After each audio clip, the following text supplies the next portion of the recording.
What up, internet? Here we are once again. Oh shit. I could see why it was facing like that before. Whoops. Uh-oh. Damn, I almost broke my bowl right now. Alright, this guy can move right here. Just a smidgen. Right there. Perfect. Perfect. Stay there. Perfect. Okay. Perfect. Perfect. Perfect. It's perfect. Alright. Anyways, today we're gonna... Smash! Smash!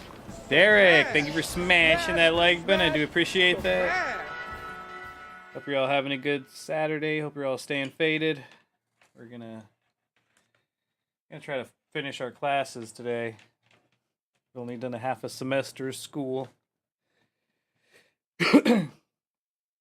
After the school, I don't know. Why the fuck am I out here?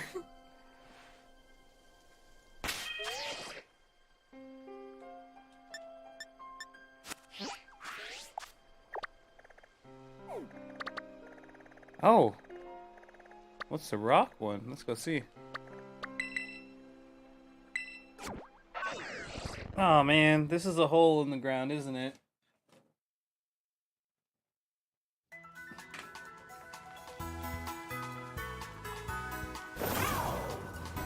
Yeah, this is a hole in the ground. Not preferred. It's much easier to just fly down from up here. Yeah, that's one reason I'm doing the school thing. There's some Pokemon that you can't get, I believe, unless you finish the dialogue with certain professors. Oops.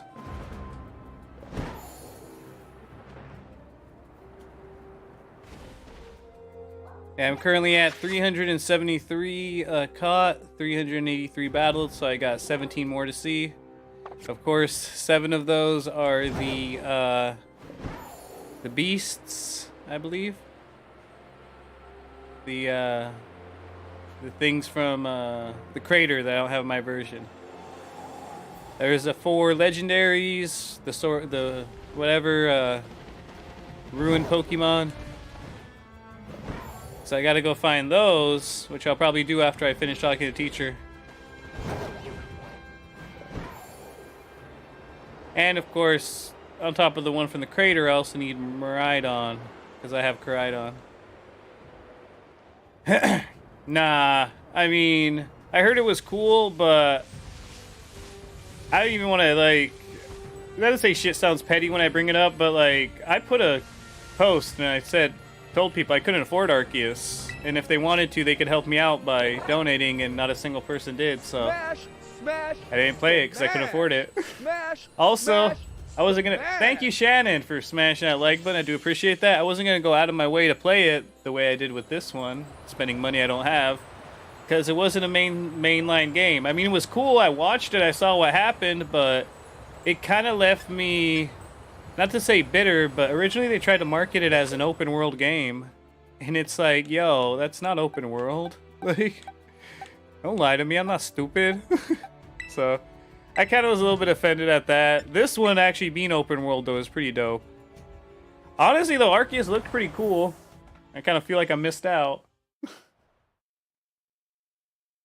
This is the way. Oh, thank you, LA, for smashing that like button. I do appreciate that. I'm trying to work through the story right now so I could finish some of the content I haven't unlocked.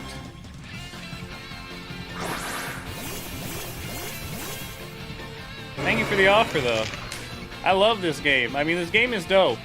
Like I said, I didn't play Arceus mainly just because I felt like it wasn't really exactly what I feel the next generation of Pokemon should be. It was cool.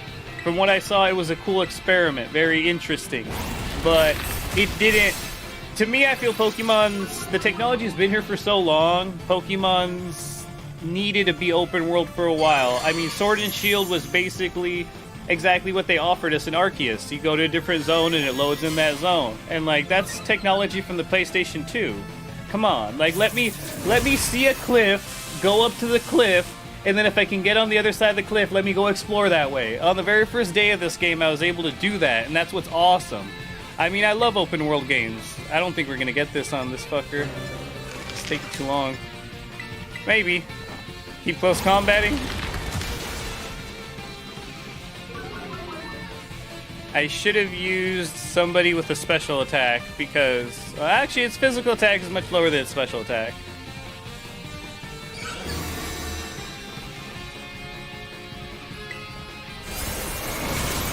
But yeah, I love guaranteed. Ooh.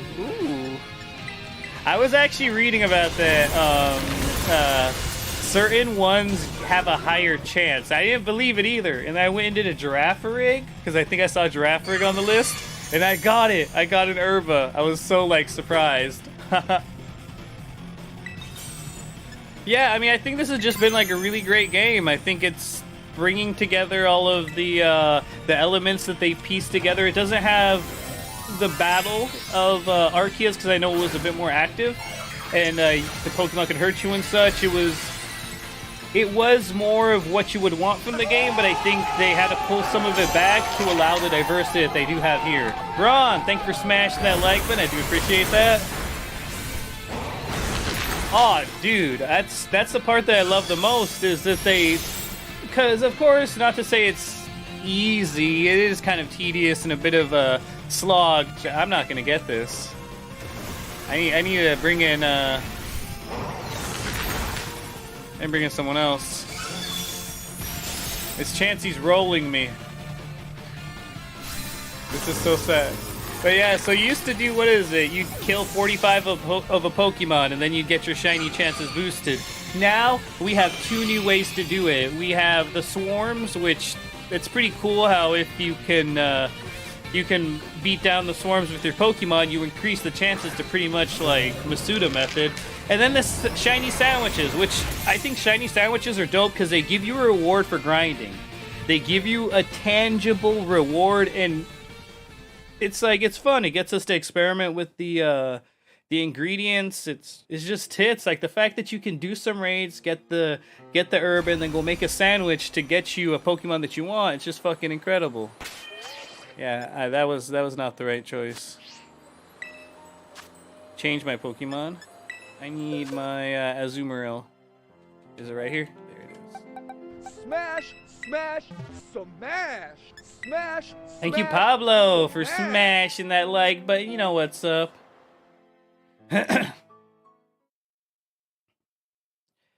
Yeah, so like the shiny boosting, like shiny hunting is just so much easier. And yeah, it's a bit hard to farm the herba because you can't really guarantee it. I mean, there have been days where I've done like, god damn it, like six star raids and got nothing but fucking bottle caps. A little bit insane, but I think it's great. It keeps people playing the game, keeps the longevity happening. It's just, I don't know, I think it's just good.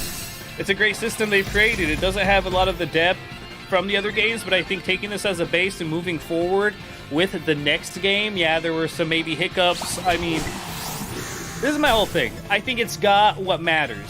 Every game is gonna have issues. Every game is gonna have setbacks or problems with growing, with expanding, with putting on new features. I mean, we try to pretend like Pokemon's been doing the same thing for the whole 20 years. Half that time they were on 2D consoles, or half that time they were using 3D but still practically behaving like 2D. Oh, shiny Magikarp! Yeah! That's what's up! We're gonna take a dab to that right after we kill this Blissey. You love to see it, you love to see it. Got yourself that golden boy. Magikarp, Growlithe, I love it when a Pokemon turns gold when it's shiny. It's just so beautiful. I mean, what's his name does get to keep it. The Growlithe, at least, doesn't lose it like the Magikarp. What did you do to me? Why am I not hurting you? Oh, my attack falls every time I use that move. I forgot that. What's the other one other than Superpower?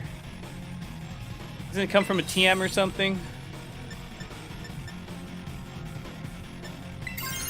No, don't do that. We need to die, because my defense keeps going down. So we'll come back, we'll belly drum, and then attack again. Because he's going to do something to me right now. What are you going to do?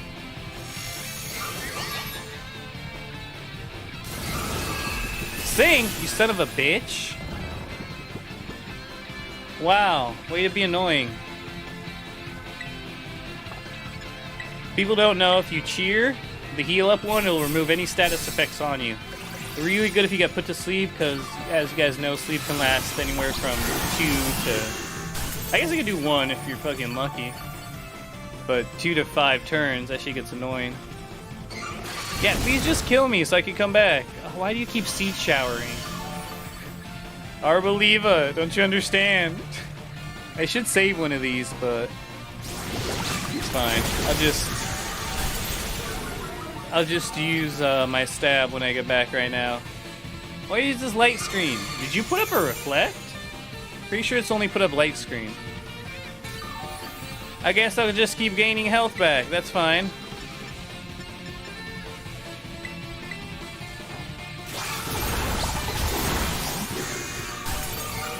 Why? Maybe I'll have enough now to belly drum.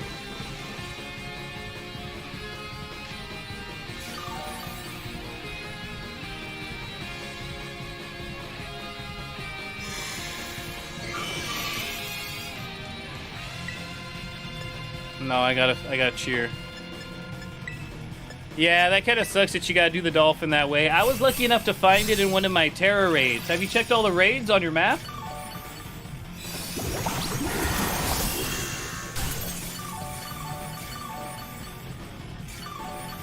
It's amazing what you can find in the Tera raids. Like, I'm somebody as well who I'm right here like, oh no, how was I ever gonna get a Sizor? And stuff like that. I gotta have somebody who's playing right now who can trade me, but then I found Sizor. I found him! Kinda wishing I had another superpower right now. There's another one other than superpower which lowers my defenses, right? Oh! This homeboy just hit the hell out of me. We gotta do another cheer. This is my final cheer. Please live. That's what this cheer is.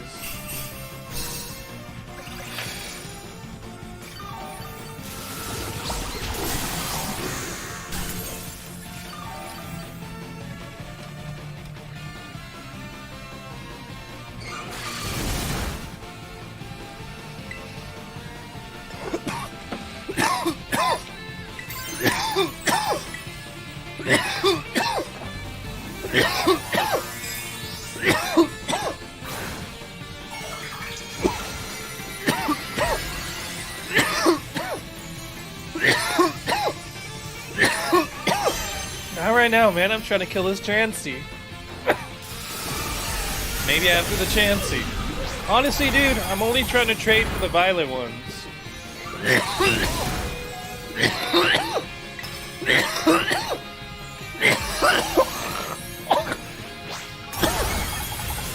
Like, I'm trying to get the ones from the crater, whatever they're called.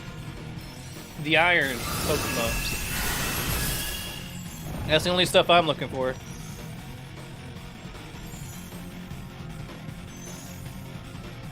Azumarill's already asleep. No! Son of a bitch!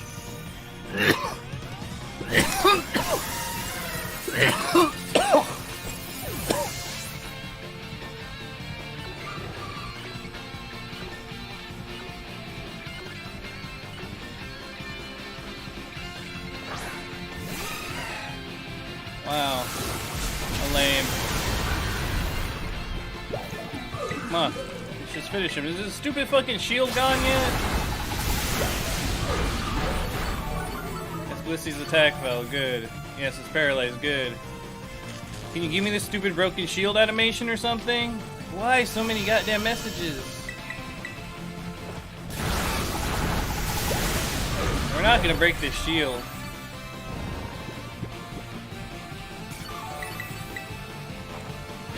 Wow, that's fucking lame.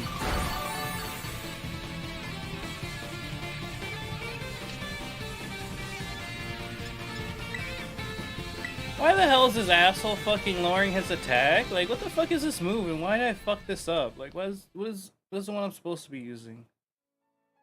Close combat. I'm supposed to be using close combat. That's what it is. Does he not learn close combat? I understand what I'm doing wrong here.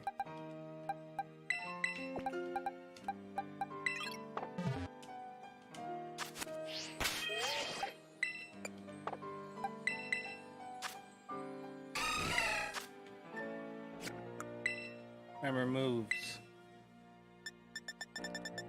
Alright. Can I teach you close combat?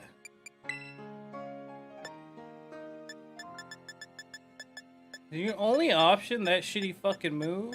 Oh my god. That's such caca.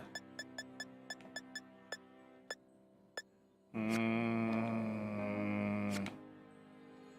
don't have to do this. I have to give you PPF.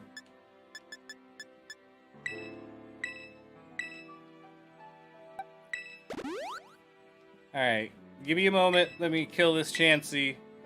And I think I gotta go get a Iron Treads. Well, whatever it's called. The dude. Great Tusk. Because I only have one. The one Titan. I don't think you can even trade the Titan. I think that's like illegal. The game don't let you. Oh. There we go. Alright.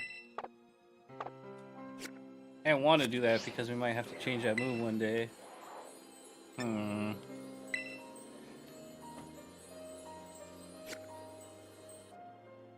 Maybe I should have made a sandwich for raid power.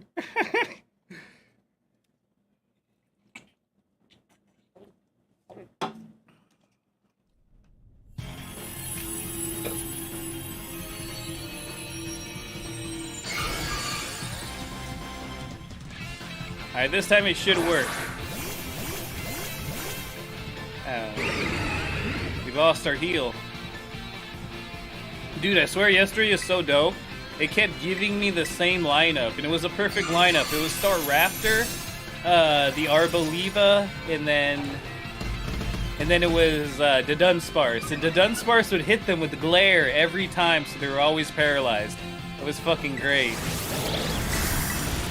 No! Why sing? You son of a cunt! Just put like 4 of us to sleep. I gotta heal anyways. Help! No defense curl! Help!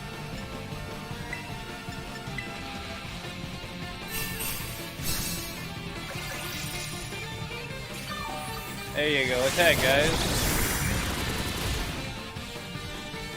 Your hyper voice does nothing. Right, come on, superpower. Actually, I should probably use play rough. Uh-oh. What do you mean critical hit? That's not fair. I'm gonna die anyways. I might as well just attack again. Oh no.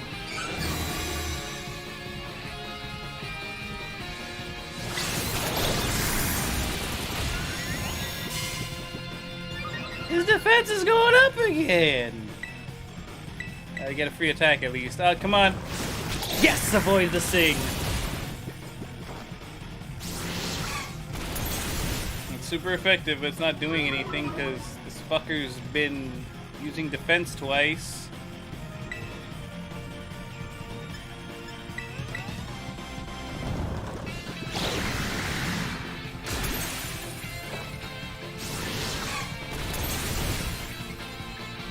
Oh, my attack. Is this thing ever gonna attack me? What's happening here? Oh, there we go.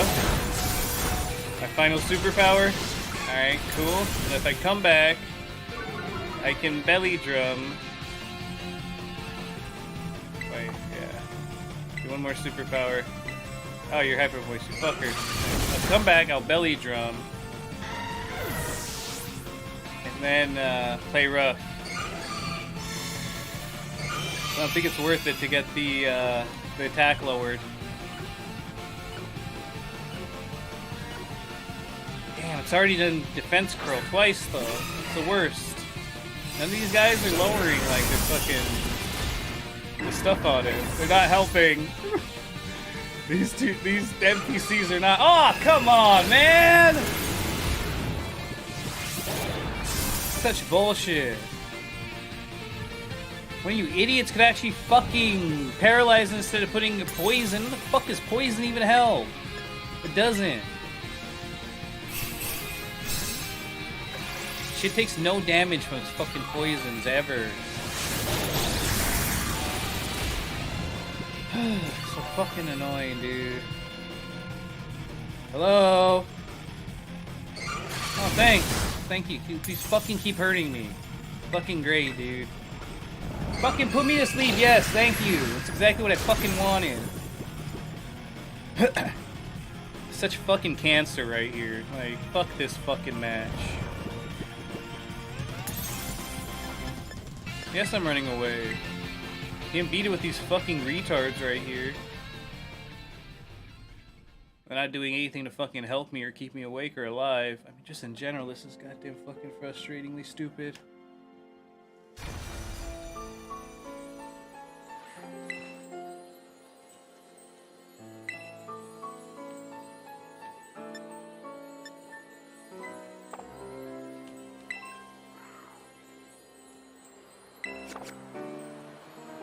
We have to go here, then L first, then we go back to that.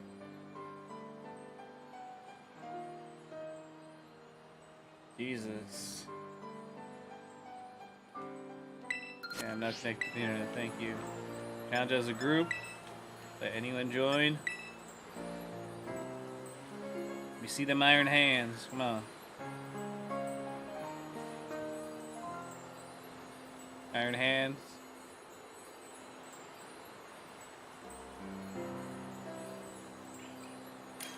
Breloom is fine too, I guess. I don't know. Mischievous. Not really, it's strong in special defense. Really, a Corviknight? I don't know what you're thinking. But I respect your decision to go with it. You're Japanese, I don't know. Might be a cultural thing. I'll start the battle, my bad.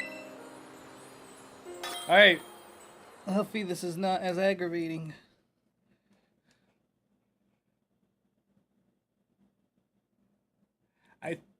Oh, it wasn't doing defense curl last fucking round. And then this round it pulls out the defense curl. It's just like, Whoa, whoa, whoa.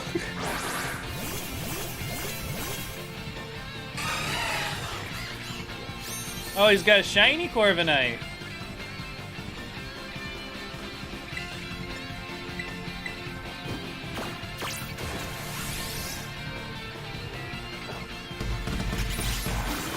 They taunted it. Oh, that's nice.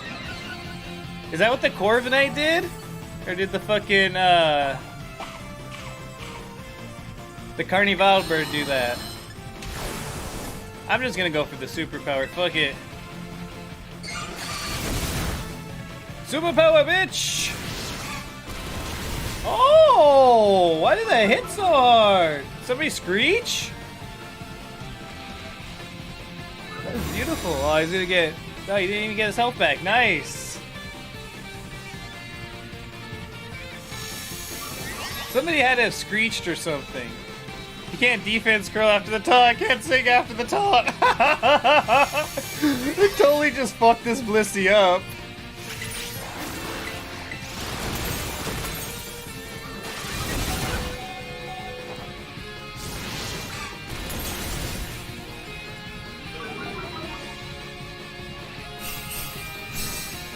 Why would you heal me? I need to die so I can restart. Don't you understand? Just gonna play rough. Oh, there you go. It's okay. It's a necessary sacrifice.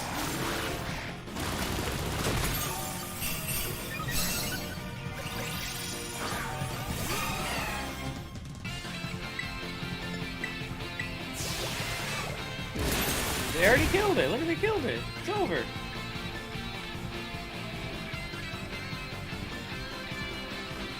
I should have had liquidation on. It's my bad for not putting liquidation on instead of play rough. That's probably where I fucked up also. Let's catch it and see if it has a egg on it maybe. Like a 5% chance it has an egg. A lucky egg. And we'll go get a great tusk. Because I have like, I think I even have them like in a box somewhere. Paradox Pokemon. Ready to be traded.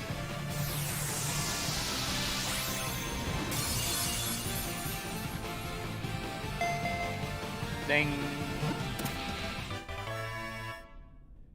Oh, look at that! Herba Mystica!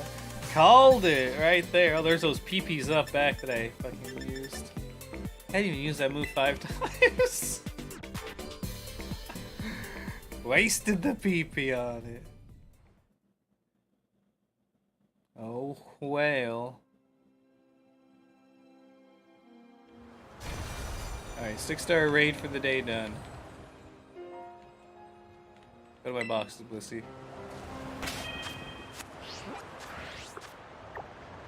Heading into here.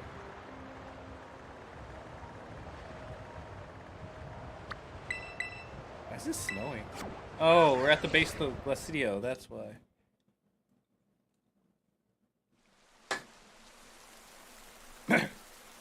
Oh dang, it's fucking raining all over town.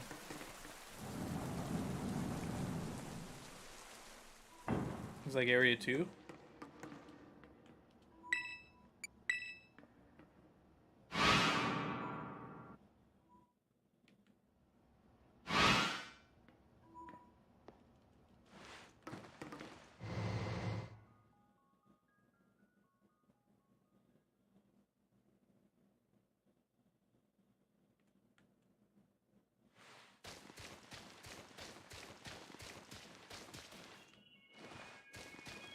This asshole's fucking everywhere. Like, can you fuck off? There's too much shit around here. Not the right spot. It's Sandy Shocks. I think it's lower one tier.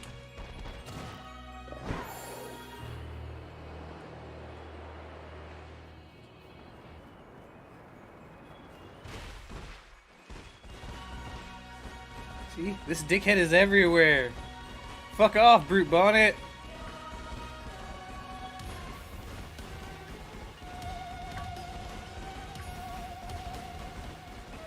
Is this like a Toby Fox track? Feels like a Toby Fox track.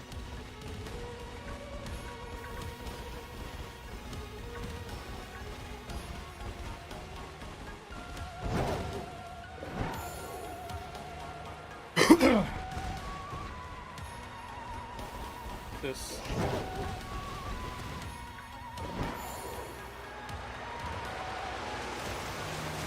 Aerial Ace. Nice.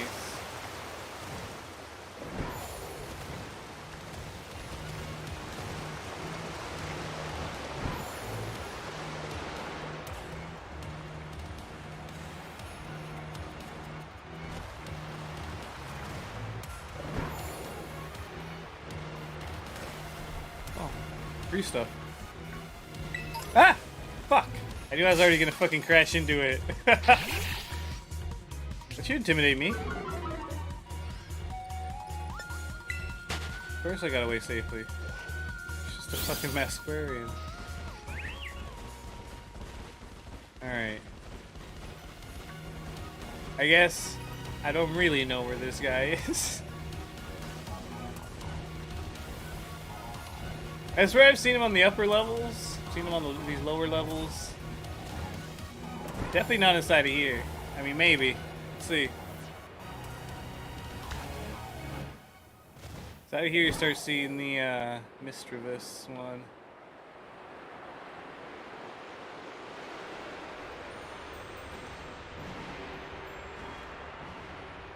Oh, there he is. Hey, what's up, buddy?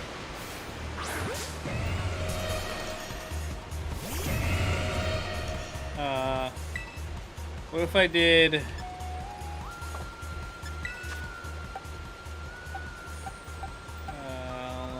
It won't kill you.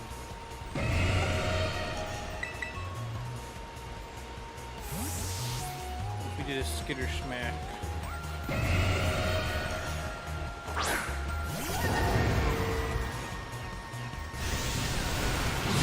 Hey! Calm down, dude.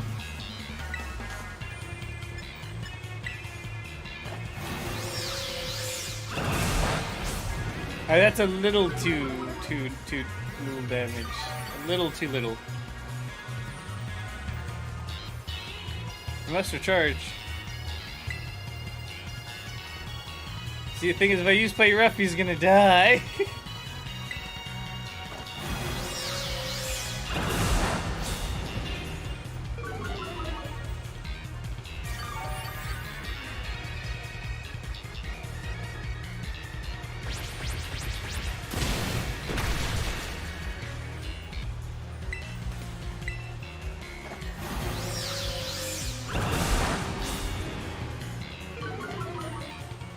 Keep lowering his special attack like it's a threat. No! Knocked off my item.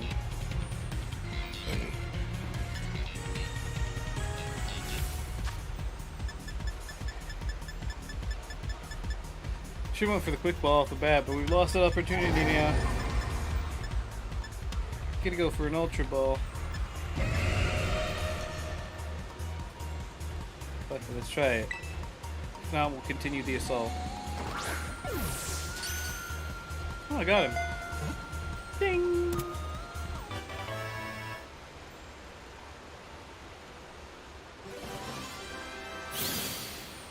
Yeah, they're all level 100. Doesn't matter.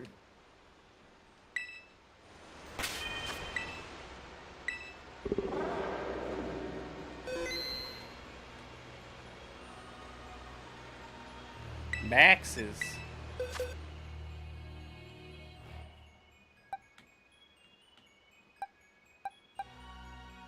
Wait a second.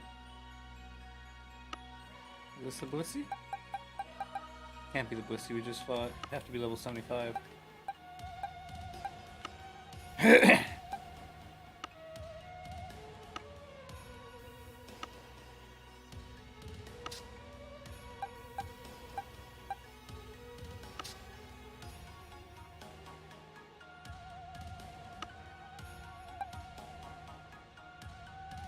I don't even know where these Pokemon are ending up at.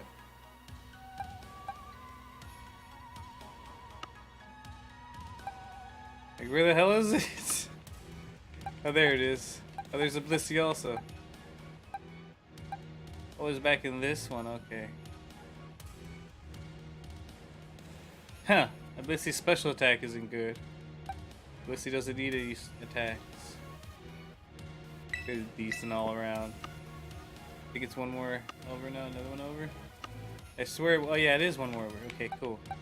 Right here. I think I need a Sandy Shocks also. No, wait, it's right here. There's the Sandy Shocks.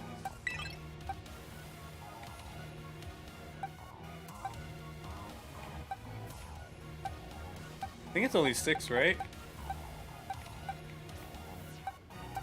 Great Tusk, Slitherwing, Roaring Moon, Fluttermane, Groupon, and Sandy Shocks. I think. Pretty sure.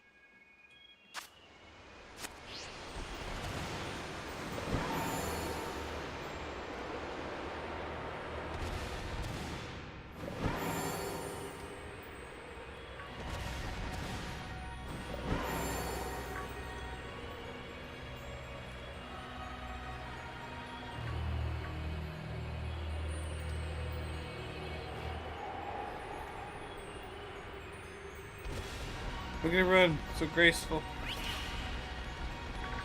Boy, I'm starting to get hungry. My tummy's like blah blah blah blah blah blah.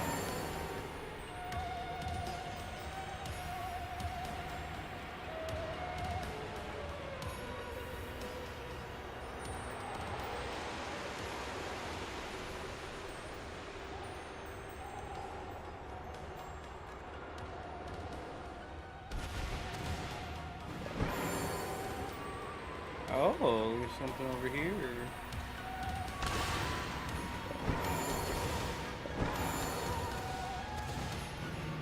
Flash cannon. This.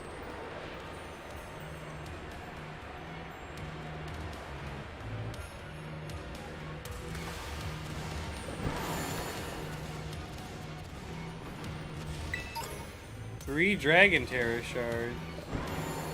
That's pretty cool.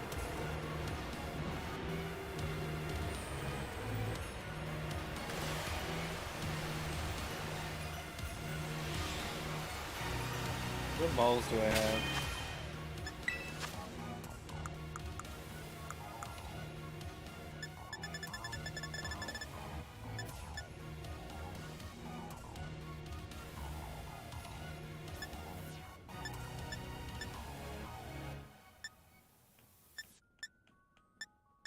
Damn. I want to get this guy in a ball. But the balls I have suck.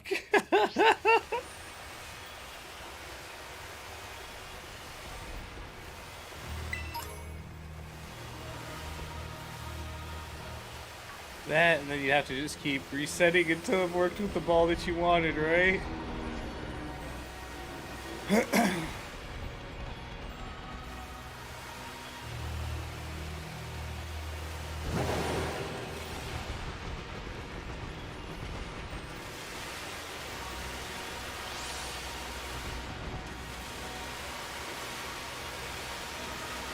It was already at the back. Help! Come on here.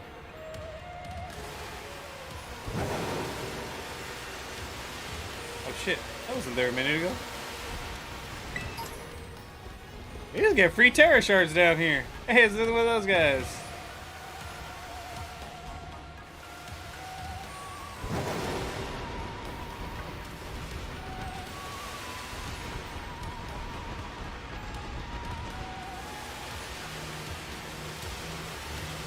Oi! You son of a bitch, you got me.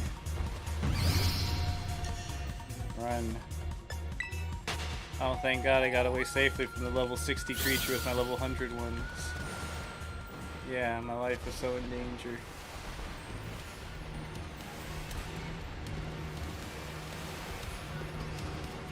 This motherfucker's just up here, flexing. I'm telling you guys, I gotta come back with a better ball. He's not worthy of a normal ball. I'm not going to use my master ball on him. He needs a special ball. Just not sure which one.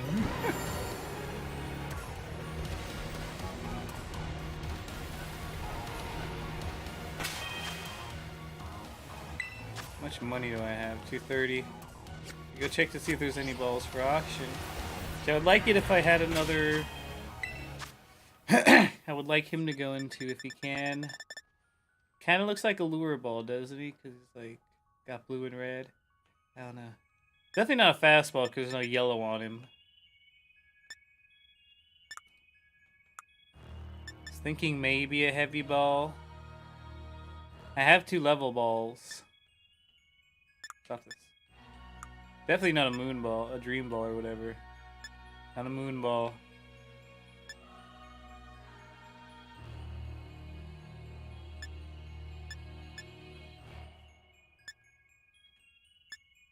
There's no yellow on him.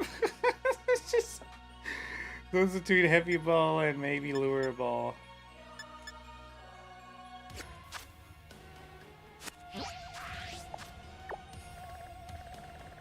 Let's go to the place and see if there's any auctions today for any special special balls.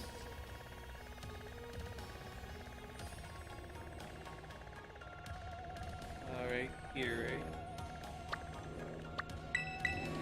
Yes.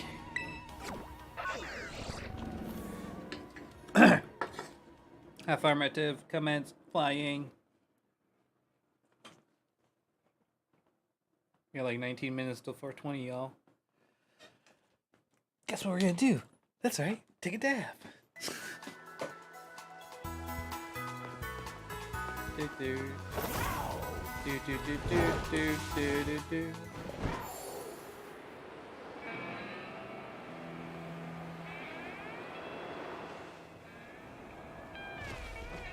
What are they selling? Health feathers, herb sausages. Moonstone? How much are your health feathers? 45 health feathers for 7,000. I'll join, yeah, why not? Let's get these health feathers.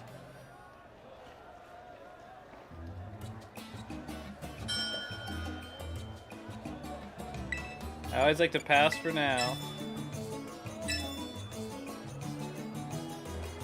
And then I go for a big bid.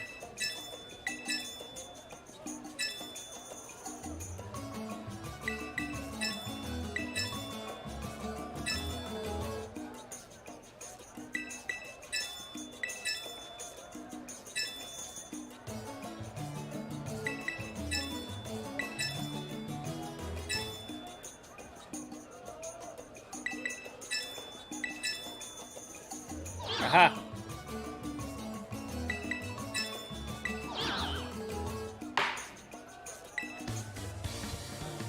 Give me those fucking feathers. Give me those feathers.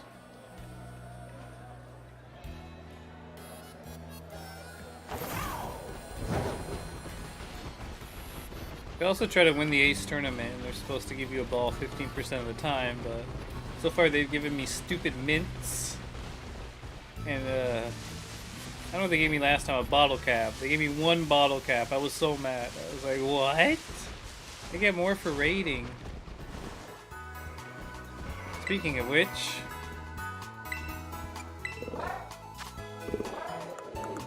$10 big pearls, 40,000 gold. 11 of these, that's 11,000 gold. For Poke Dollars, Poke Yen, whatever you want to call it.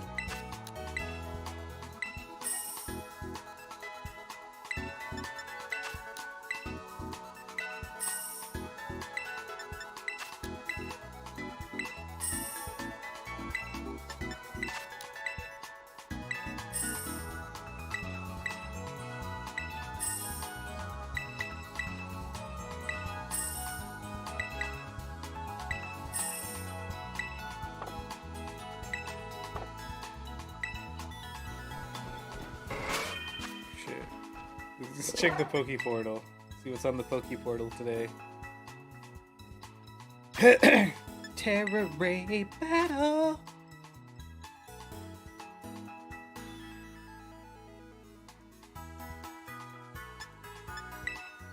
So if you do a Titan, that's another one that's supposed to be really good rewards.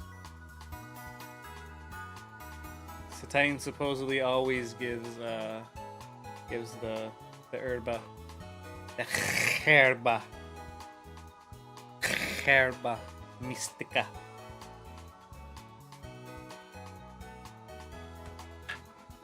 No? Not gonna happen? Me in there. Give me that sugar, baby.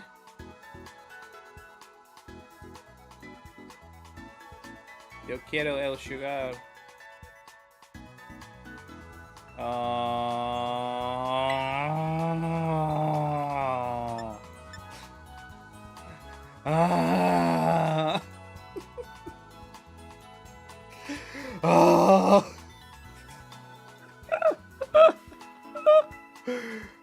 I was taking the bus the other day. Sat next to this dude. He's so bummed. He's blocking like the aisles with his legs. He's sleeping. Fuck, I should be laughing because he's probably like having some internal pain, but he just started moaning out of nowhere. He's just like, oh. Oh man, I don't know why it made me laugh. It was just great. People were so frightened. Like, oh my god. This guy's making noise. Sounds like he's dying. He probably is dying. Throw some dollars on him. Maybe he can get some health care. Oh.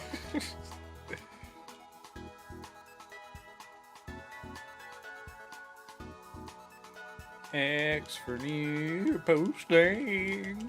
Give me the new postings. Give me the new postings. I like the new postings. New postings would be great right about now. There we go.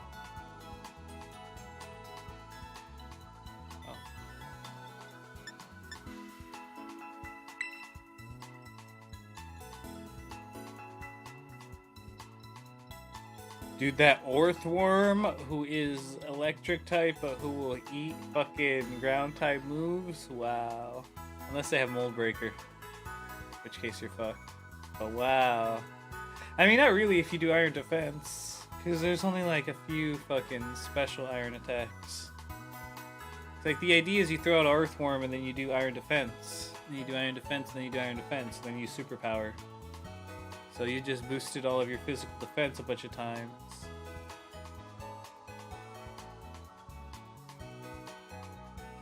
So you're like basically a wall. And yeah.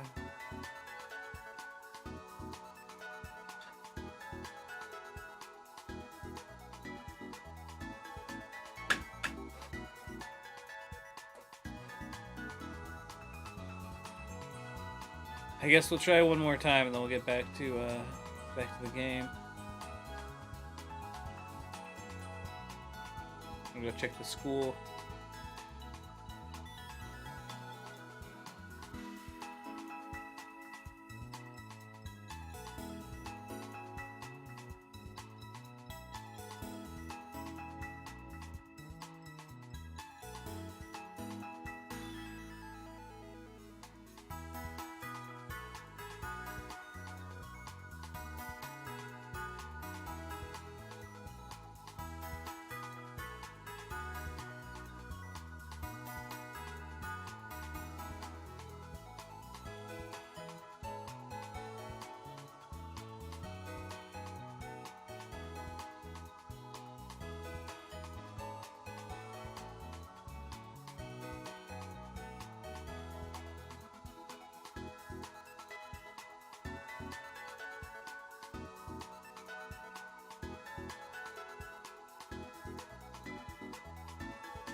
I didn't need this Ditto, but I wanted this Ditto.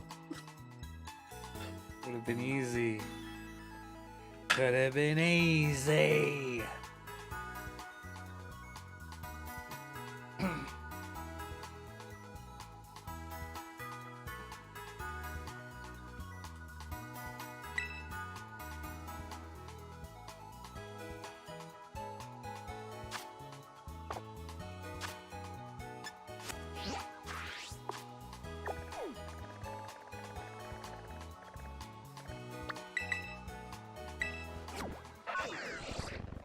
Gotta go finish my classes.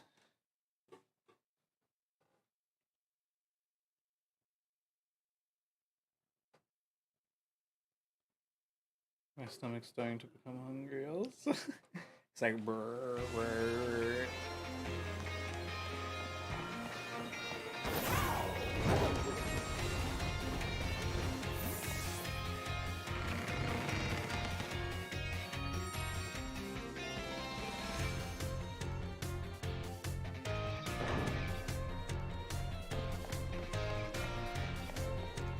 So should I use the computer?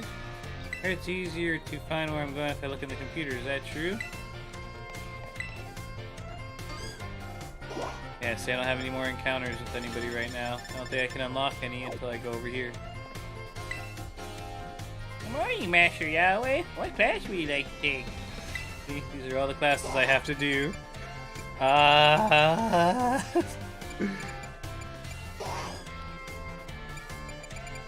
We'll just do it from the top. Mr. Jacques, yes. Class will begin soon. Don't be tardy. Oh, thank you, lady.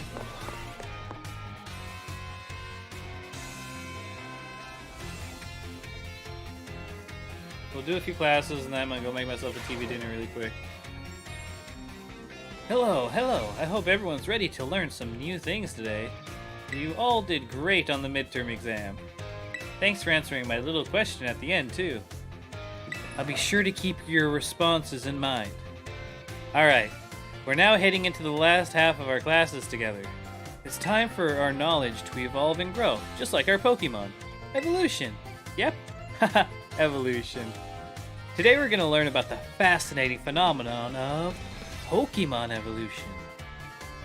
As your Pokemon battles and levels up, they learn moves and get stronger.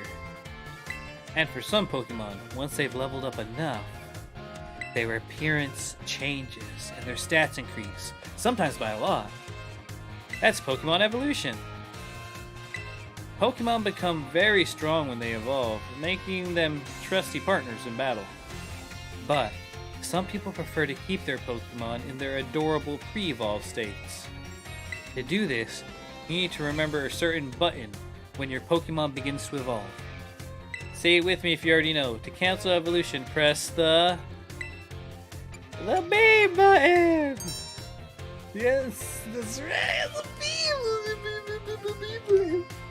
Okay, I saw a post on Facebook where someone was talking about that they didn't know about it, and like, motherfucker, go to school! Pokemon literally has a school to teach you this. Oh man. The button you want when you need to stop a Pokemon from evolving is the B button. If you press this button soon after a Pokemon begins to evolve, you can stop it from changing. You can also let the Pokemon hold an item known as an Everstone to keep it from evolving. And keep in mind, the requirements for evolution differ from Pokemon to Pokemon. Some may evolve by having a certain item such as a Firestone or a Thunderstone used on them. Others may have a specific move or defeat a specific Pokemon in battle to evolve. The way Primeape evolves into Annihilate is especially strange. You see, there's a certain move that... Whoops, sorry, looks like we're out of time. I guess we'll have to end class here today. Thank you all for your attention. How do you evolve him? One more class, and then we'll take our Dabarino. I think it's 6 classes, so we go to 5 and then 6, and then we take our final. I'll be out of here with Mr. Jack. Don't be tardy. By the way, the line just cracks me up.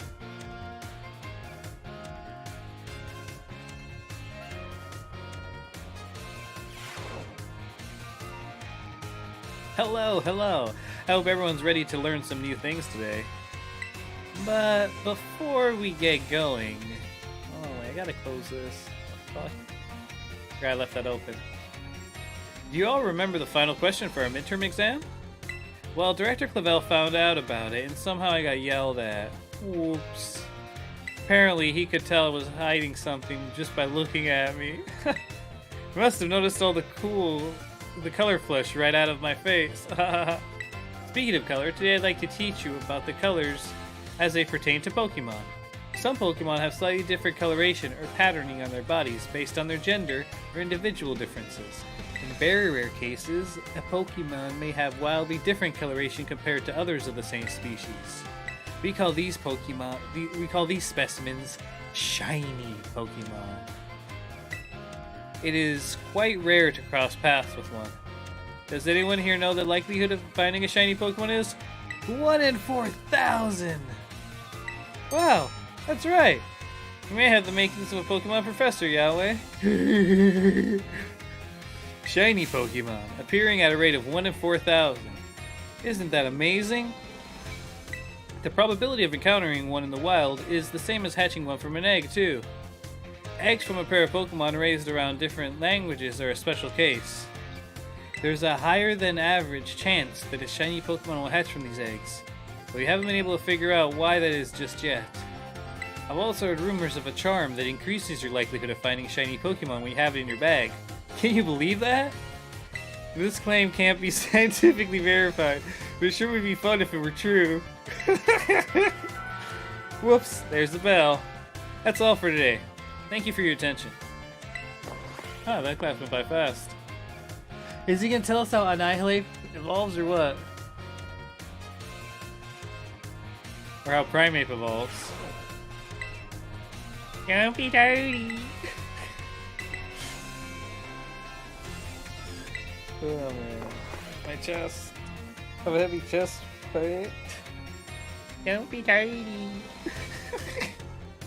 Alright. Hello. Hope everyone's ready to learn some new things today. Next time we meet, we'll have our final exam. That means today is our last actual class. And the topic for this last class will be Pokemon forms. You can think of forms as the shapes or appearances a Pokemon have. There's also a phenomenon called a form change, where a Pokemon's appearance changes under certain conditions. Cyclizar, for example, which we regularly ride on as transportation here in Paldea, has 3 forms. First, its basic form, where it walks on its 4 legs. Second, its battle form, where it stands on its hind legs to engage in battle. Finally, its ride form, where it inflates its throat sac and its tail so we can ride on its back. Though we can use something you're all carrying with you now as an even better example. Yep, I'm talking about your phones. Some smartphones are inhabited by a certain Pokemon. Does anyone know that Pokemon I'm referring to? Pikachu! Rotom! You're a regular expert on Pokemon and technology, aren't you, Yahweh? Oh, Jacques. You're making me blush. The Pokemon inside your smartphone is Rotom, and it does all sorts of things to help you out. It also sells your data to big budget companies. A Rotom inside a Rotom phone is special, so it doesn't try to enter other electronics. An ordinary Rotom, however, can change form by entering washing machines, microwaves, ovens, and other electronic appliances. Rotom is a bit of an exception, though. Many Pokemon that change form do simply by holding an item, or by having one used on them. Oricario, for example, has 4 different forms it can change between when given certain nectars. Pokemon may even change type, or learn different moves when they change form. Form changes are different from evolution, in that the Pokemon can return to its original form, and unlike shiny Pokemon, which can't change their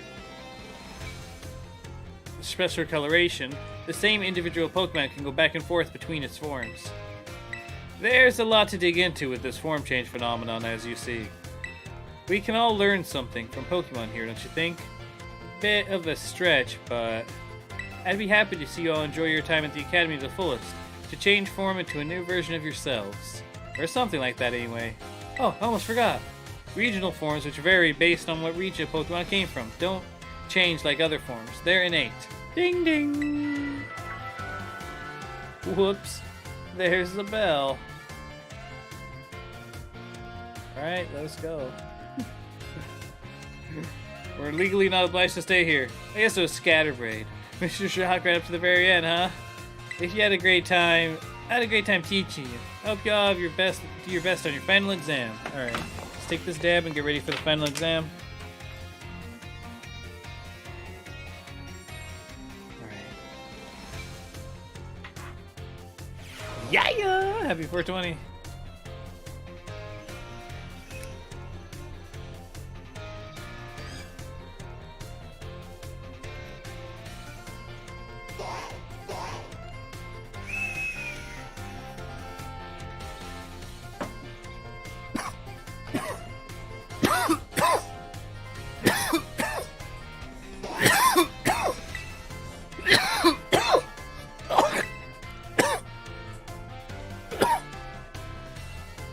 Take our finals for biology. You like biology with Mr. Jack? Yes, it's our finals. Class will begin soon. Don't be tardy. Is that a fucked up old lady voice? That's how I think old ladies sound.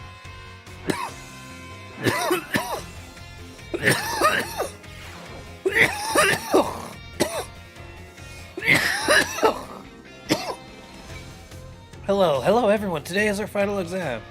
It will cover everything I've taught you so far, but I'm sure you will all do just fine. Your time and complete. Oh, take your time and contemplate each question carefully. How many of the following 4 methods make it easy to catch a Pokemon? This is the way. Oh, thank you for smashing that like button. I do appreciate that.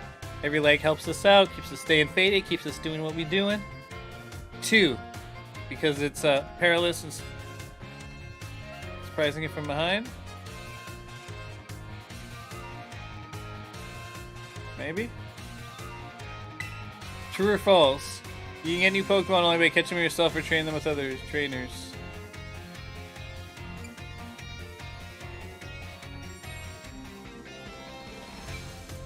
False.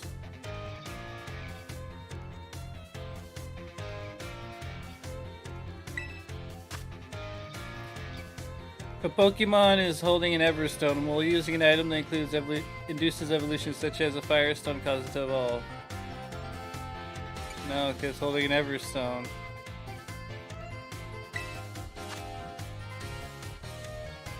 Oh, 4,000. Pokemon has 3 forms.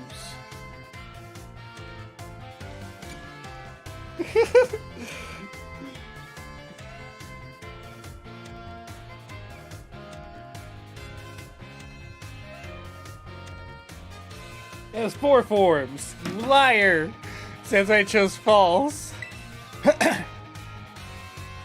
You have anything you'd like to say about my class? I'm still getting used to this teaching thing, but I'm sure had fun as your teacher.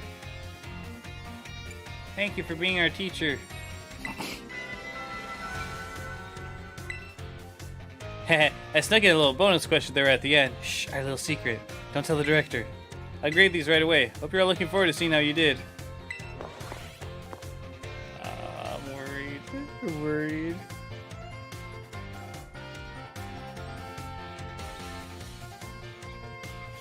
It feels great to get a test out of the way, doesn't it? Let's take a look at your results. You must get 3 questions correct to pass the midterm exams, and 4 questions correct to pass the finals exam. Let's see how you did on your biology test. You answered 5 of the 5 questions correctly.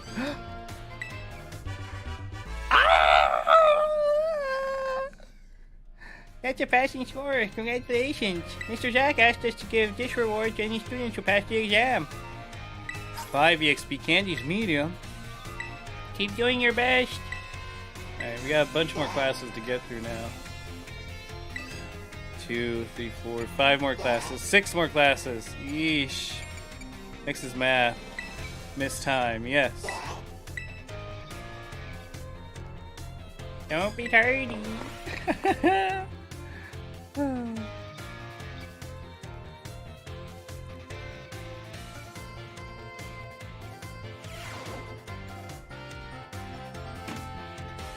Hello everyone. Welcome. Well done on the midterm exam. Some of you are in perfect scores and others seem to have a bit of trouble, but I can tell you all tried your best.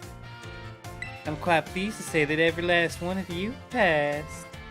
I can only assume that this means you have all come to love numbers. No, it doesn't. Yo, what up, Dane? We got Dane in the house. What? How am I liking Scarlet? I think it's pretty dope. I think fucking it's an open world game where you can fucking actually go wherever you want. I mean, I didn't play the Arceus one because like they started trying to like say, hey, yeah, open world, but like I'm not stupid. Like I can read reviews and shit like that, and like I don't know, like. Whenever I think of a game that isn't like open world, I think of like PlayStation 2 or Final Fantasy fucking 14. Like the technology is past that. Like let us walk around in the world, and this shit's dope, dude. Nice. Yeah, I don't know. I the first day I was able to get to some cliff and go to like some level 40 area, and I was getting my ass kicked, but like that was fun. That was the point of it. It's like. That's true open world exploration. Now, one thing that does suck is that the bosses, the titans, and the gym leaders, like they're all stuck at certain levels. I kind of thought that they had leveling technology to scale it, but I don't know. I guess giving them too much credit. Too much credit. But we should take a dab. Let's take a dab. Yeah. How you liking Violet? How far are you? Because I didn't know that they didn't have level scaling, I kept trying to fight like this level 30 gym, and I could only like level my Pokemon at level 25, and it kept pissing me off. So I like that in terms of a challenge, but like retrospectively, now that I know that I could have gone to the grass gym, it would have been nice to know that at the time. So I kept like, I got my ass kicked by the guy at the water gym. Like literally, like that dude was wrecking me several times. I think it's 6 times in a row. I was losing my shit on stream too. I was like, I've never lost like this many times in about 20 years. Not since Whitney in gold and silver with the goddamn rollout.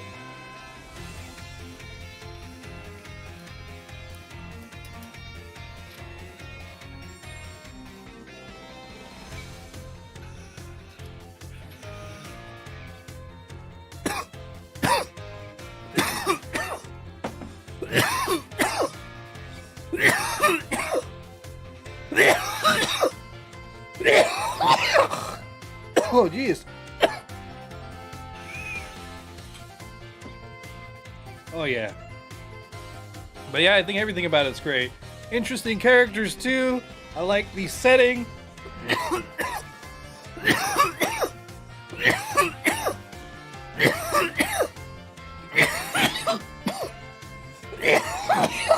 Oh, jeez. Where's my drink? I don't have drink.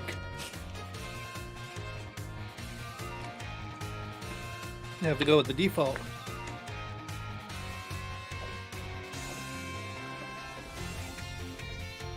I'm excited for the expansion packs with the DLC. If you look at the map, the top right of it is dark. Some people are kind of saying that it might connect up to another region.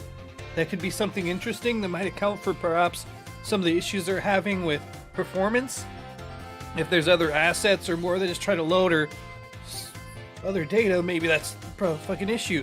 But it'd just be cool, even if that's just another area of the map that we just haven't got to explore yet. It'd just be nice, whatever it is. But a lot of people have said that it might connect to, what was it? Not Sword and Shield, X and Y. That it might be like a region that connects up to the X and Y region, because where X and Y happened is near Spain, which is what this area is based on, in Spain. Which is why the little girl Nimona, why she speaks to you in Spanish, in Spanglish and stuff. She says like hola and stuff like that. And they got the Spanish homes that you start out in. It's because it's the region that they went with. And I believe Kalos is whatever's northeast of Spain. I can't think of it right now. Which is from X and Y.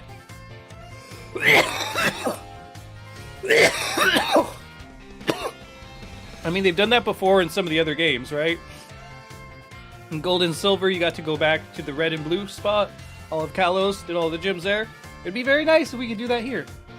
You got to revisit the content from, it was in the DS era, I believe, when the X and Y is the very last one, I think, on the DS. No, it wasn't. Because then they had Omega Ruby and Alpha Sapphire as well on the DS. I think that was the last one. Stay sharp and try your best for the rest of my classes, too. Speaking of staying sharp, do you know how that word applies to Pokemon battles? That's right, it has to do with stat boosts. Pokemon stats can raise and fall throughout the course of battle, correct? I mean, is that a rhetorical question, lady? For example, if a Pokemon uses a move, Work Up, its attack and special attack will rise by 1 stage each. And, as you may know, each time a Pokemon's attack or special attack rises 1 stage, moves affected by that stat will deal 50% more damage. If that same Pokemon from our previous example were to use Work Up again, both its attack and special attack will have risen by 2 stages total. This results in a 100% increase to damage dealt, making its moves twice as strong. Alright. Lady, all these numbers, I just know that I need to do that move first. Swords Dance, on the other hand, boosts attack by 2 stages at once, allowing the Pokemon to deal double damage just after a single use. Using Swords Dance twice would boost the Pokemon's attack stat by 4 stages. How much more damage then would this Pokemon deal? Wait.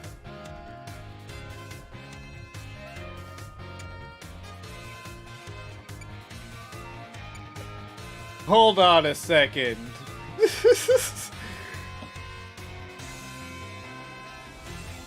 Quadruple damage because you've raised it by the 2 twice. Yes, this is a tricky one, isn't it? What? 200% increase? What do you mean? Oh, my bad. The base damage of a move is 100%, so adding 200% to that gives us 300%. In other words, the next move the Pokemon uses will deal triple damage. Okay, so using it twice is 100% more damage. Using it twice is 100% more damage, and yeah, the base 100% more damage. She's right. She's right. That's why she's the teacher, of course, but she's fucking right. My bad, lady. That better not be on the final. Top matchups, critical hit damage, and other factors all play into these calculations as well. So, even a small boost must be taken seriously. By the way, if a stat simply rose, that means it has gone up by 1 stage. If it rose sharply, that's 2 stages. And if it rose drastically, that's 3 stages.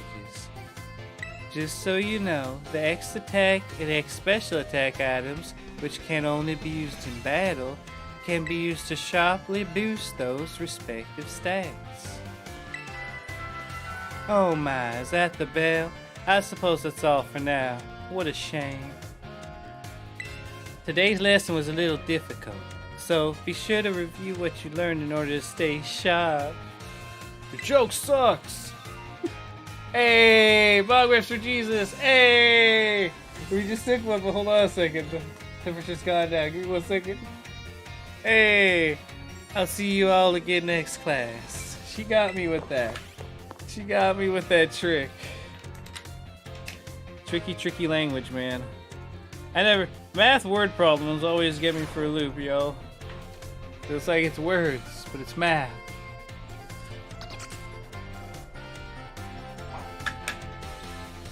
Hope you're having a good Saturday. Hope you're staying faded. We're about to get these bong rips going right here. Hold on. Temperature's rising again. It's rising.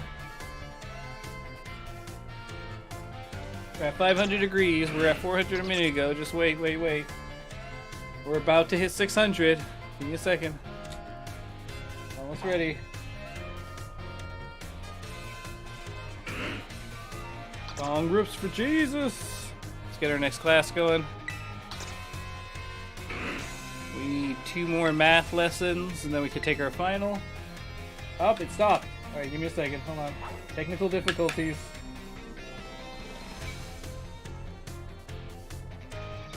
Alright, hold on a second. Hold on.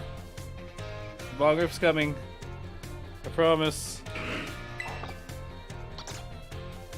Oh, I pressed B instead of A. We're almost there.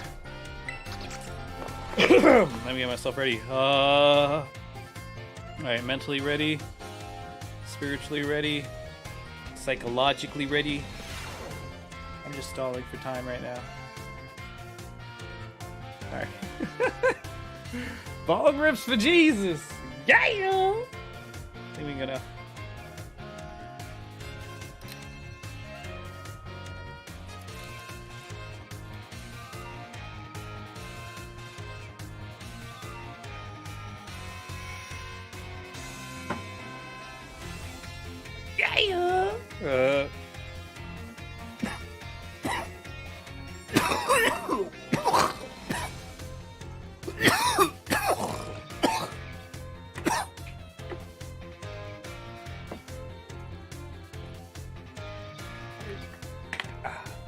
Yeah! I'm gonna get myself some lunch soon.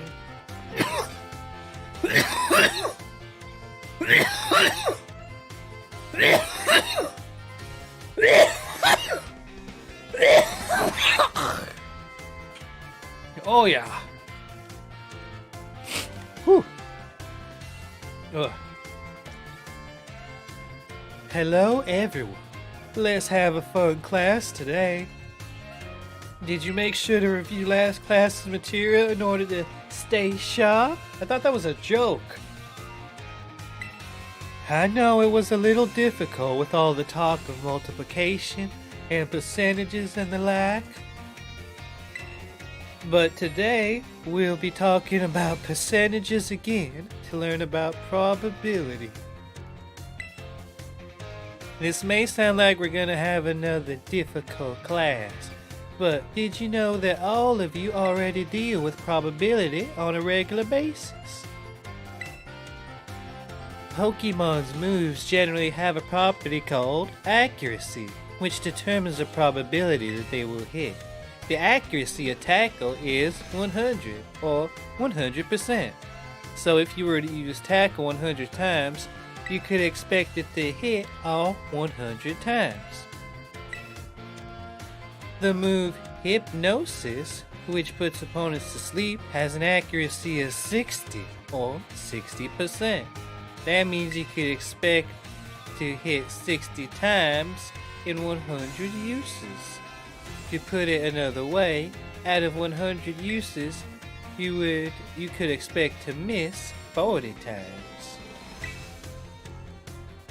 Many of the truly powerful moves often tend to have lower accuracy.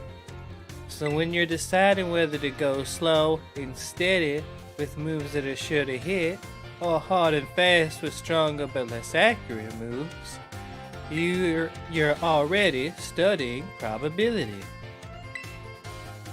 Let me see here. Perhaps Surf and Hydro Pump would be good examples for this discussion.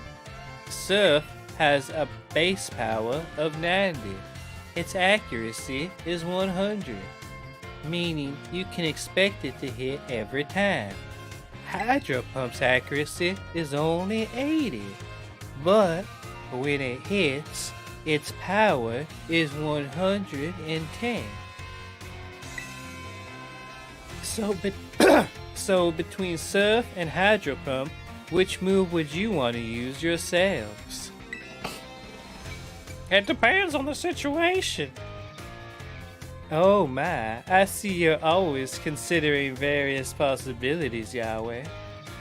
I may have made it sound like there was a correct answer here, but there's not. You're free to use any moves you wish. Factors like PP or numbers of targets hit may make moves more suited to certain situations.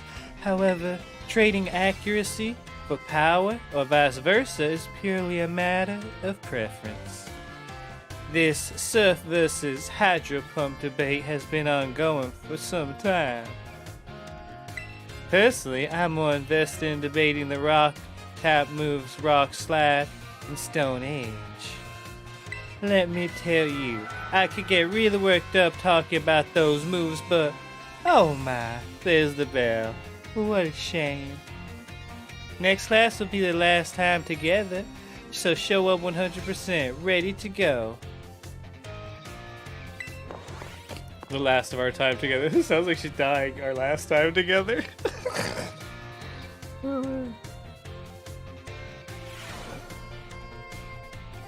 Like, I totally just forgot what class was about right now. Hydro Pump versus... Oh my god, my controller's like messed up. I have another controller right there though. It like goes south for no reason. Like, I don't know if you saw it happen right now, but when I was at this lady, it just decided to make me go south, but I didn't do that. Like, I wasn't even touching the controller. Anyway. Rock Slide. All of the rock moves have bad accuracy. I like that little inclusion right there. So Math 6. Yes, with Miss Time. Then we have our final with Miss Time. Don't be tardy. Oh, that lady's so funny. Get out of here, lady. Get out of here. Look how he thinks so much of you, lady. I like a Nimona right there in class. I know she sat in front of me. Does she skip class all the time? Is she always there? Hello, everyone. I hope we can have fun once again today for our last class together. Last time, we learned about probability using move accuracy as an example. Probability is quite an interesting subject. Did you know that in a class of 40 students, there's a 90% chance that 2 of them will have the same birthday? This is true, even despite the fact that there are over 300 days each year. Isn't that remarkable? Wait, what? What the fuck did you just say, lady? What the fuck did you just say? What the fuck? You can't just say that? What the fuck? What the fuck did she just say? That doesn't make sense. What do you mean? In a class of 30 people, there's...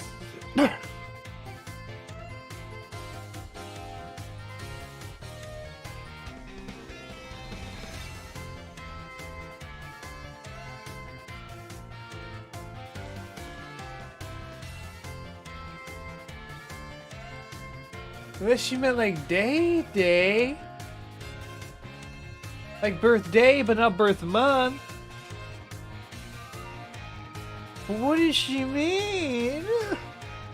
What do you mean? How does that even make sense? I gotta look up what she said. Hold on.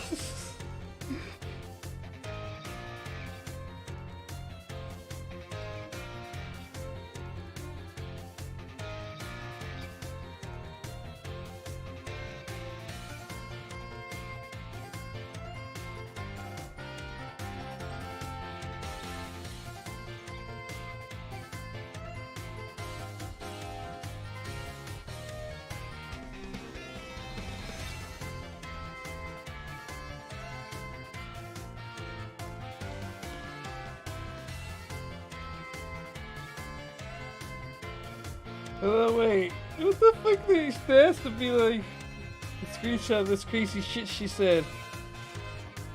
Was I supposed to be the person who took the screenshot? Do I have to take this class again? I will take this class again. I'm gonna come back. We're gonna take this class again and we're gonna look at what the fuck this lady said. But let's move on to today's topic before we get swept up along with probability again. I've been teaching you all how to calculate damage in this class using examples like type, matchups, critical hits, stat boost, and the like. All of these variables are multiplied together to calculate damage dealt to an opponent. However, did you know that there is an even simpler way to increase the damage of your Pokemon's moves? All you have to do is have your Pokemon use a move it shares a type with. If a rock type Pokemon uses the rock type move Stone Edge, the move's base power of 100 is multiplied by 1.5 to become 150. Ground and rock may seem like similar types, but if a ground type Pokemon uses Stone Edge, the move's power will remain 100. Super effective moves and critical hits also add multipliers onto this little numerical value increase. So it most certainly must not be taken lightly. Let me ask you a question to see if you understand what I'm talking about here. Say you have a move with a power of 100. If a Pokemon that shares a type with this move uses it and hits an opponent that is weak to that type, what happens to that move's power? The power becomes 300! Because it started at 100, it got 150, and then became weak to it. Super effective hits her 2 times. You did all that calculation in your head? No, I used my fingers. Well done, Yahweh. Oh, this time. First, using a move that shares a type with its user multiplies the move's base power by 100 by 1.5, making the power 150. The fact the opponent is weak to the move's type then doubles the power from 150 to 300. The original power of the move ends up being tripled. Isn't that amazing? What more? If a Pokemon terrestrializes and its Tera type matches one of its original types, then the bonus it gets from using a move of the same type increases from 1.5 to 2. Of course, being able to use a lot of moves with different types is great as well. That's one way you can surprise your opponent. In the end, your own innate characteristics are what really lets you shine the most. Bear in mind that this is true for both humans and Pokemon. I'm sure it would make me happy to see if you could take those words to heart. But I suppose I should really have shared this basic advice right from our first lesson. My apologies. And just like that, class is over. The last of our time flew by in the blink of an eye. It was so much fun to be able to teach all of you eager students about numbers. Next class will be our final exam. Be sure to review the material well in preparation. Hold on, wait. I gotta see what she said about this fucking somebody sharing a birthday bullshit. This is a conspiracy.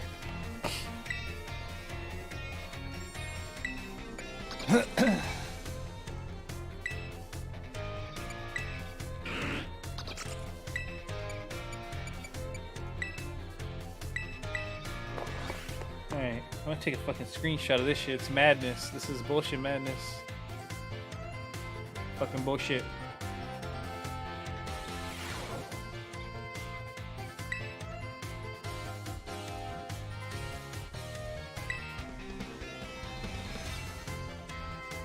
Did you know that in a class with 40 students,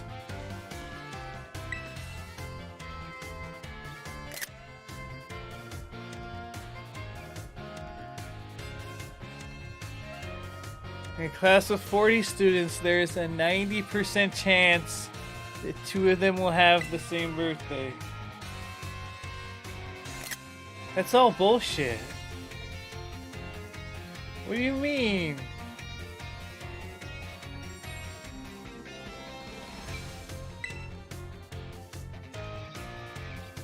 You can't just say this is true.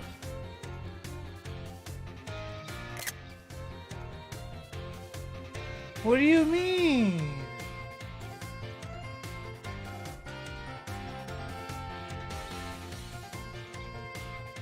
Type this into Google.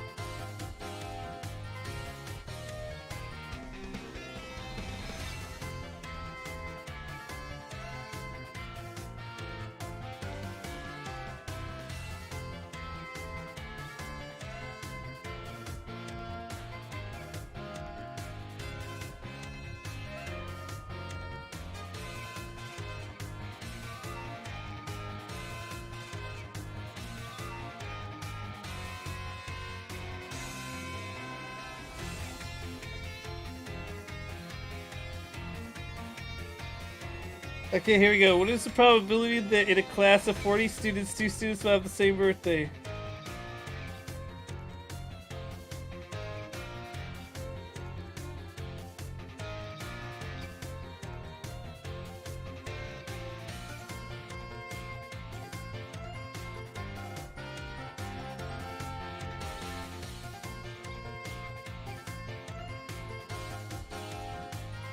Let me go back.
Wait, what?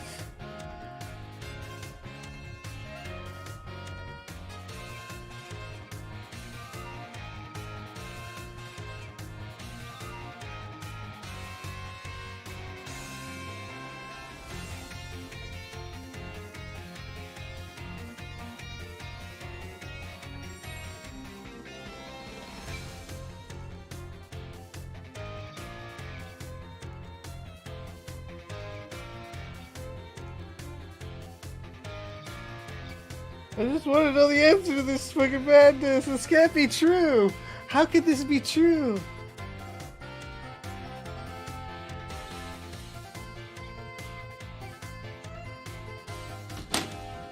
This can't be true. This doesn't make sense.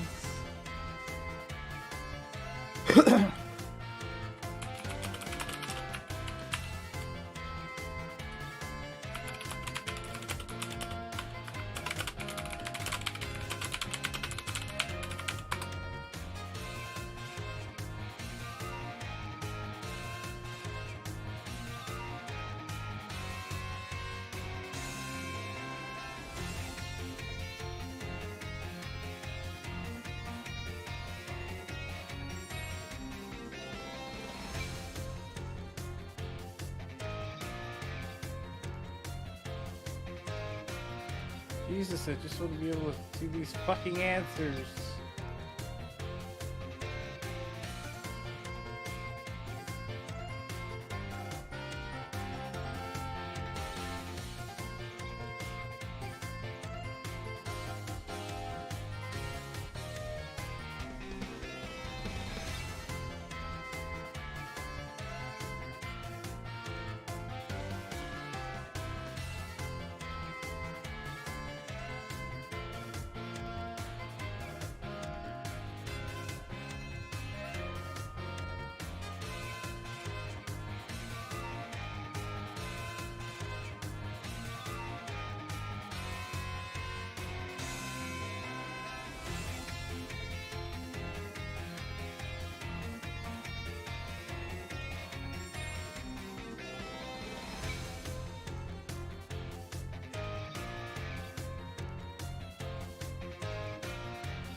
Yeah, this is all bullshit. I don't believe it. Fuck your math.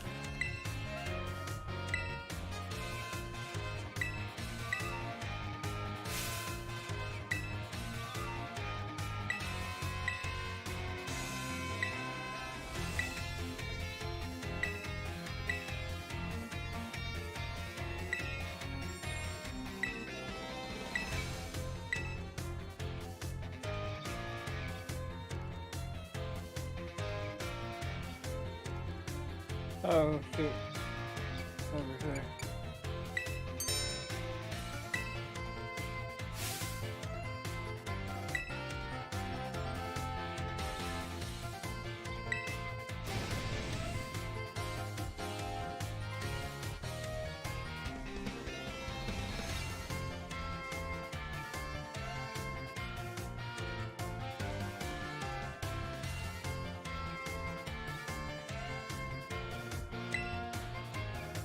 What?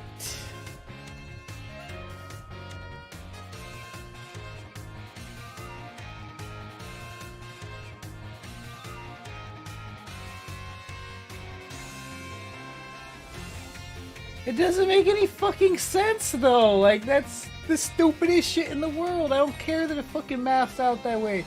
It's not like it doesn't make sense. It's stupid. Like, there's some other shit right here I'm looking at also that says like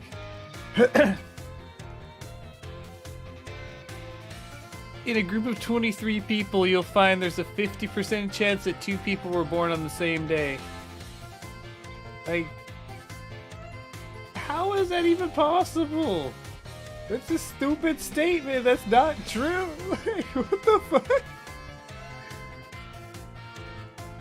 Like, I don't know. It just seems so just like... I don't know, like, it just... Oh, it reminds me of just like something where like, oh, well, the math turns out... Oh, well, the math says it's so. So it just... I don't know. It just seems like it's... Like, I just looked at all these stupid calculations they did. We're like, okay, yeah, well, you did your calculation, it came out like that. But obviously that can't be true. I don't know, it just can't... Like... I don't know, it just sounds like so stupid because it's like... Like, of course, it's either you're the 30% where you're not in that group, but then everybody's just gonna be, oh, well, that's just 30%. What if it's more than 30%? Why don't they fucking go out into fucking classrooms and actually fucking take this? Why don't we statistically go do this shit instead of fucking everybody do it, plugging this fake fucking algorithm into this number shit? Let's go fucking actually go into classrooms and see if this is fucking true. Let's go see how true this shit is, which I don't think it is. It's a lie. It's a bold-faced lie, a bald-faced lie, whichever one it is. It can't be true. This shit just, it doesn't make sense. 40 people, like, of course all those people aren't going to be born sequentially, their numbers are all spread, but the problem whenever you're dealing with like calculations and numbers is that the numbers are spread infinitely across everything at the same time. Like, I don't know, it just doesn't make sense. I'm trying to think back to in my life and like maybe once in a group, a friend group, there was maybe one other person who had the same birthday as me, but like, I don't know, it just seems so far-fetched. Such a ridiculous concept. It's just like... Like, I don't know, like, how could you even say that? Like, be honest about it. Like, so in a group of 40 people, there's a 90% chance 2 of them. Because what you do is, I guess you... you do 366 or something, and then you minus the 40, and then you put that over 365. There's longer ways to do it, but that's the easiest. So you take away however many students there are from 366, which is how many days there are possible. So you removed those days, put it under that, and then you percentage or ratio out that. This doesn't make sense. I don't know, it's just dumb. I think it's dumb.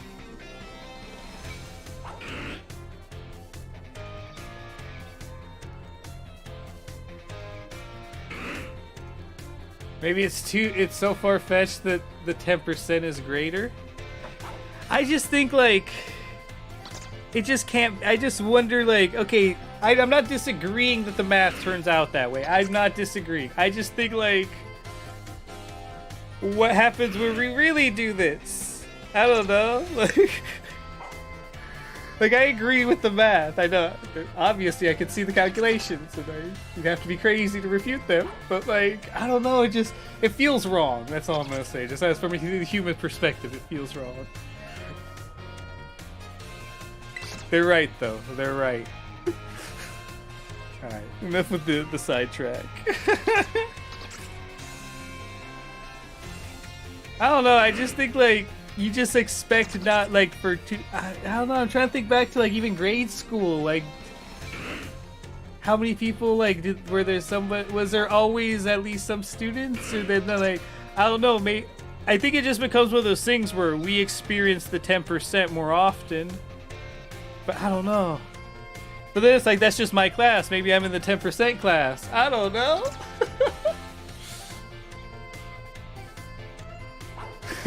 60% of the time, it works every time. No, it's... I don't know, that line, she threw me for a loop with that. I had to stop and make sure the game wasn't tricking me. Is this like a joke? I don't know, I was talking to Clavel yesterday and he asked me what chugui means. And I thought he was just joking. Like, I didn't know that it was an actual thing. My sister's watching and she's like, oh no, that means this. You were supposed to answer him this way. I'm like, what? Oh no. I'm not hip. I think I had to Google, what was it? Bussin'. So I was like, are people just misspelling? Did they forget like forget a few letters? What is bussin'? I guess I didn't know. Chewgy? Chewy? I mean, I don't know it, so I don't know how to say it. Alright, everyone. It's time to begin our final exam. I'm sure the fun experiences you all had in my class will serve you well as you answer. I hope so. How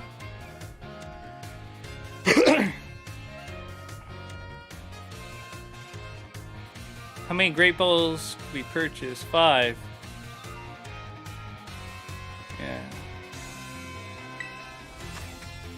A water type move with a power of 100 lands a critical hit on a grass type Pokemon.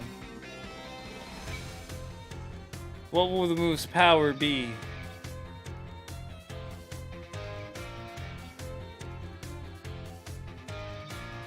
Smash, smash, smash, smash. Oh, thank you, Elias, for smashing that like button. I do appreciate that. Yeah! Every like helps us out, keeps us popping up on Facebook feeds, keeps us doing what we doing. No, because it's becoming 150, but it's only gonna hit for 50% of that.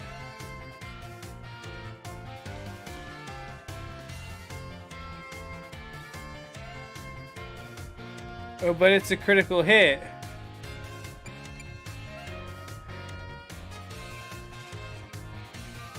Okay. It's a base power of 100.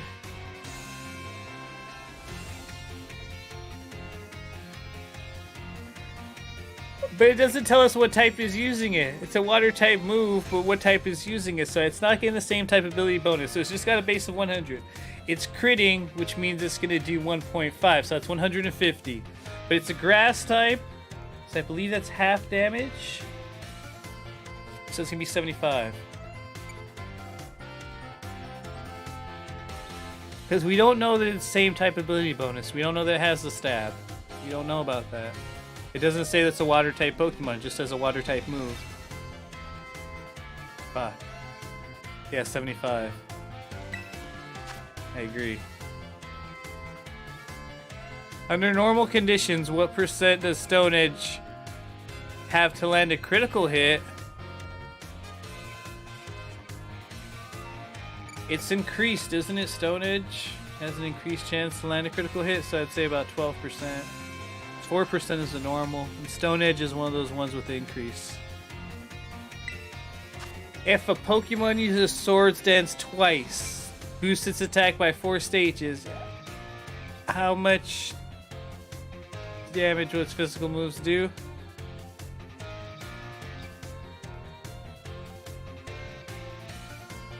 Triple damage. This is the one I failed earlier. Triple damage. I said quadruple, but the answer is triple, I believe.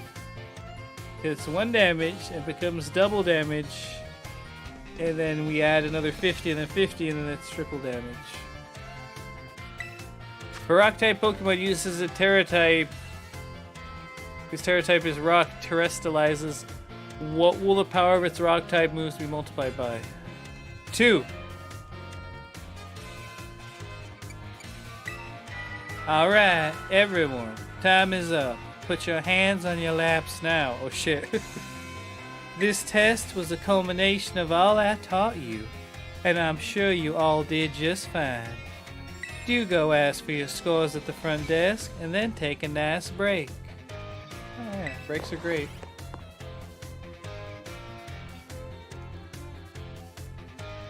Come on, 5 out of 5. Come on, 5 out of 5. Alright, let's look.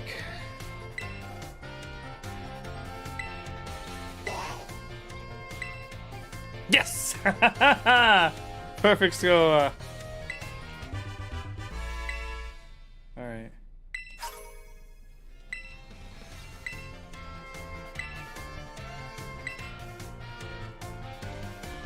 Still have 5 classes. Jesus! Which one does, Salvador teach? He teaches languages, huh? Well, let's talk to the history teacher, because I think she'll teach us about the Beast of Ruin, maybe. Miss Rayford, yeah, let's go. I need to grab a drink though. I might be tardy. Be right back.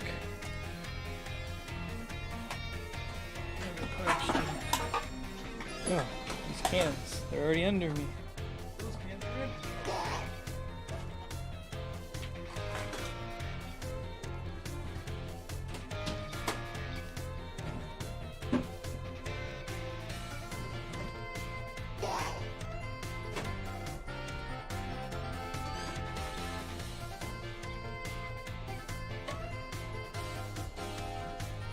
I'm trying to remember which games had like a Pokemon school. The Gold and Silver had one. Black and White also. I don't know if X and Y has. I'm trying to remember X and Y, but I couldn't. I don't think I even have it anymore. Sold my Switch. I think the other Switch was like breaking. And I bought my new Switch. My Switch DS. I might have it back in my day. Look for it. You know, X and Y nostalgic.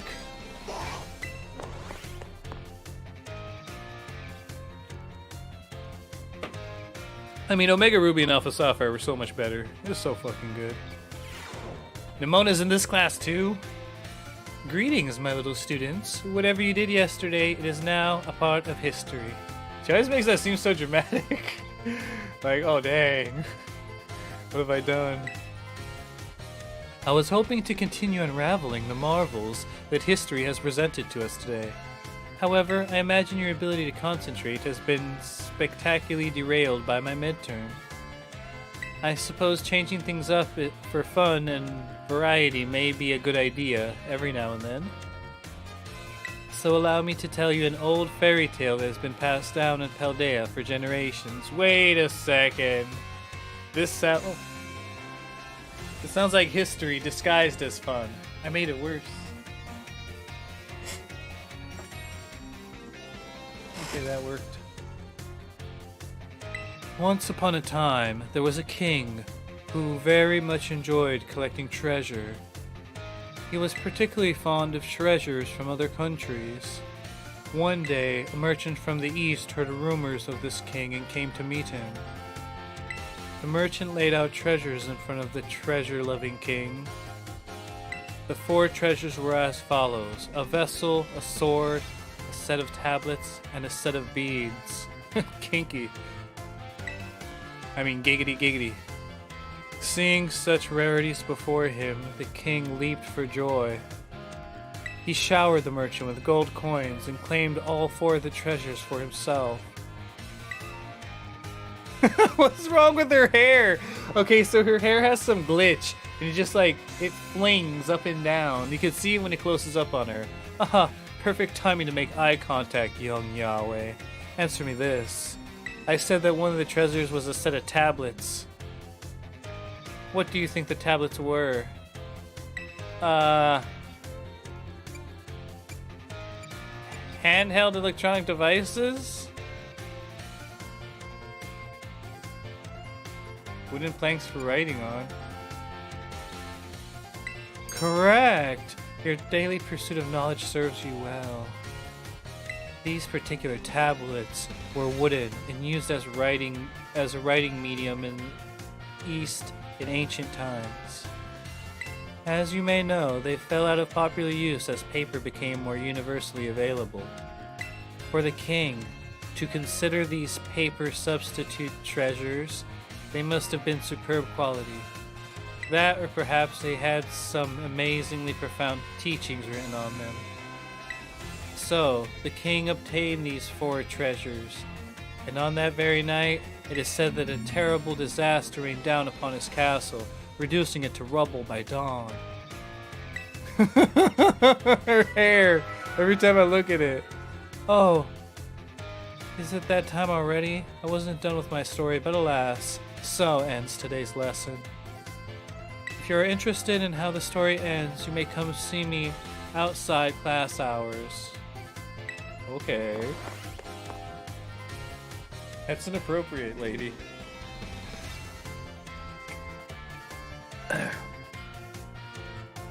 I've texted you all my address. Just drop by my house if you have any questions.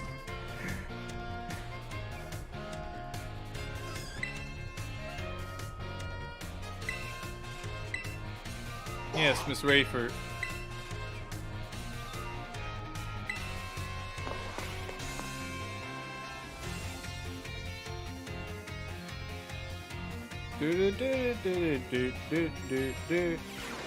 Greetings, my little students. Whatever you did yesterday, it is now a part of history. Today we will continue to unravel the marvels that history has presented to us. I trust you all remember our lesson before the midterm exam concerning the great crater of Paldea and its interior Area Zero. This mysterious crater captured the imaginations of many, including the former Paldean emperor. 200 years ago, a group of explorers claimed to have finally reached its depths.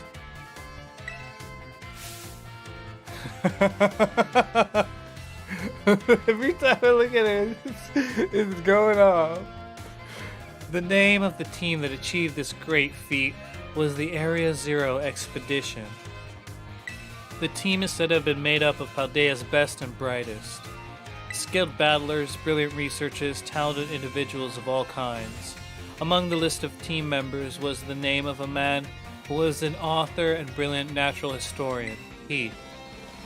After returning from Expedition Zero to Area Zero, after returning from the expedition to Area Zero, he used his literary talent to record the events of the expedition and publish them. Aha! Perfect timing to make eye contact, young Yahweh. Let me see if you were paying attention. What was the name of the team that first made it to the deepest reaches of the Great Crater? Team Rocket! The Area Zero Adventures! Area Zero Survey Corps! Area Zero Expedition? Correct. To pick up on and remember a term I simply slipped into the flow of the lecture, you really are quite the clever one. Oh man, I just pay attention. The correct name of the team was the Area Zero Expedition. The record of their activities written by the expedition member Heath can be found in the bookstores and the like even today. This record is known as the Scarlet Book. Yeah, I read that like last stream. It's pretty cool. At the time, the entire region of Paldea was absolutely buzzing about Area Zero. The Scarlet Book was so popular that practically everyone had a copy. However, the book itself was full of fantastical descriptions and illustrations of things that could never be thought of as real. Oh, there's just so many hints. Okay, like I was talking about this last stream, but like some people are saying that the Paradox Pokemon can't exist because if a time machine happens, and if she's talking about 200 years ago that they saw these Pokemon, the theory is that the Pokemon are pulled by the time machine. Well, how did they appear there before? Well, it could be that maybe the area itself is having time fluctuations and they're just slipping through every so often. And the ones that they saw 200 years ago were just slipping through from the far past. But, like, some people have said that it's not that. The reason there's two different books for two different versions, there's the sci-fi novel or whatever, and then the Scarlet Book is because the creatures you see are the creatures they write about in the book, and that's it. They're created by the imaginations of those who went searching for them, because first they're cited and written about by Heath, and then later the professor, whichever professor, goes and investigate it. I don't know who the author is for the other one, if it might be Heath also, I don't know. But the point is that they get these ideas and they go back there and then they see them and find them all. And it's kind of like it kind of contradicts the idea of it. Like, I don't know, like I said, either there's wormholes that are sending these things from the future or the past, or I don't know, like, it just doesn't make sense if there's a time machine involved, and then how'd they get through before the time machine was turned on? Because you were writing about them and encountering them before you guys got down here and you built this time machine. If this time machine was built after to send them all back and stop them. Like, it just doesn't make sense. But... And so, like, there's a prevailing theory that there's gonna be something very similar to what goes on with the Unknown. I think it was in like the second Pokemon movie with Lugia and stuff like that. Some little girl, she becomes friends with the Unknown, and the Unknown start doing like a Wanda, and they start writing reality with their thoughts and stuff like that. So they put like the consciousness of her father into an Entei, and then it's like like her will is what manifests and stuff like that. And so like we have this situation that perhaps within the Great Crater, there's not really these Pokemon coming through from the past, the future, whatever, that these Pokemon are being created based on our concepts and thoughts of what these Pokemon are, because they seem to be particular and specific to these preconceived visions, and they're created when these people go in there seeking and wanting these visions. And like I'm finding within the text and within the dialogue, there's a lots of alliterations to that. Like when you're talking to Arvin, he said this like last time when I met him in the halls. He was like, yeah, my mom, I can't believe my mom imagined it and then went and found what she was looking for. And so I don't know, there's just like these little hints sprinkled in there of like imagining it and then seeing it, or imagining it and then making it real, or fucking like finding just what you're looking for kind of thing. Like illustrations of things that can never be thought of as real. Like right there, like there's just so like illustrations of things that can never be thought of as real.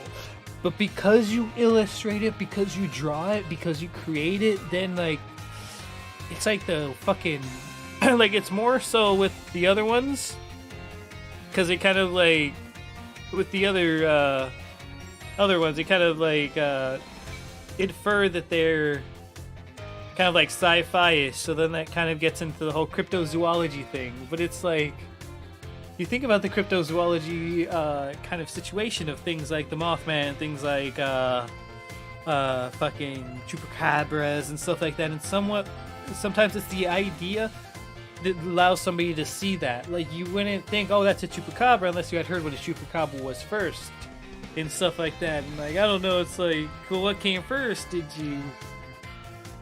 you see it before it had a name, or did you see it after you knew what to call it and what it looked like and stuff like that? I don't know. It's crazy madness. The masses began to call Heath a liar. Even the truth of the expedition making it to the bottom of the crater was called into question. The Scarlet book was condemned to the shelves of used bookstores just as another book of wild paranormal stories. There we go, paranormal stuff. There's a copy of one of the bookshelves on the ground floor of the entrance hall. Feel free to have a read if you're interested. I already read it, lady. I'm all over that. Oh, is that time already? I must have gone swept up filling your minds with the knowledge. This ends today's lesson. We will unravel more of history's enigmas together next time.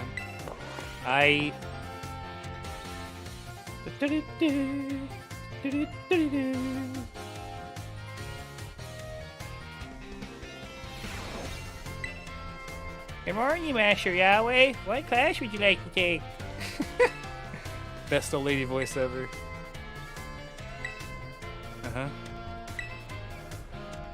Class will begin soon. Don't be tardy. I like how they got twins working here, though. Like, she got her twin sister working the other desk over there. That's nice. They keep it in the family.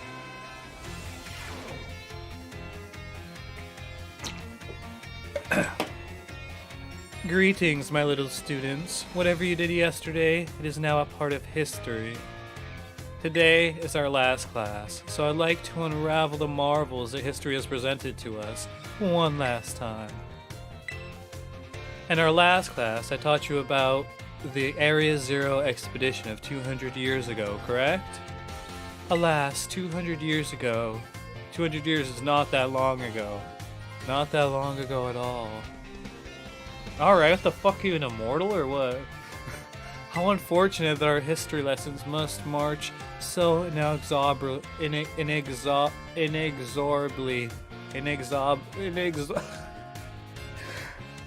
Our lessons must march towards the future. Would it not be more of an adventure to march towards the past instead? To start from our present and study history in reverse? It might be hard to follow. Indeed, it may be difficult to understand the flow of events, how one thing leads to another, if we were to trace history in reverse. Suppose I have no choice but to let the flow of time carry us toward the future. In this last class of ours, I shall fill your minds with the history of the terrestrial phenomenon. The technology behind the terrestrial orbs had its origins in Area Zero. Even after the Area Zero expedition supposedly reached the crater's deepest depths, others continue to explore that area. Around 140 years ago, Pokemon cloaked in mysterious light were discovered there. As you may have already guessed, these were, in fact, terrestrialized Pokemon. However, when those who discovered these Pokemon brought them out of Area Zero, the light faded and the terrestrial phenomenon remained a mystery for quite some time. However, 10 years ago, that might as well be present day, a certain someone you have definitely heard of unraveled this mystery. Professor Sada? Haha, perfect timing to make eye contact, young Yahweh. Answer me this. What was the name of the famous professor who unraveled the terrestrial phenomenon mystery? Heath? Was it Heath? Is he still alive? Correct. To think that you, a new transfer to our academy, could correctly answer this question. You must be very diligent in your studies. Approximately 10 years ago, a professor named Sada unraveled the mystery of terrestrial phenomenon. She discovered that the shiny crystals down in the Area Zero, or rather the energy they emit, is what causes Pokemon to terrestrialize. This led the professor to invent Tera Orb technology and develop a practical use for it. This technology was then shared with both the Pokemon League and our academy. Rumor has it that Director Clavel was one of the researchers on the professor's team. Alas, this story is much less exciting now that someone we all know appears in it. Modern history truly is dull, isn't it? Thus ends my history class. Our next session will be our final exam. Bring the wonders of history to the forefront of your minds in preparation. Aight.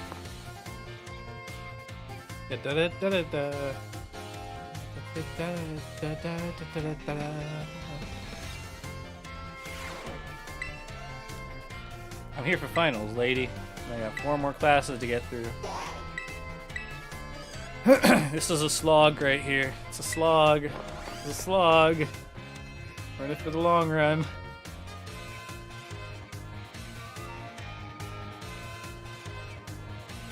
Greetings, my little students. It is time for our final examination. Summon your historical knowledge from the dark recesses of your minds and answer the questions. What is the area within the Great Crater of Paldea called? The core area. The crater area. Area Zero. How many years ago was this academy founded? Oh shit. It's like 805 years ago or 806 years ago? Shit. It's 805. Which of these did not appear in the Paldean fairy tale about the creatures? Folding fan.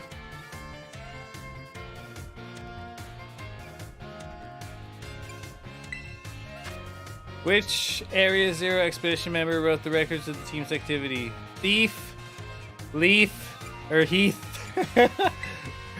Leaf from Animal Crossing? The little sloth? This sells, this sells sprouts and stuff? That's 10 years ago, yo. Your time is up. Put your writing utensils down. You must excuse that last question. It is too shallow and ridiculous to be on a history test. But alas, the director forced me to include it. So ends our final examination. You may ask for your scores at the front desk. I don't know about that fucking how old the school is. I think it's 806. Or maybe 807. So I might get 4 out of 5, which will be a shame. Shame.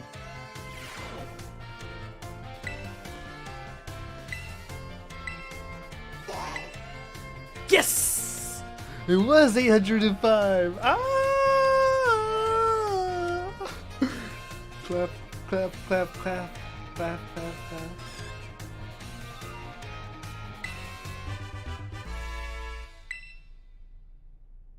Thank you for the candy. Ooh, that's cool, that's cool, that's dope, that's dope. I will be back. I have to go use the restroom. I think I might throw something in the microwave too because I'm a little hungry. I'll be right back in a minute.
Let's see what's up with this class.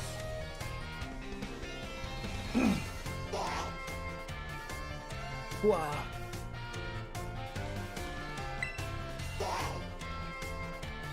Languages, oh here we go, finally Mr. Salvatore.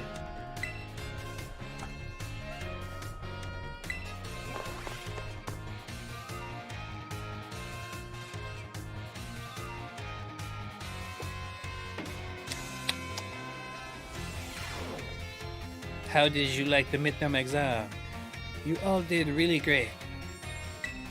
We're halfway there, and now for another lesson. Êtes-vous prêts? Are you ready? Oui. Très bon response. Great answer. Merci, my friends. I knew I could count on you stars. Leading up to the midterm, we learned all sorts of words from different regions. Starting today though, I'll be throwing a curveball. For we begin listening comprehension. Vas-y. Go for it, my assistant. Pikachu, what?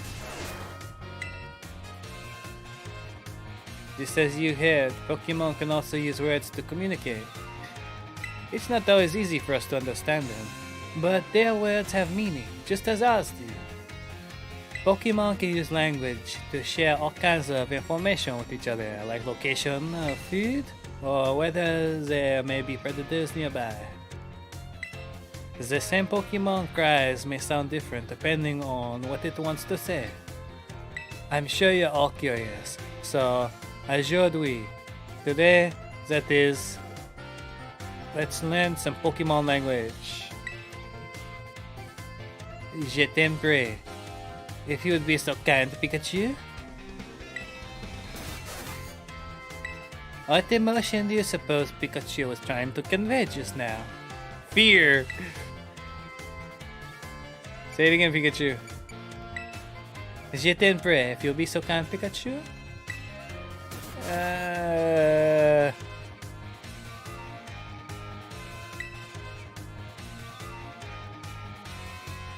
Happiness?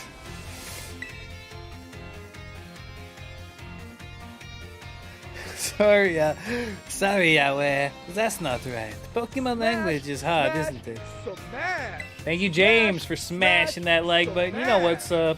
Yeah! When Pikachu says...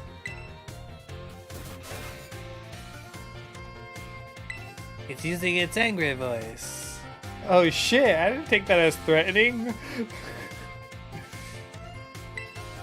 That's right, I had my little Pikachu friend here pretend to be angry for us. You think it did a great job? Give Pikachu a round of applause, everyone. Boo! Get better at expressing yourself. I don't know, maybe I just didn't read him right. I thought for a second about angry, I was like, no, it can't be. The same Pokemon can even communicate its feelings in many different ways. Their voices change depending on their mood and physical condition. Try listening more carefully to Pokemon, you might gain a deeper understanding of them.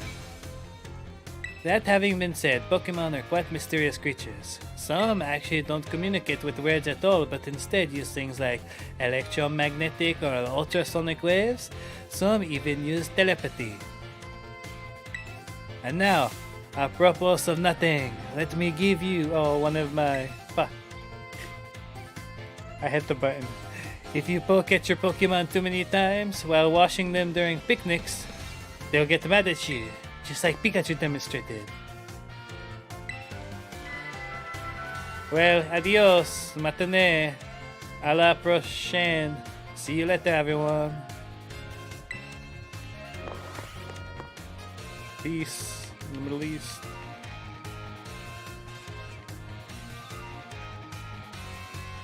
Okay.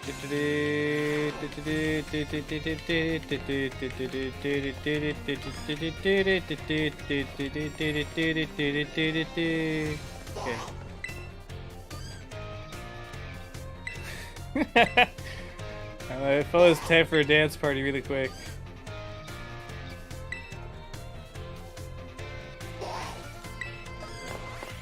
You ever just feel like it's time for a dance party really quick?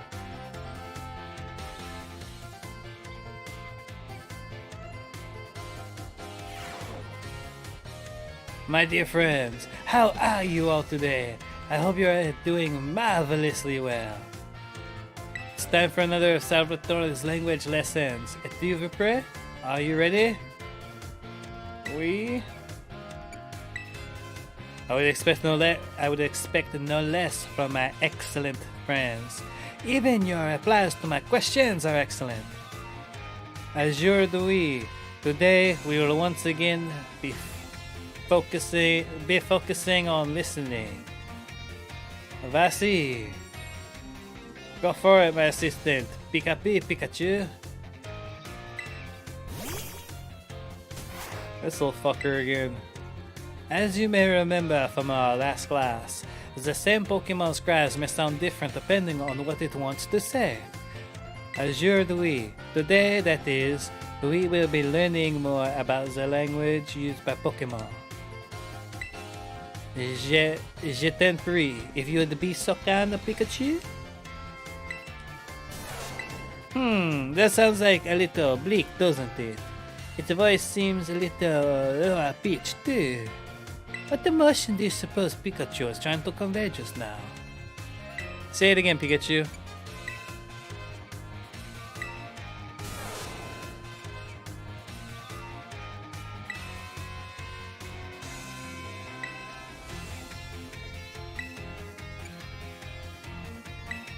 Ding ding ding! That's right, Yahweh! Fantastic! When Pikachu says... Okay. It's expressing sadness. Kinda makes you want to cry, doesn't it? That's right, I had my little Pikachu cry as if it was... crying. Funny joke, right? Don't you think it did a great job? Give Pikachu a round of applause, everyone. Don't feed it, Seago. No, no, no. Liar. And now, apropos of nothing, let me give you all one of my wise words of advice. If you hear one of your Pokemon making sad noises like this one, you should treat them with even more kindness than usual. Well, you probably already knew that though. A piece of cake for you all, I am sure. Of course, this goes for your classmates and others as well. Friends should support each other in times of sadness. I truly hope that you all can have smiles on your faces all the time, my friends. Our approaching course. Next lesson, that is, will be our final lesson together. I hope you're ready for the climactic finale. Adios, matane, pikapi.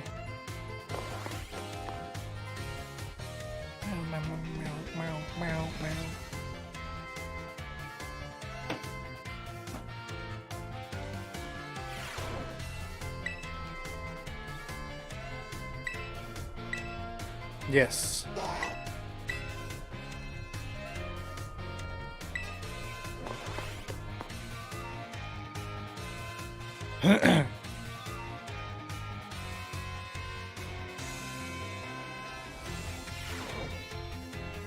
My dear friends, how are you all today?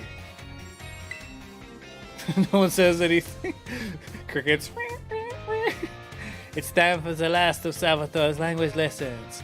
Êtes-vous prêt? Are you ready? We. What a response, fantastic. Great answer. That is perfect for our last class together. I love it. And as you're the we, today that is, we'll once again be having a language lesson. Vasi, go for it. My assistant, Pikachu.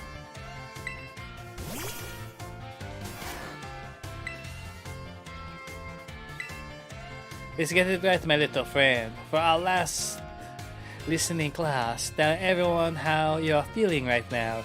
S'il te plaît? S'il te plaît? S'il vous plaît? Oh, can you feel that? That was contagious emotion in Pikachu's voice. What emotion do you suppose Pikachu was trying to convey just now? Well done, Yahweh. I'm so happy you got it right. Get it? When Pikachu says, Mrs. Cha? he's expressing happiness. Doesn't it make you want to break out into a happy dance? But I didn't have to ask Pikachu to put on an act today, oh no, I simply asked him to show you all how it felt about getting to have class with you all. Getting to meet as many new friends and study together in this class with you. It's made both me and my little Pikachu so very happy. And now, apropos of nothing, let me give you all one last word of advice. As you live your lives, I'm sure you will all have times when you get mad or sad or maybe even more than you would like.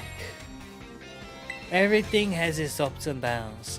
Life is a veritable roller coaster.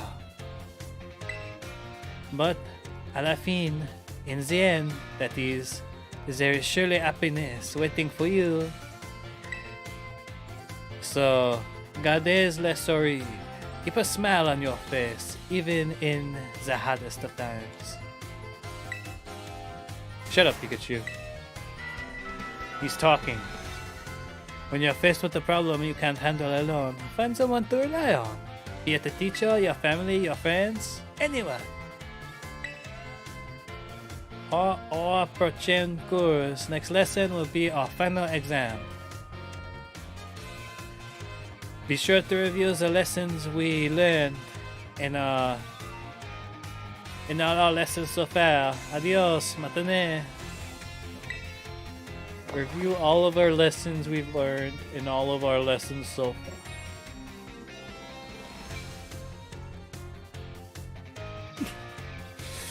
Like verbal gymnastics, yo. Yes. Cash will begin soon. Don't be tardy. Oh, lady.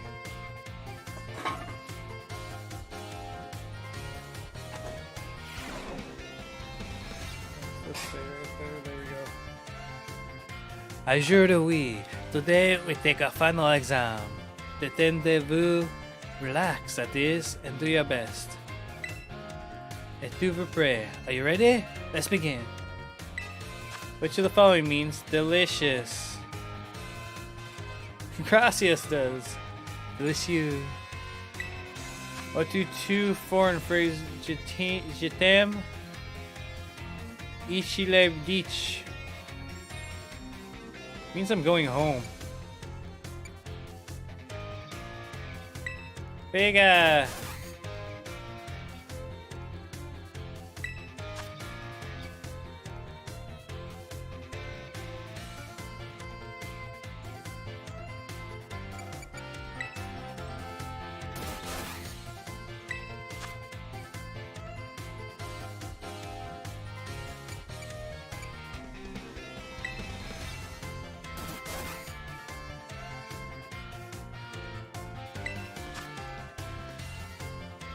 Probably same one from class, which was anger.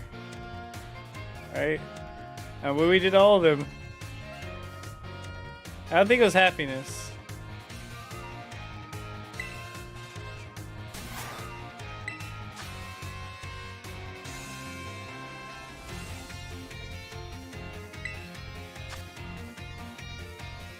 Salvatore. C'est fini, time is up. Posez-vous, stylos. Put down your pens, that is. I assume the obligatory dernière question, last question that is, gave you no trouble. I'm sure you all did great. Bravo, my friends. You can get your scores at the school's front desk. Where can we get a Pikachu as cute as that one? I hope that was sadness.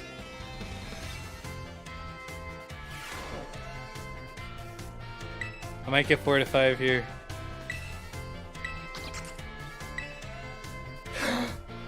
Five out of five. Ah!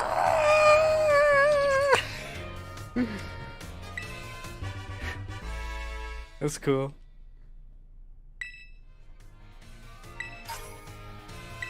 Alright. Done a lot of school so far. Let's see if we unlocked anything else. Oh, so we can go talk to her. We can talk to her. We can talk to him. Let's go talk to him. This is what it's all been leading up to.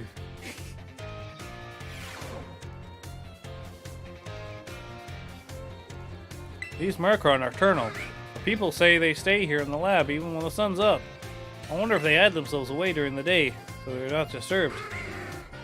Oh, maybe. Oh, wait. Save. I haven't saved in hella long. I turned off autosave, so now I manually save. Wait, these two fuckers. Oh, my dear Yahweh. Thanks to your advice from before, Pami is... Well, just see for yourself. She's very quiet. Yeah. It's feeling better, but this particular Pami may be just a bit meek, I suppose. I had Nurse Miriam take a look as well. And she says there's nothing wrong with it, health-wise. So it shouldn't have any injuries, ailments, or the like. Even so, it never utters so much as a cry, which is odd. That part has even Mr. Jacques here stumped. Sorry that I couldn't be of any help. Ne t'inquiète pas? Ne t'inquiète pas? Don't worry about it.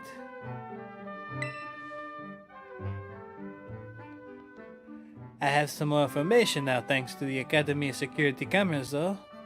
It seems Pami was attacked by a wild Pokemon that fled here to the Academy grounds. Maybe it's still a bit of shock from that experience and can't bring itself to speak yet? Okay, what the fuck? It's insinuating a lot, bro. Yep, if that's the case, there's absolutely no problem with keeping quiet. Pas de probleme. Probleme. We can't just attendre. Wait, that is, until it feels like talking. That's all we can do, really? Even if it speaks all sorts of languages, there's no guarantee that you can understand what's going on in someone's heart. But have no fear, I won't give up. No, I'll keep on trying until we figured each other out. Dude, it's just a pommy, bro.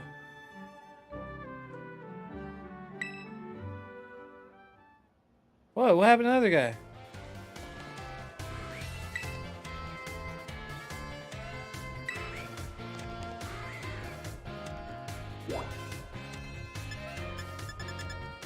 Oh, there he is again in the staff room. Haha.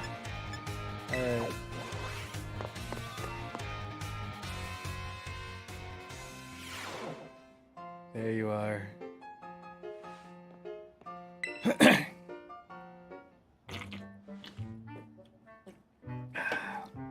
My dear Yahweh, Bomi here is as healthy as can be.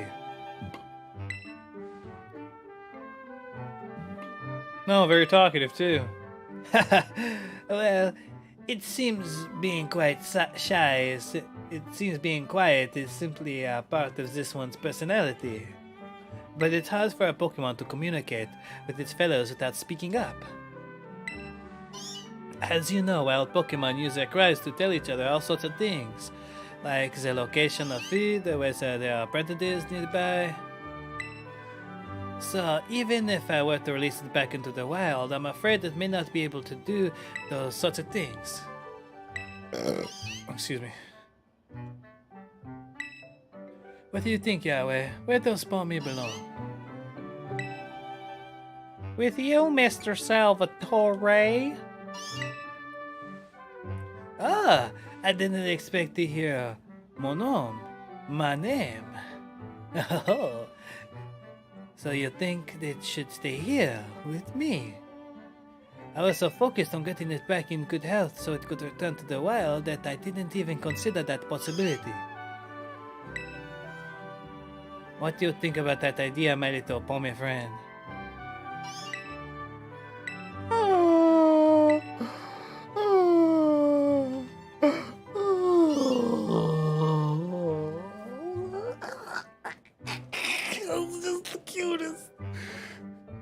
Bobby, it spoke at last. Even without speaking Pokemon language myself, I know that reply means yes. Or help. Its first words were no. Oh, my dear Yahweh, merci so very, very much for all your help with Pommy. All the more reason you should have this. Here, a rare Pokemon for you to raise.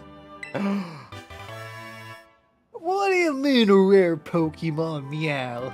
Are you tricking me, mister? Haha, I'm so happy. Yes, I, Salvatore, will take it upon myself to look after Pommy for good. I will indeed. You formed a close bond with Mr. Salvatore. You can now have a relationship with Mr. Salvatore. Let's see.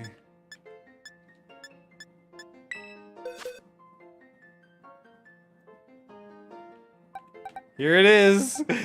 Here it is. I just wanted this. Look at it! It's Galarian Meowth! It's Galarian Meowth! From Sword and Shield, it's Galarian Meowth! Its hairy ass face, look at it.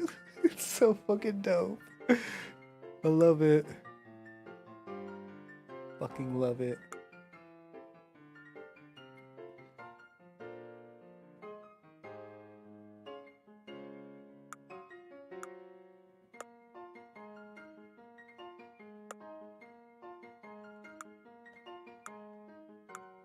Tough claws. Powers of moves that make direct contact. I'm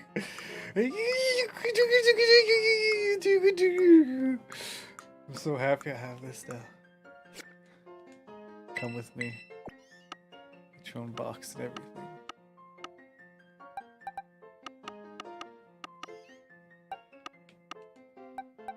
Oh. What did I switch? There.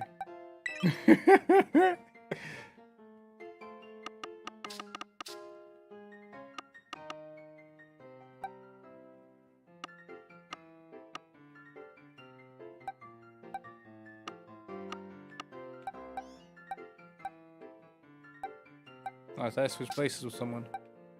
Alright, whatever.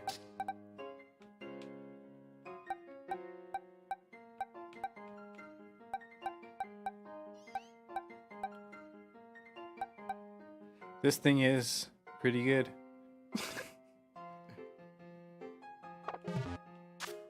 Alright.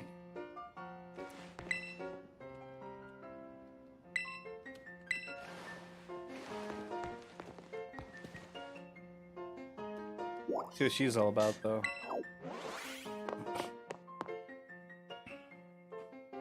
Smash, smash, smash. Oh, thank you for smashing that like button. I do appreciate that. Every like helps us out, keeps us staying faded, keeps us doing what we doing. So she's here? Oh, there she is. She's reading a book. Book over here.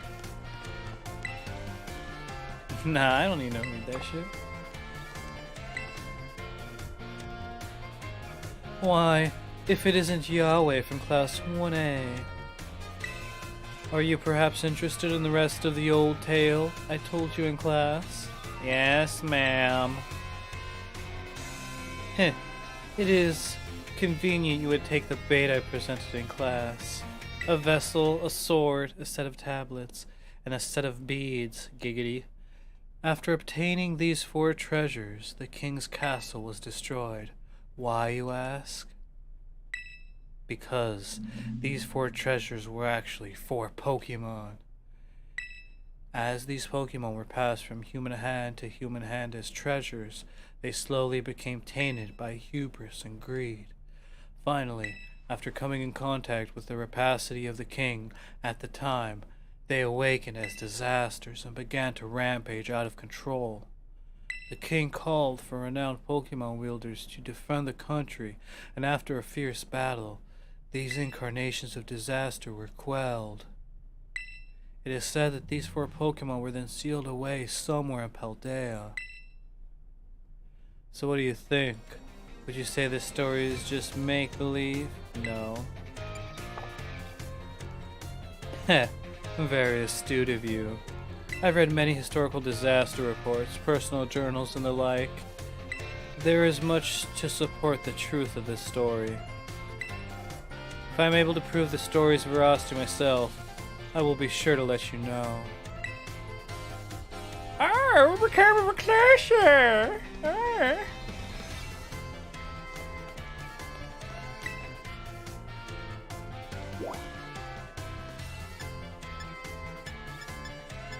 Oh, Seamus time over here in the cafeteria.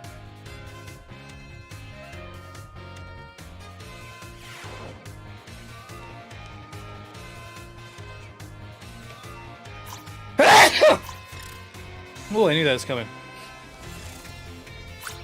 Surprising, isn't it? I didn't think it'd be so warm right next to a refrigerator. I guess. Yahweh? You scared me. Are you cooking something? Oh no, I'm not here for anything food related at all. I was just walking around the entrance hall, and I felt that intense gaze that I told you about before. So I quickly ducked into the cafeteria here. Our cafeteria only has one entrance, so I thought I might be able to discover the identity of the person watching me if they followed me in here. Ah, someone's come just now. Huh? That's weird. I thought I saw her come in here. Oh. Huh, I guess I thought I saw her come in here. I guess I won't be able to ask my questions today either. That girl. I feel like I've seen her several times before. She seems to be a student here. but I get the feeling that her question is not about her studies. Next time I see her, maybe I'll go start up a conversation myself. It could have been a little scary here on my own. I'm glad you're here with me. Alright, I guess. That's your daughter or something? It's okay for you to have a daughter, man. I don't care.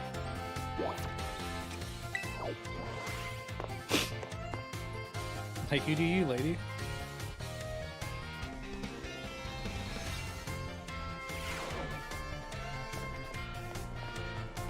You just gonna hang out here now?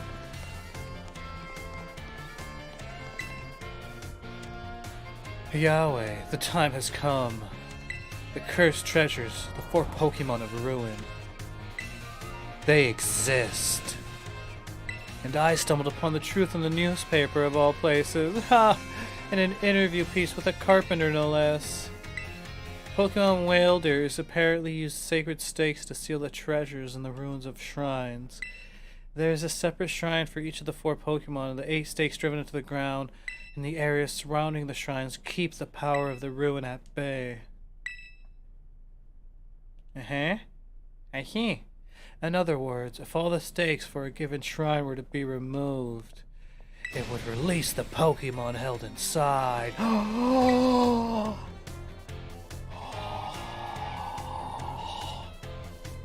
Revelation. Don't you think it would be nice to free those Pokemon from the confines of their teeny, tiny little shrines, Yahweh, so I could put them in even smaller Pokeballs? Of course! Yeah. Heh, a kind soul, I see. You are proving truly useful. According to a descendant of the Pokemon wielders in history, you must have a bond with the Pokemon in order to remove the stakes. I'm sure someone as Pokemon savvy as yourself would have no trouble at all with that. You can choose for yourself whether to believe me or not, but I will mark the locations of these shrines on your map. Yes!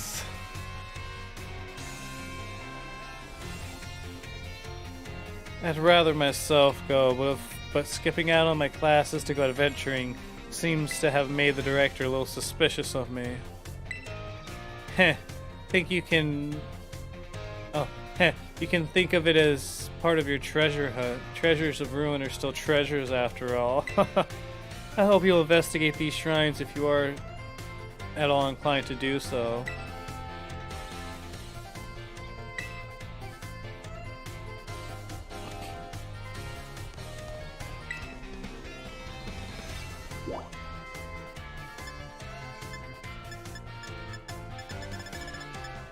In the schoolyard.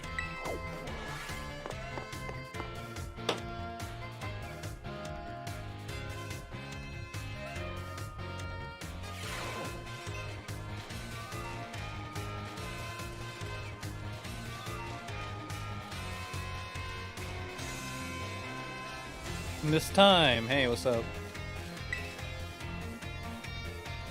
Yahweh, help me keep an eye out, would you? I set up a little ambush here for that girl who keeps watching me. She should be here any second. An ambush? Well, you see, it's not very pleasant knowing that she's just staring at me all the time. And now, I know what she looks like after seeing her in the cafeteria. Ah, that's you, isn't it? You're the one who's been secretly watching me recently. Time, how'd you know I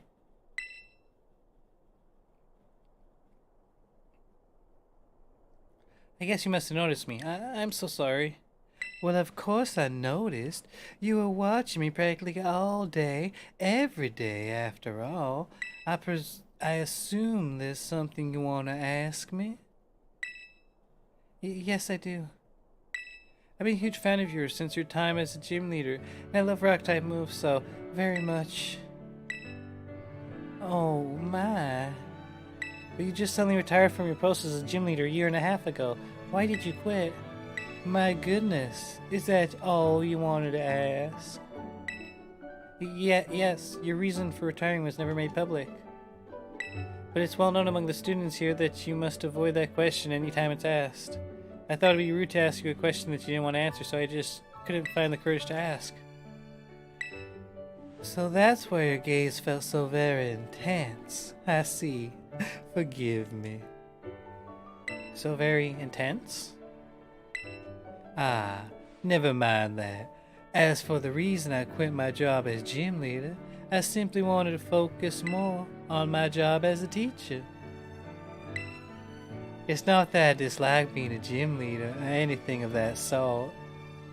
Quite the contrary. Talking about the gym fills me with the feeling of nostalgia and sadness. That's why I always avoid answering the question when students ask. Oh, I see. Do you have any plans of becoming a gym leader again?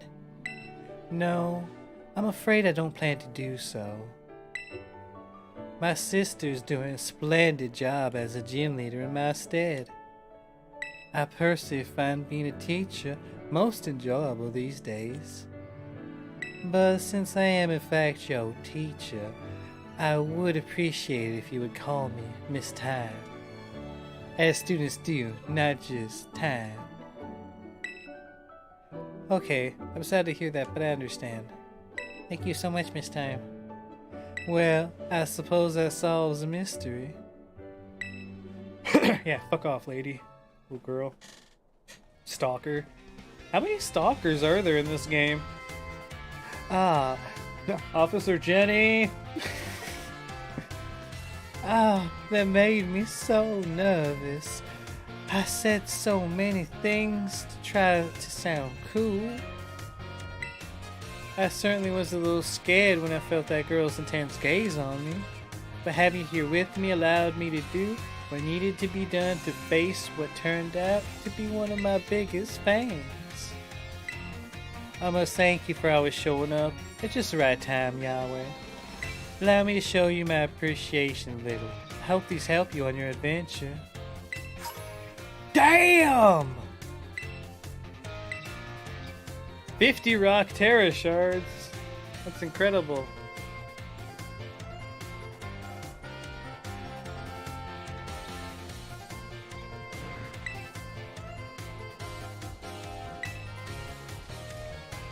Three rock Tera shards, man.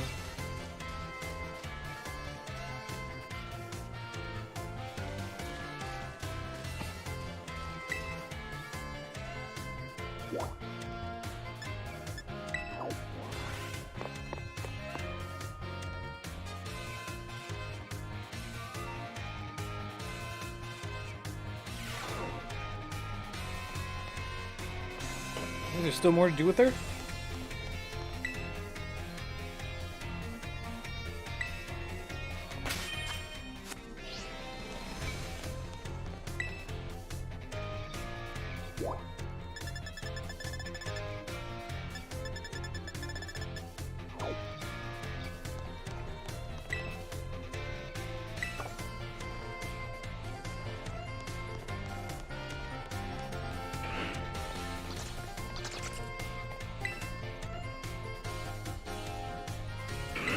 Three classes left. I'm gonna go outside and do some battles. We've been just sitting here doing dialogue for a while. Do a few terror raids. Maybe some Salamences.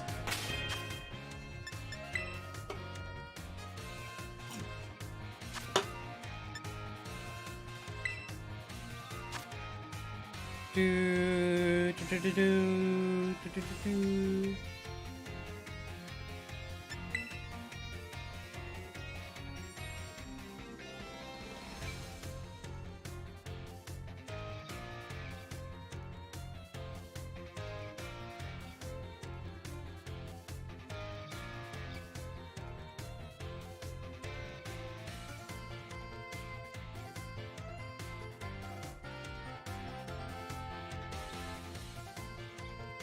Haha!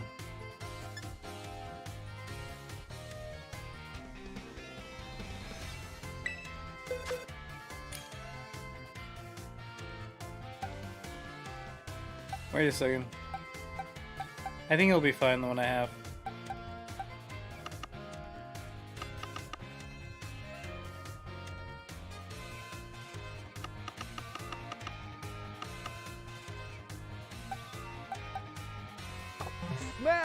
smash, smash, smash, smash. Ah, thank you for smash. smashing that like button. I do appreciate that. Every like helps us out, keeps us popping up on these Facebook feeds, keeps us doing what we doing. Yeah! So you need to give me a Skeledirge. Give me the Skeledirge. I didn't get myself a good one. 1.5's not bad. It's not good either.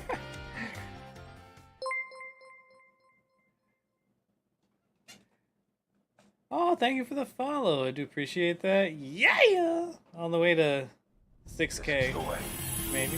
Thank you, Jake, for smashing that like button as well. I think we passed 6K. We're going beyond it. 6,100. Next number. 6,100.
Do I have a turn now, game?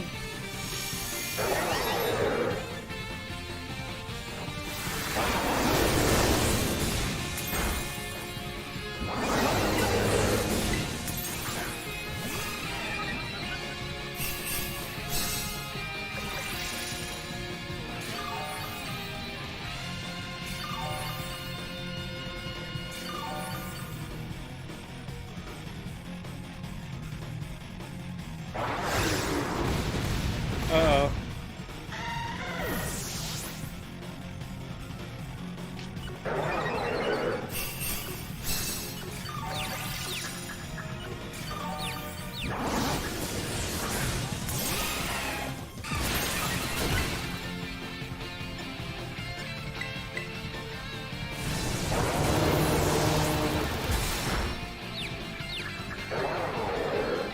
We're just gonna keep dying because these idiots aren't fucking... None of them are healing.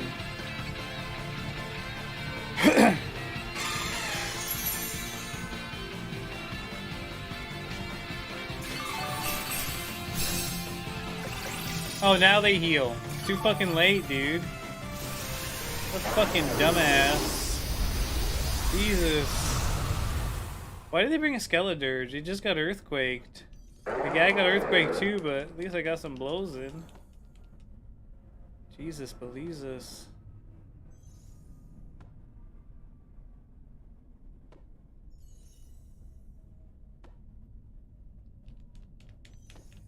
Hello, game. Hello, are you there? It's me, Yahweh.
Where's our fucking last person? The fuck?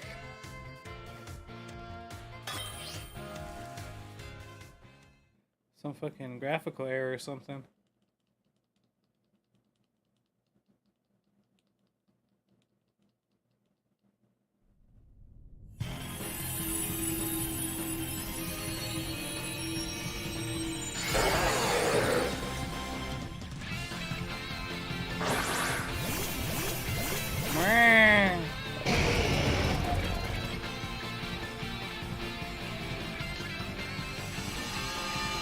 Thank you for the sunlight, buddy.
Jesus fucking Christ, man.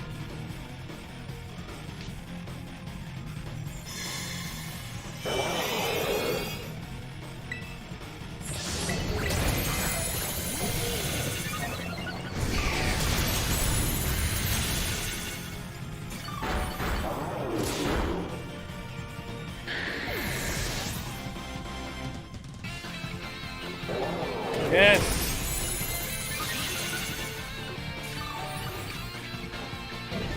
You should die from these two drain punches. Haha, that's how you do it.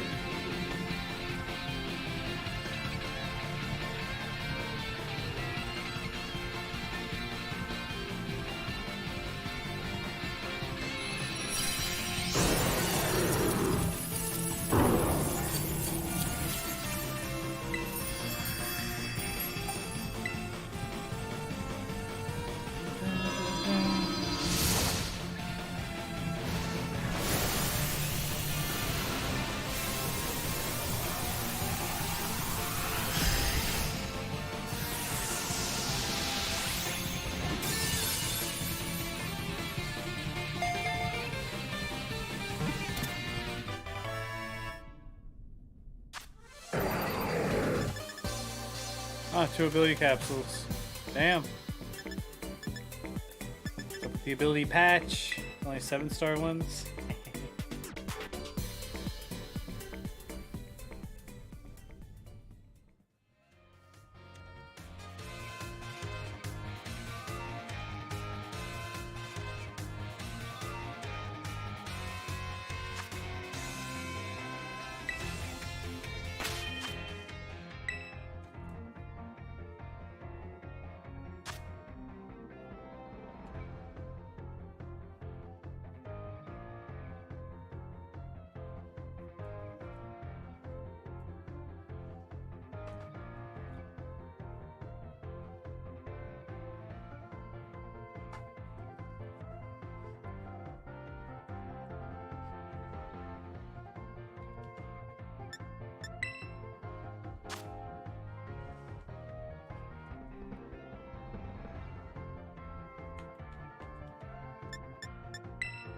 Please let me get into this.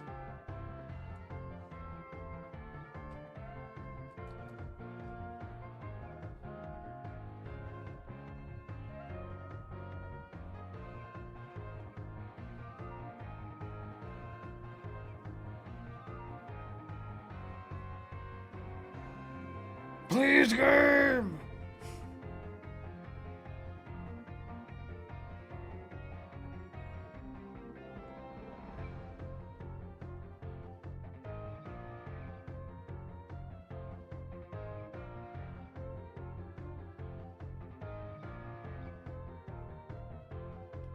I know that now. Game. God.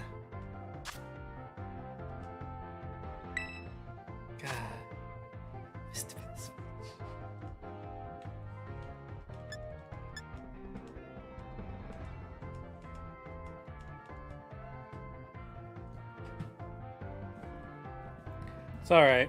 It's alright. It's alright. It's alright. It's alright. It's alright. It's alright. It's alright. It's alright. It's alright. It's alright. It's alright. It's alright. We'll find another sewer ledge. As I say, see, look, then it didn't work out.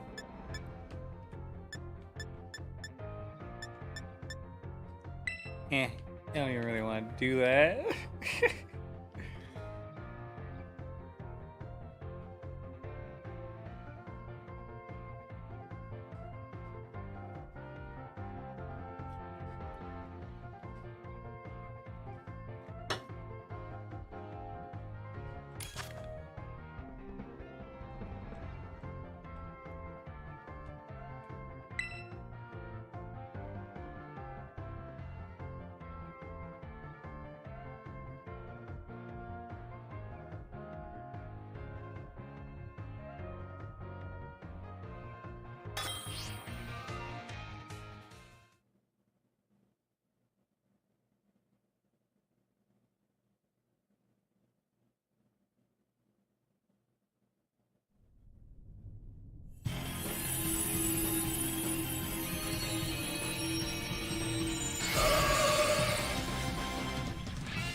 Why would you use foul play? You're supposed to be putting up fucking shields and stuff, stupid.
What the fuck is this Umbreon doing? Like, why are you attacking right now, bro?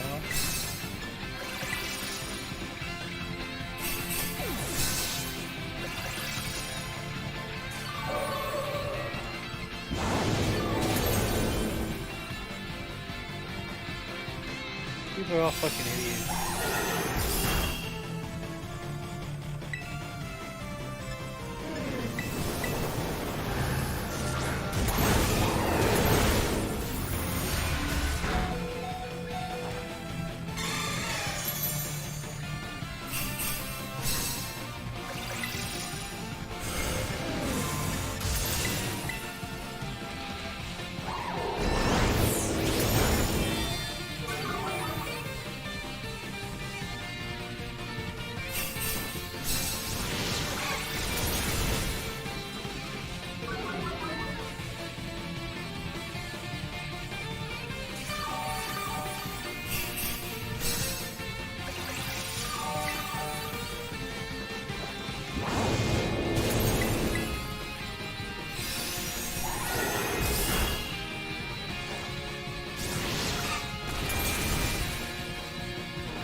attack each and then we're done. I think we got it though.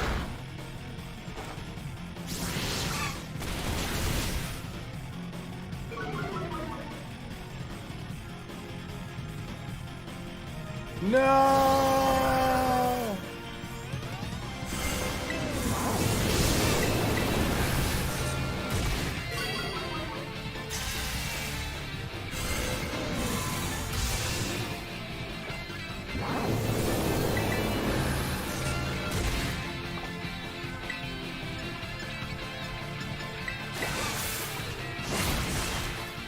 Nope.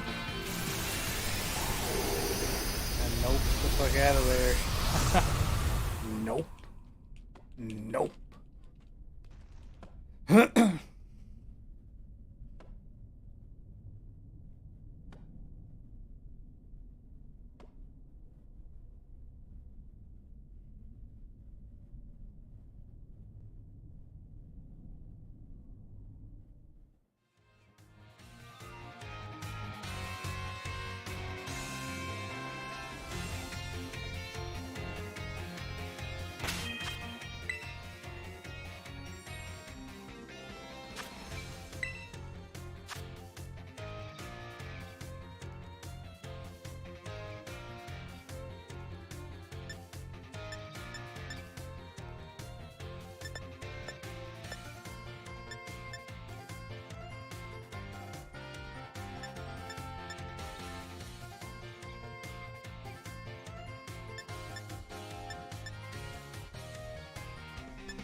Anytime. I'll refresh it one more time. That kind of sucked. Damn.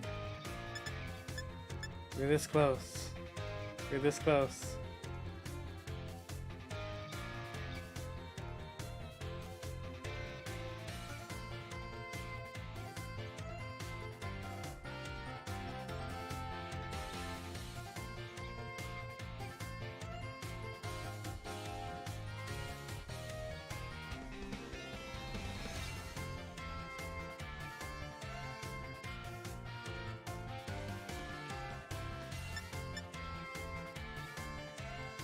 Oops. Fighting. That's interesting. Gotta have. I should chose fire. Fire one over there looks cool.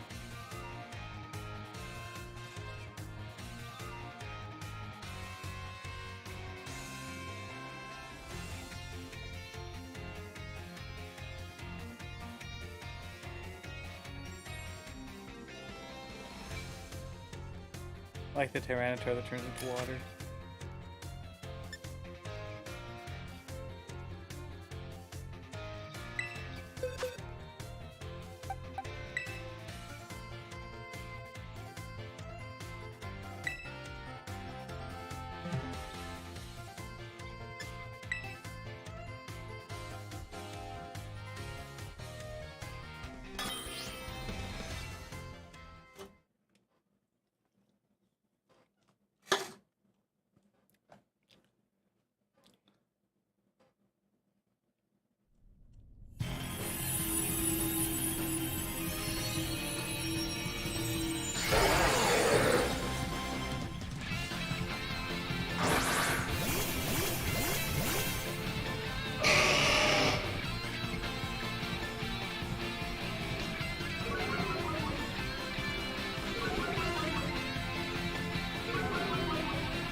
Oh, that's great. He gets 2 attacks for every one of ours.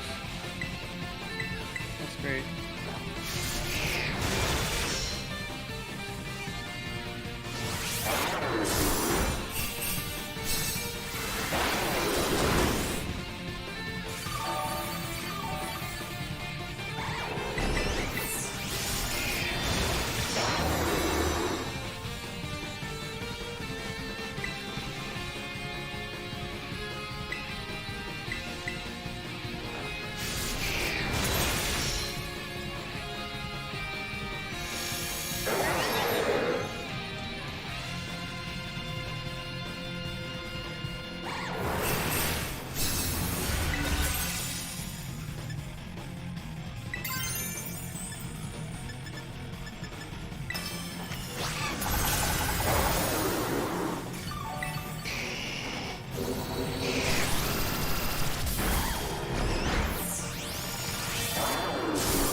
Motherfucker just launched at him. He's going blow, nice.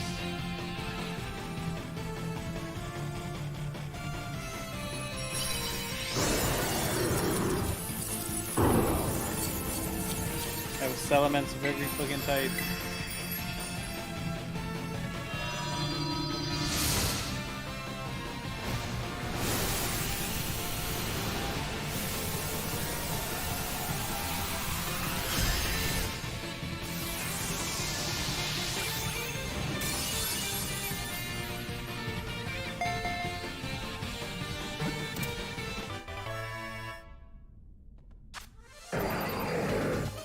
Fighting Tera Shards, 8 Bagon Scales.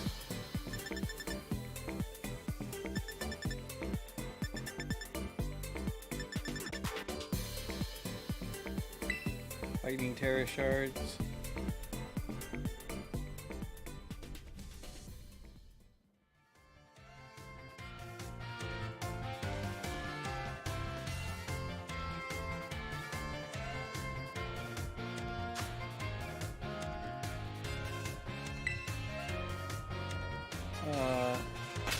Pokeportal. One more time. Alright. Pokeportal for free. Get this Pokeportal going soon. Ah damn, I love this one. Kinda spicy.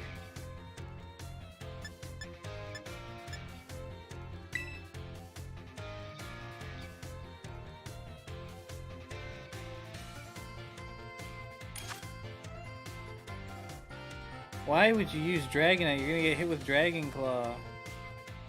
You're a fucking idiot, dude.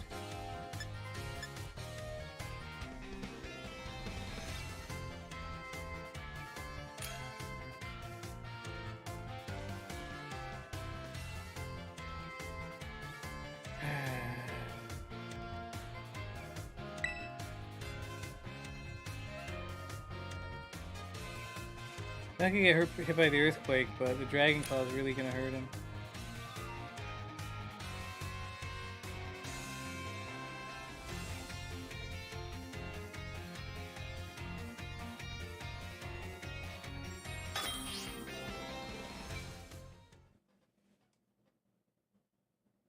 Hopefully this guy can tank multiple fucking Dragon Claws.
Oh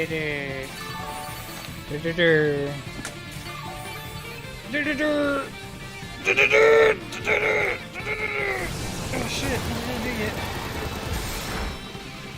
Okay, now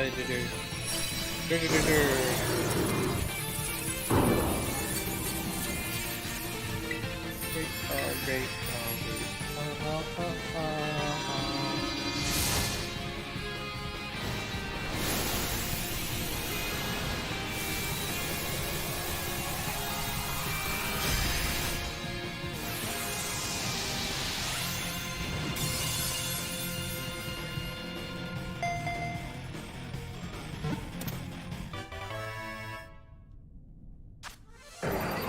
Tera steel shards. Nothing but caca. Nothing but caca.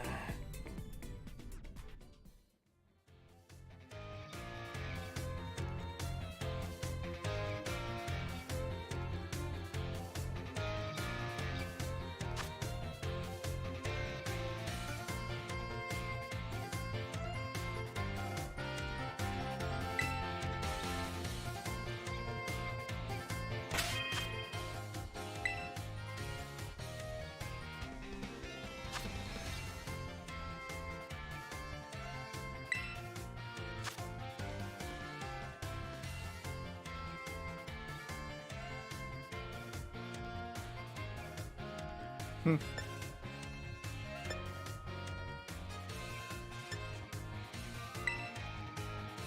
think we already have this guy fairy type.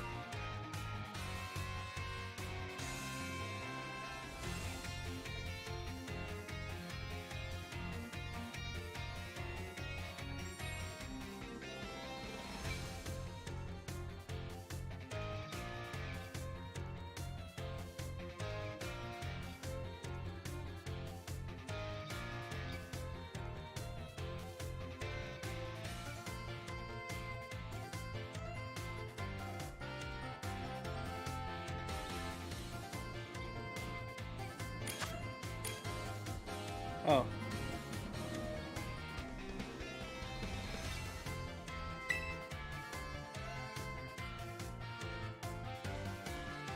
No, wait.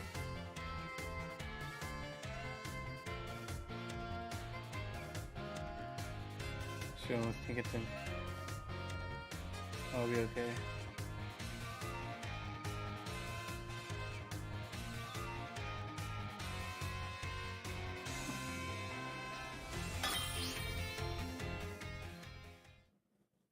Should be okay, we should be okay. We should be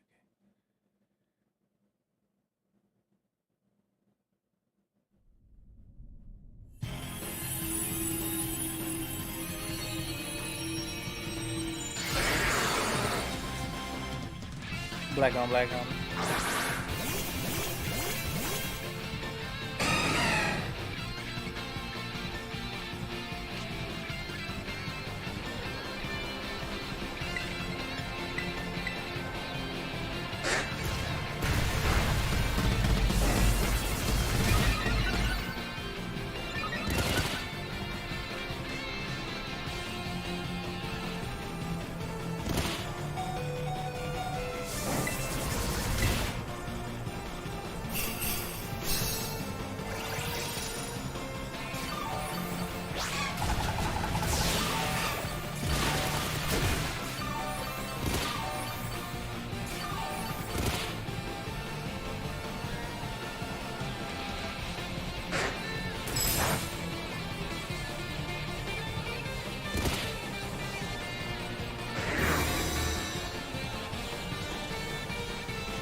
me using Gyro Ball. Like, stop fucking attacking, you stupid fucking retard. Why did you even bring this thing, first of all? Second of all, stop fucking attacking, you moron. This fucking Gyro Ball ain't doing shit. You fucking should be healing, dude. I'm a max fucking attack. Fucking Azurill who can't fucking attack because the city isn't healing in his turns. I keep the other Azurills up. There we go. Stop using Gyro Ball, it does fucking nothing! God, this guy's a fucking clown shoe. There we go.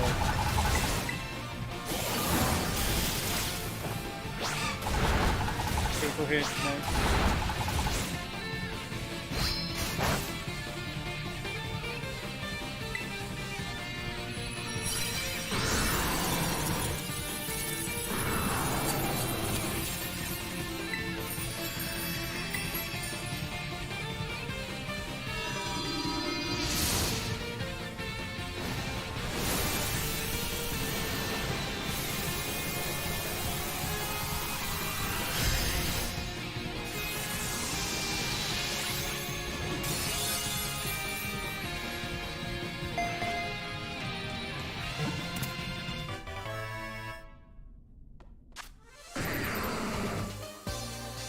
Fairy shards, an adamant, 4 fairy shards, 5 fairy shards, damn. Nice, very nice. Except the guy with the fortress, he could go to hell. Fuck that guy. So useless.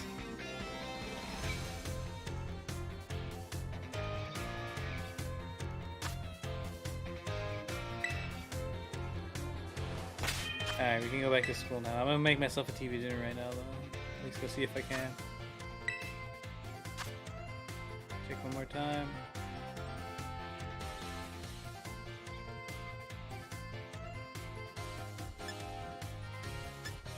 Eh.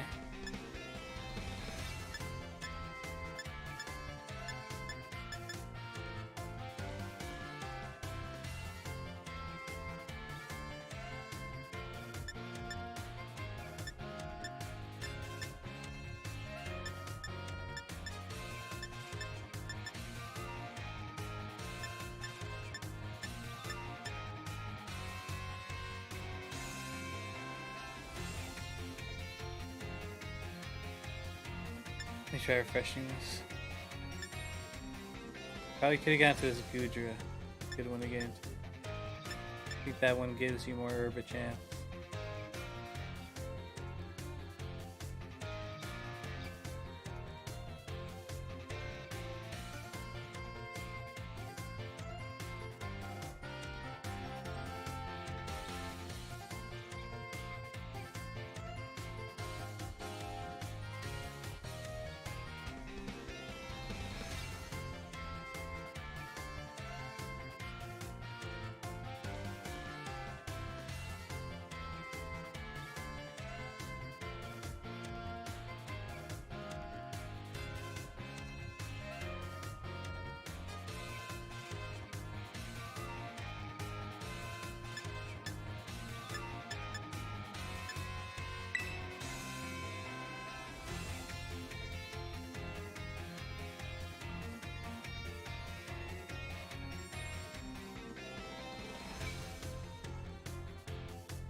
Yes, no, maybe. Yes, no, maybe.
Eee.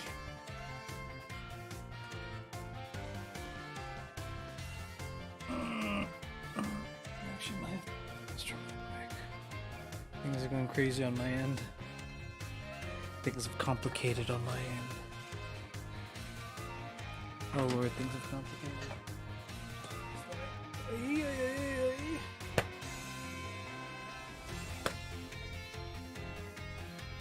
Oof. Oh, oof. Okay, good. I'll be back. Oh lord.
So much warmer in this room. Anywhere else? Oh my god. Cold.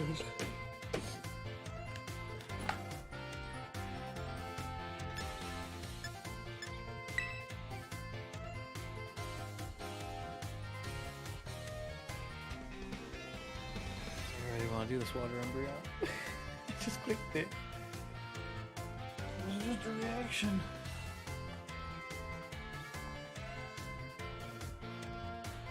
Ooh, so fucking cold. Got 3 more classes to finish. Oh, it's so cold out there. It's the fucking temperature right now. 58 degrees, no shit.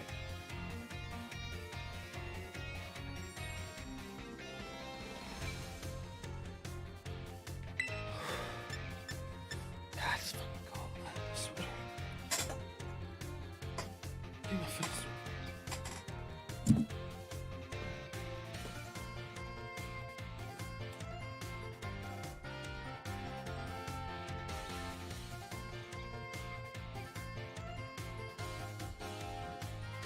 Oh my god.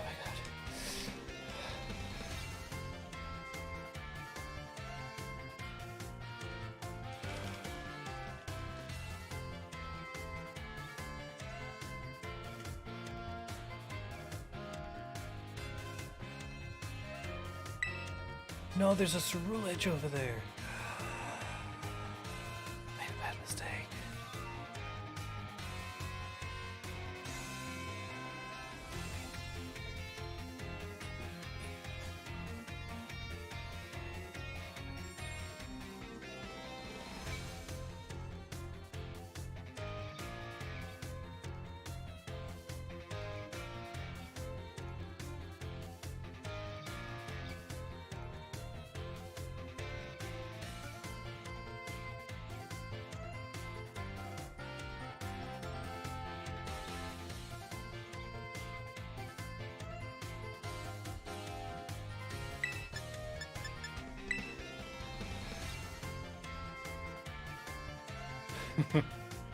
They're usually not supposed to click on these. I'm desperate.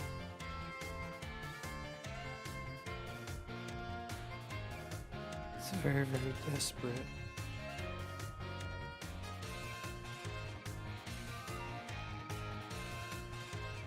Crazy if I get into it. Ding. Oh my god.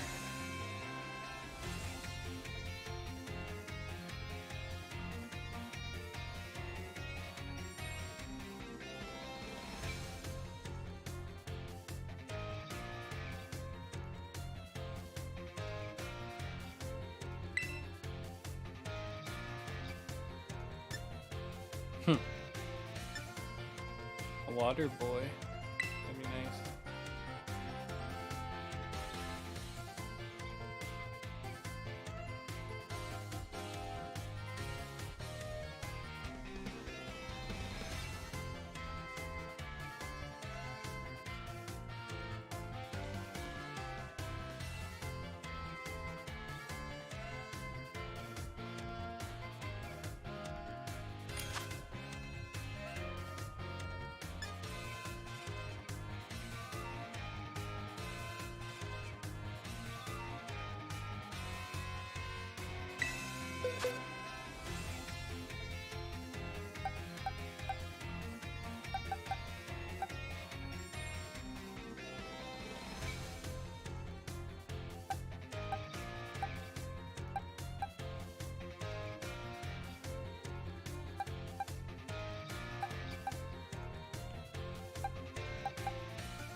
It really hit me with anything that's gonna fuck me up.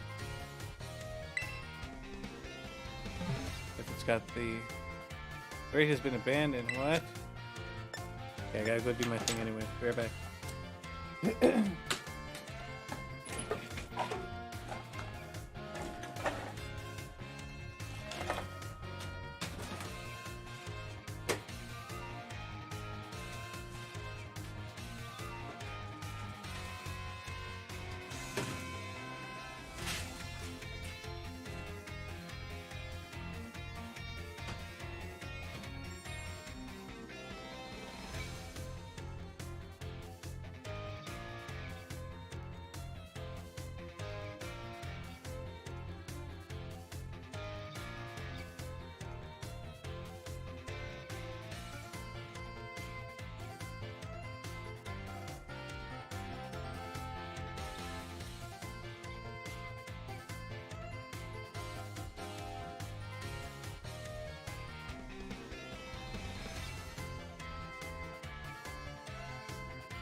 Alright, we're back. Ah, shit. Damn, this Coke's empty. Hold on a second. Just sit over here.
No, that's a 4-star. Damn, she went for the 5-star one.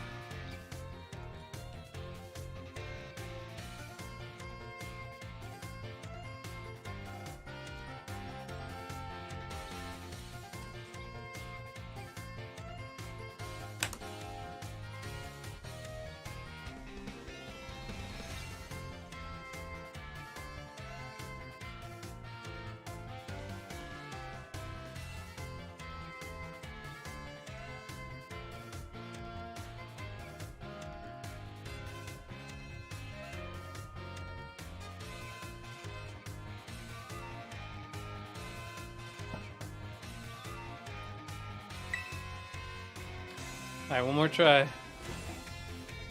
Actually, it's almost 7:10. We gotta get Dab going.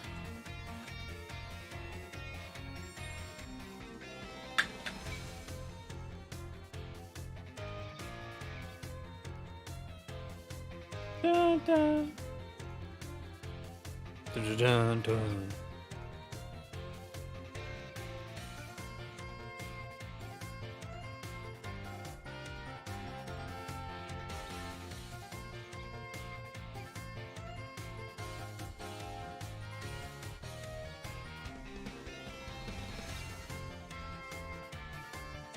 No, that's not the best one.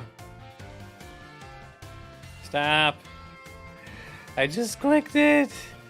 It was a mistake.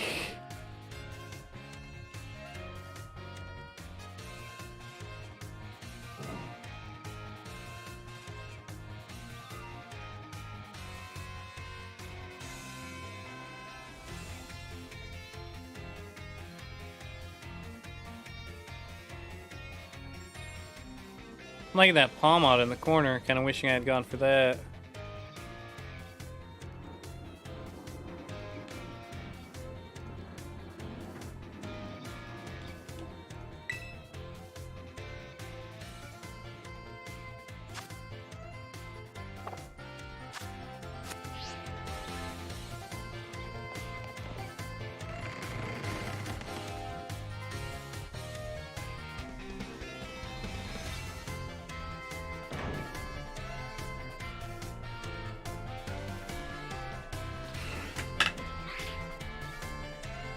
Go take some classes. Got 3 more classes to take before we finish the semester. Battle studies with Miss Dendra. Miss Dendra.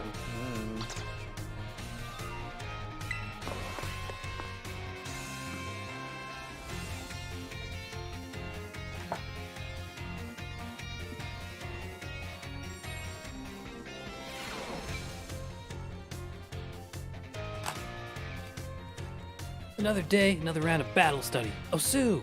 Let's get right to it. You all gave everything you had on the midterm exams. Well done.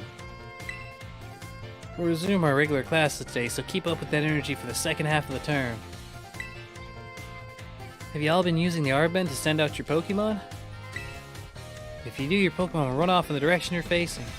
It's a super fantastic tactic that lets your Pokemon pick up faraway items for you. And that's not all. If there's a wild Pokemon nearby, where you send your Pokemon, they'll start battling each other. You call those battles auto battles. Just as the name implies, your Pokemon will act on its own during the battle. I mean, you won't have to give any commands. If your Pokemon wins, you'll get EXP points, just like it would in a regular battle. Make good use of these battles. They can be a really efficient way to train your party. But you want to remember that Pokemon won't evolve or learn new moves right away if they level up from auto battle.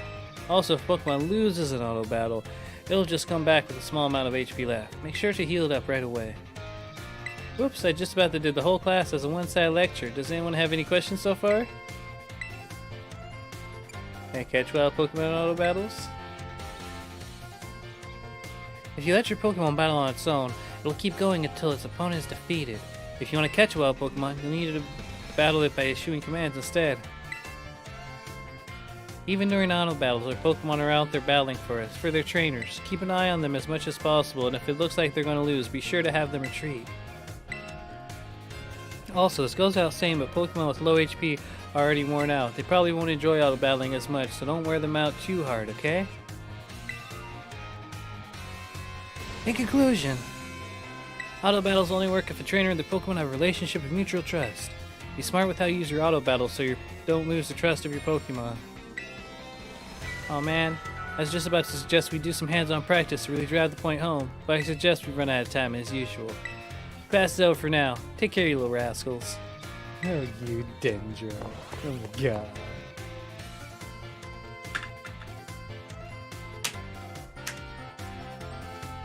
You the rascal, Goyle. You the rascal. 7:10 right now. Exactly. Exactly right now. Just gonna have to go look what we have here. Low on materials, resources, stuffs.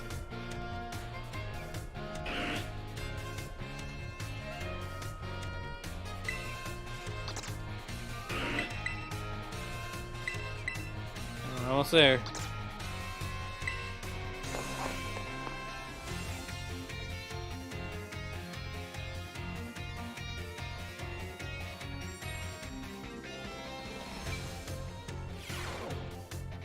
Another day, another round of battle study. Oh, Sue! Let's get right to it. Hope you gave auto battles a shot like we talked about last class. Making good use of auto battles will let you train up a bunch of different Pokemon. It's also an efficient way to gather the Pokemon materials you need to make TMs at the TM machines. Technical machine.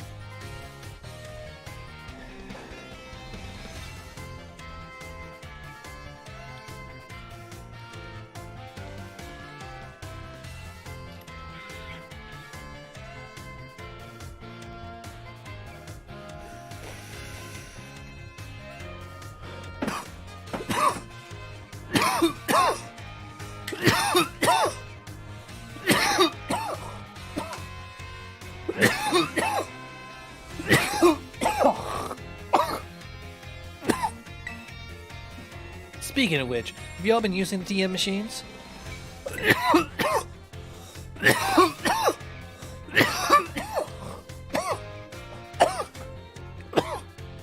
I sure hope so, because it's pop quiz time. To create TMs, you need Pokemon materials and one other thing. What is this? You need money! You need HP, all the HP you can get. Looks like you're already a TM machine pro, new kid. Yeah, no thanks.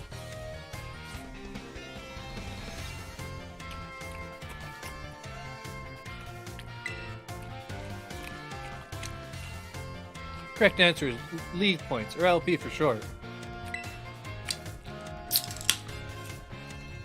You can give LP and Pokemon materials to get a TM machine to create TMs. But that's not all.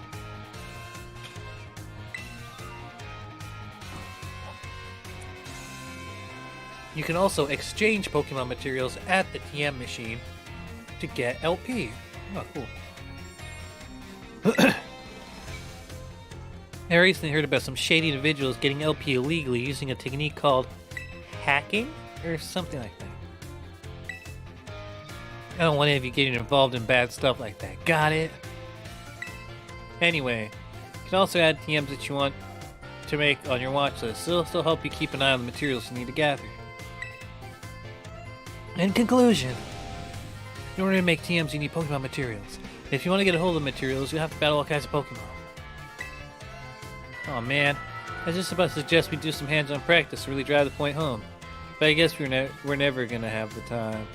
Class is over for now. Take care, you little rascals. One last class, and then it's finals.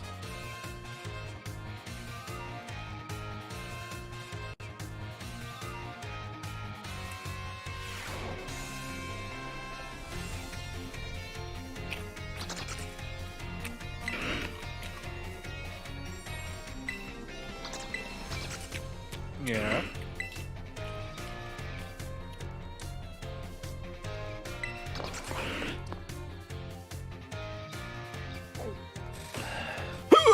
Oh. Oh. My. Oh, Sue! This is our last class. Don't let those energy levels drop before we wrap things up. You've shown that you have more than enough knowledge to be super strong battlers. I don't know that I have much left to teach you, but we can always aim for ever greater heights. So today, I'm going to teach you about the rules of link battles. When two trainers participate in link battles together, they can engage in either single battles or double battles with each other. And if you're playing in a group of 4, you can all battle each other in multi-battles. Now, when you're out having battles during your independent study, you can use whatever number of Pokemon you like, and they can be any level, but in link battles, there are special rules to keep in mind. Some of these rules involve adjusting Pokemon's levels. Now, the no restrictions rule set lets all Pokemon stay at their current level. Lets trainers use multiple Pokemon of the same species, and multiples of the same item held too. But if you choose normal rules, all Pokemon will be set to level 50 for your battles, regardless of what level they actually are. This even includes lower level Pokemon. They'll get a power boost to participate. Normal rules let you use multiples of the same Pokemon species and the same held items too. The great part is that this rule set is that it lets any of your Pokemon participate. All they have to do is learn some good moves. Lastly, the rule set called Flat Rules mostly affects Pokemon over level 50, such as Pokemon will be set to level 50 for the duration of the battle. The Flat Rule set is one of the often used for official tournaments. This rule set does not allow trainers to use multiple Pokemon of the same species or multiples of the same item held. Alright, here's a question for you. Which rule set should you pick if you want to use a lower level Pokemon and keep its level low?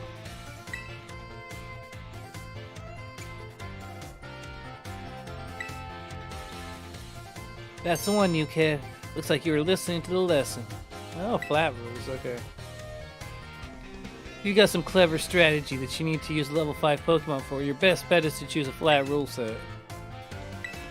Of course, you can also choose no restrictions if you want to battle with any Pokemon you want a level with any held item.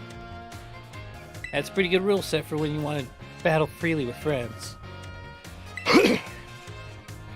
In conclusion, normal rules adjust all Pokemon to level 50. Flat rules let you use lower level Pokemon at their actual levels. I hope you'll use these tips to have some exciting battles with your friends. Aw man, I just about to suggest we do some hands-on practice to really drive the point home. I guess we are truly out of time. Next class will be our final exam. Aim for a perfect score. Osu! Osu! Osu! What the fuck does that even mean? Hiya!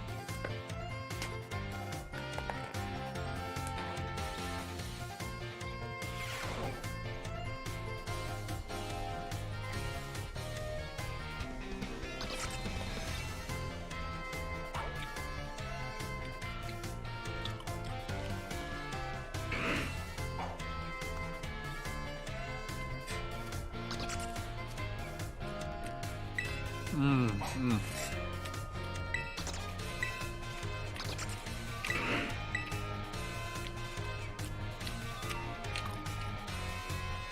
right.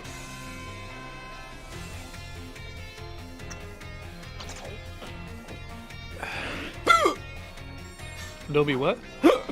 Already? I'm Yahweh. Fuck you mean?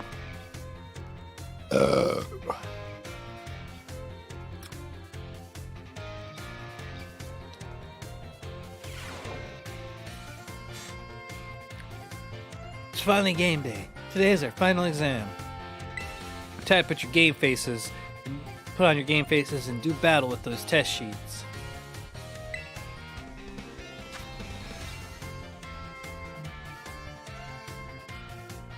Go all out.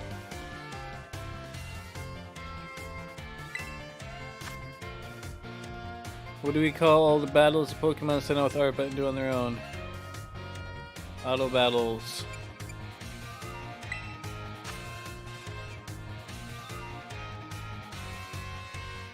Pick on gyms, hack the system.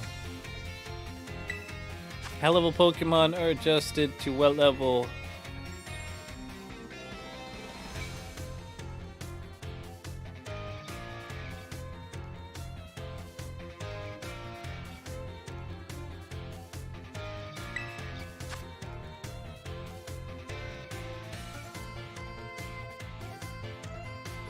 True.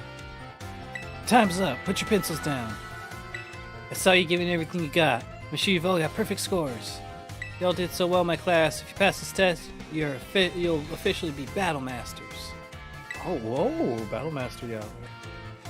Now go ask for your surely stellar scores at the front desk, you little rascals. All right. I hope it's stellar. There was like one that was confusing.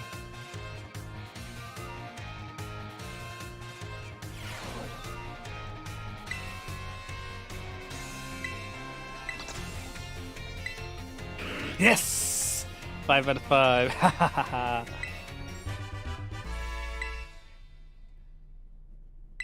Yeah.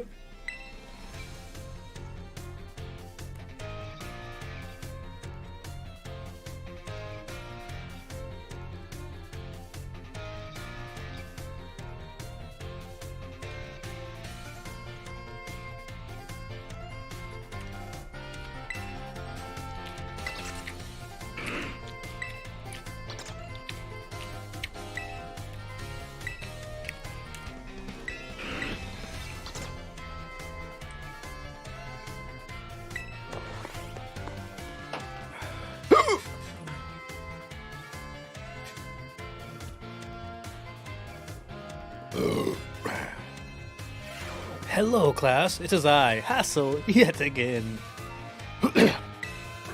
I'm pleased to say that everybody did well, very well, on the midterm exams. As a reward for all your hard work, we have a very special guest visiting us today.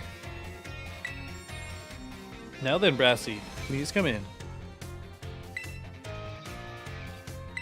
Brassius. The gym leader. I am Brassius. I am an artist, and I focus exclusively on grass-type Pokemon for my work. Brassius here mainly creates three-dimensional pieces such as statues and the like. One of his major works is the installation titled Surrendering Sunflora, found in Artisan. Many of you who've challenged the Artisan Gym are no doubt familiar with these sculptures. Yes, I do recognize some faces among your students. I hope you all understand how fortunate you are to be able to attend Hass's classes. Old Hass is the man who saved me when I had lost all hope. I'd given up on myself. He never gave up on me. I do not exaggerate when I say that he is a mentor in life. It is precisely thanks to Hass that I was able to establish my current art style. Haha, dear Brassy. I have nothing against reminiscing about old times, but today I hope you will guide the class in a way only you can. Of course. Let's see, why don't we discuss what Hass mentioned? Surrendering Sunflora. Can anyone here tell what my mood was when I crafted its detached expression. A sad mood. No, completely and utterly wrong. When I made that sculpture, I had surrendered all hope. I was prepared to give up everything. I had resolved to give up my life as an artist. That piece did not receive proper recognition. Hence the name, Surrendering Sunflora. That's exactly it, Hass. When I started as an artist, I experienced many hardships. I even became deathly ill and fell into a slump that drove me to desperation. I began worrying only about what would sell. I was concerned only with fame and fortune. But all my pieces during this time had no depth. They were all shallow trash. It was then that I met Hass. He helped me realize how petty I was being. I'll spare you the details, but in the end, I was able to leave that all behind. And that is also when I crafted the Sunflora. Remarkable. Even I did not know the full story until now. This kind of thing is hard to tell someone, especially when they are so close to you. Now, I don't doubt you adolescences will often find your heads crowded with worries. My advice to you is simple. Be honest with yourself, and do whatever your heart desires. It's not good advice. So long as you don't cause trouble, that is. There we go. That's a good clause. That is all from me. I must admit, I'm beginning to feel a bit embarrassed, so I bid you farewell, Hass. And farewell to your pupils as well. His eyes?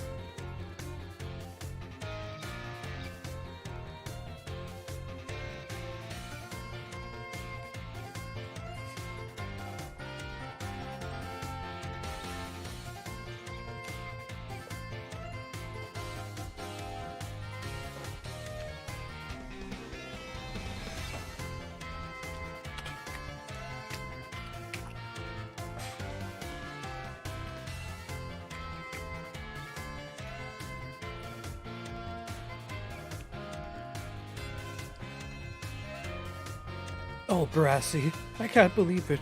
Such a wonderful class. Thank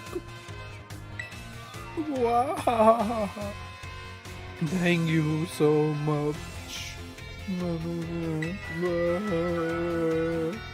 Class dismissed. Everyone just left as he stood there sobbing.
Whew.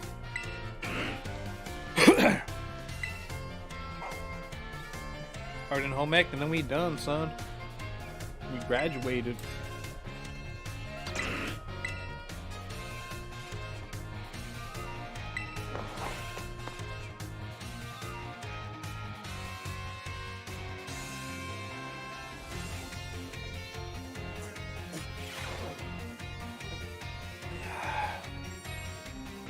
Hello, class. It is I, Hassel, yet again. First, allow me to apologize for losing my composure during our last class. I was so touched by Brassius' story that I simply couldn't contain my emotions. I'm sorry for making such a scene. I certainly got a very stern talking to from his time after that class. Yes. Anyway, let us shift gears and dive into the material for today's class. Now, have any of you heard of the 10 sites of Paldea? As the name would imply, there are 10 sites in Paldea that are considered particularly beautiful. Among them, I would say that the Grand Olive Orchard is likely the most accessible. You can see field after field of olive trees from the hill on the way to Cortondo. 2 waterfalls are also counted among these 10 sites, Fury Falls and Casaroya Falls. Then there's a peak of Glacidio Mountain, known as Paldea's highest peak. There's another cliff on Glacidio Mountain that's named after its rather unique shape. So let me ask you, my students, what is the name of the 3-pronged cliff on Glacidio Mountain? No need to grasp at straws.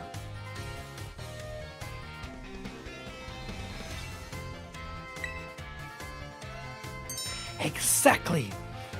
It looks like a hand taking hold of something, doesn't it, Yahweh? The 3-pronged cliff at Glacidio's mountain is known as Glacidio's grasp. Though its shape is far too stubby to be that of a human hand, I imagine someone thought it looked like a Pokemon hand grabbing something. There's also the mountains in the Area 3 of the East Province, where you can get a good look at Levincia. It's particularly gorgeous at night. In fact, the view is so brilliant, it is known as Million-Volt Skyline. I hear it's quite a hotspot for dates, and deservedly so, for having such a romantic view. I imagine it's, what do the kids say these days? A very, a fleek selfie spot? Of course, you may feel that not all 10 sites live up to their grandiose names. How often do we visit some tourist spot only to be disappointed? Not to say that you shouldn't visit them, only that you should keep your hopes in check. The important thing is to go yourself and see them with your own 2 eyes. And sometimes, disappointing experience can be worthwhile in its own way. Take a chance. Well, that's all for today, class. Thank you for your attention.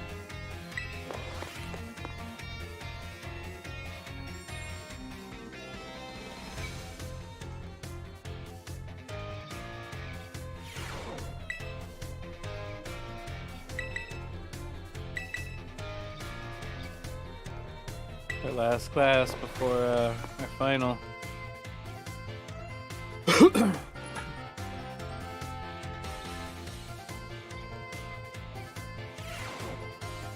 Hello, class. It is I, Hassel, yet again. That old man in the back. Who the fuck is this old man to the left of Hassel? Look at him with the little chin goatee hair. How old are you, dude? My, how time flies, as they say. Indeed, our time together has certainly flown by.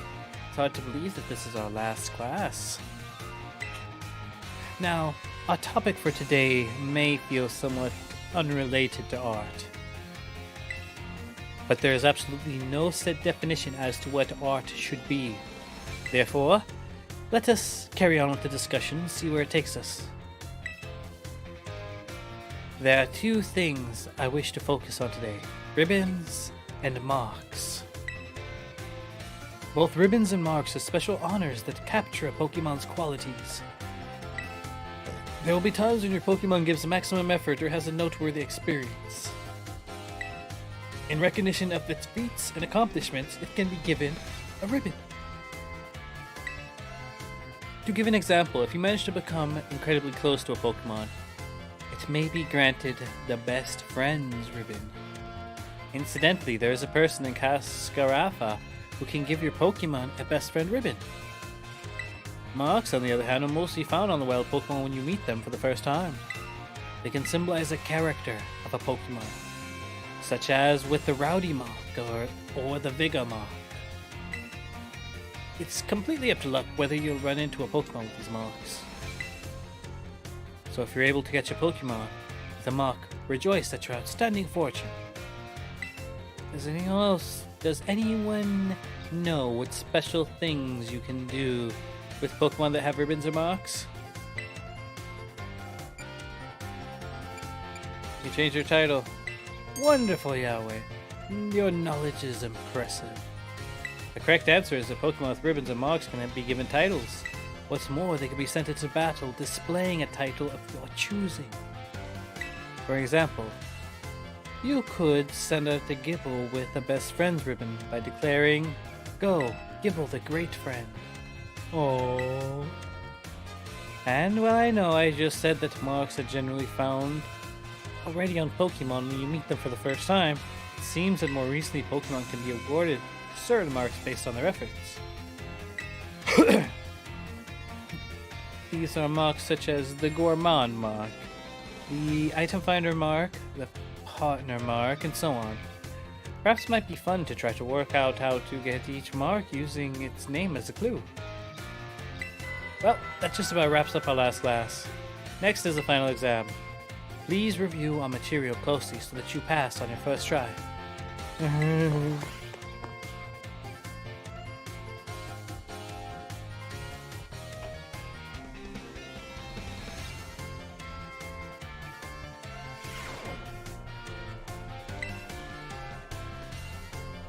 Art final, please. Yeah.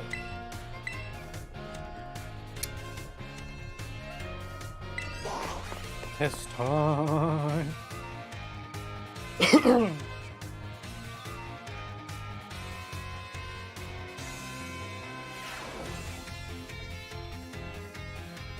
I do hope you're all ready because it is time for your final exams. Focus and do your best.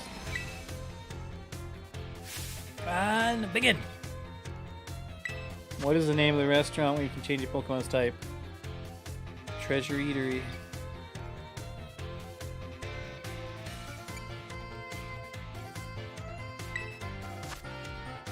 The Nebraska signature art, the surrounding Sunflora. I mean, waterfalls.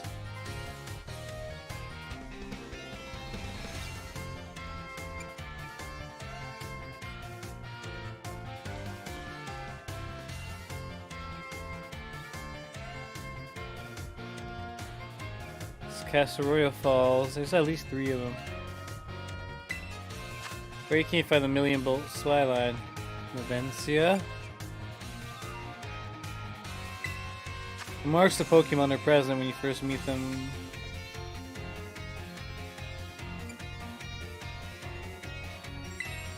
I might get 4 out of 5 if I didn't get that fucking middle one. Pencils down. Thank you all so much for learning about art with me. The time we shared has left a mark that I will treasure, I promise you. And it is my sincere wish that all of you go on to even greater, more prosperous futures. And that's that. Good work, everyone. You can receive your results from the front desk. Yeah, I'm not sure about these stupid sites of Paldea. I think it was... I know he mentions 2, and then there's one that's up in the hills. Let's see, so I might get 4 out of 5 here.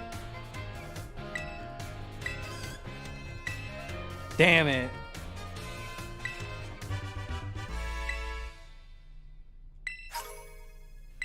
Stupid waterfall fucking question. Probably just 2, that was the answer. Because there's the Vincia thing, there's the top of the mountain, there's the fields, the 2 tops of the mountain, and 2 waterfalls. 4 waterfalls. I don't know, I don't really care. Let's Google it.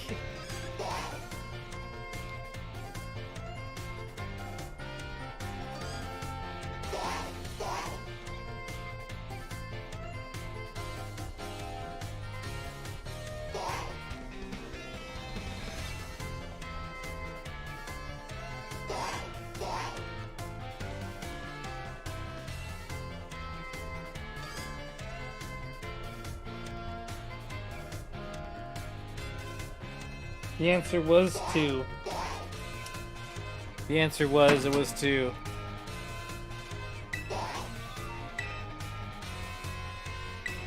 Yes, show me Henry Cavill. Bring him to me. I guess I'll go to him. Whatever this loading screen implies. Put away your phones. It's time to begin class.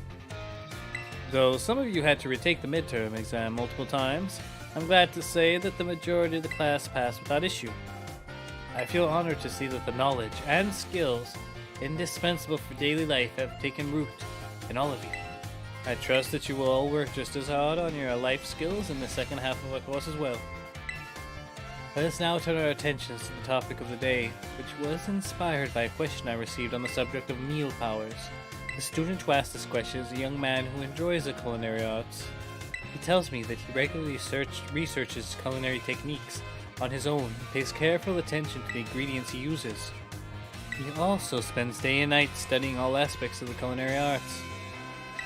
Yet, despite this, he is baffled by his inability to increase the effectiveness of his meal powers. So tell me, Master Yahweh, since you did quite well on your midterm exam, what should this young man do to increase the effectiveness of his meal powers? Arvin?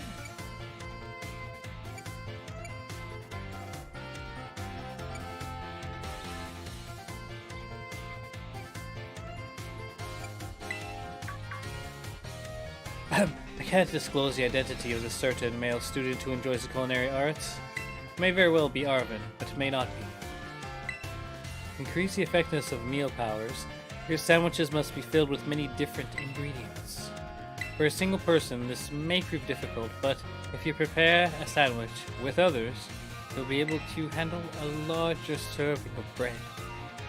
With a larger base to start with, it becomes quite simple to add more ingredients to your sandwich, which in turn makes it possible to receive meal powers of increased effectiveness. This applies more broadly as well. When dealing with a difficult issue, working with others to solve that issue may be the best course of action. I am sure that Arvin will likewise work with the friends to craft his sandwiches in the future. Oh. The identity of the male student is a matter of privacy, so I would ask that you do not pry too deeply. Our time together has come to an end today. I bid you all farewell. Alright, I guess if you're in a group thing and you make a sandwich, you get more. That's kind of lame.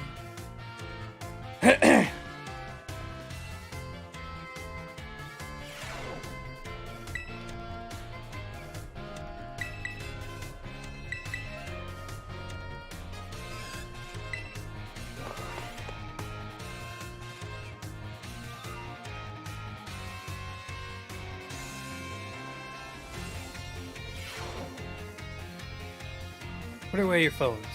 It is time to begin class. While you're out performing field work with one of your Pokemon walking alongside you, have you ever noticed changes in its coloration? No, I don't mean suddenly becomes a shiny Pokemon or any nonsense like that. I'm speaking of it becoming filthy. Pokemon battle. They get hurt by moves used against them. They get battered by wind and rain. They get covered in sand and mud. They get, in a word, filthy. I have seen many a trainer walking about with their adorable little Pokemon without addressing this issue. It's deplorable. Let me ask this question of someone who I am sure would not tolerate such a shameful conduct. Ah, yes, Master Yahweh. What should you do if your Pokemon is dirty? Pat it on the head. Nothing. Clean it up, motherfucker. Perfectly correct. I knew I could count on you to provide me with such an answer. When your Pokemon are dirty, clean them up. This is, of course, simply common sense. For a lot of people who lack common sense.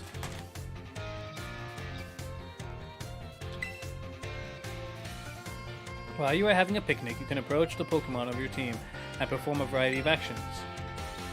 One such action is putting them through what I like to call the Pokemon wash. In other words, you're able to clean them up.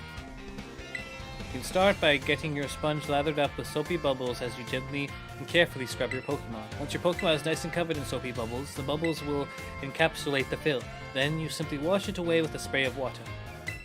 This will get your Pokemon clean and shining, bright as a Tera jewel. It is certainly quite a bit of work, but this will also restore HP and cure status conditions. However, some Pokemon may have parts of their bodies that they don't want scrubbed, or that they would rather not get wet. Be sure to keep this in mind when you're cleaning Pokemon. Now, most important point that I must mention is that some Pokemon like to be dirty. Though I will contradict myself by saying this, please do remember that cleaning your Pokemon is not always the kind thing to do. Oh no! Our time together has come to an end for today. I bid you all farewell. Alright, that's interesting. I like that. It's a neat little... It just wants to be dirty. That's great. The final class right here. Ever, hopefully.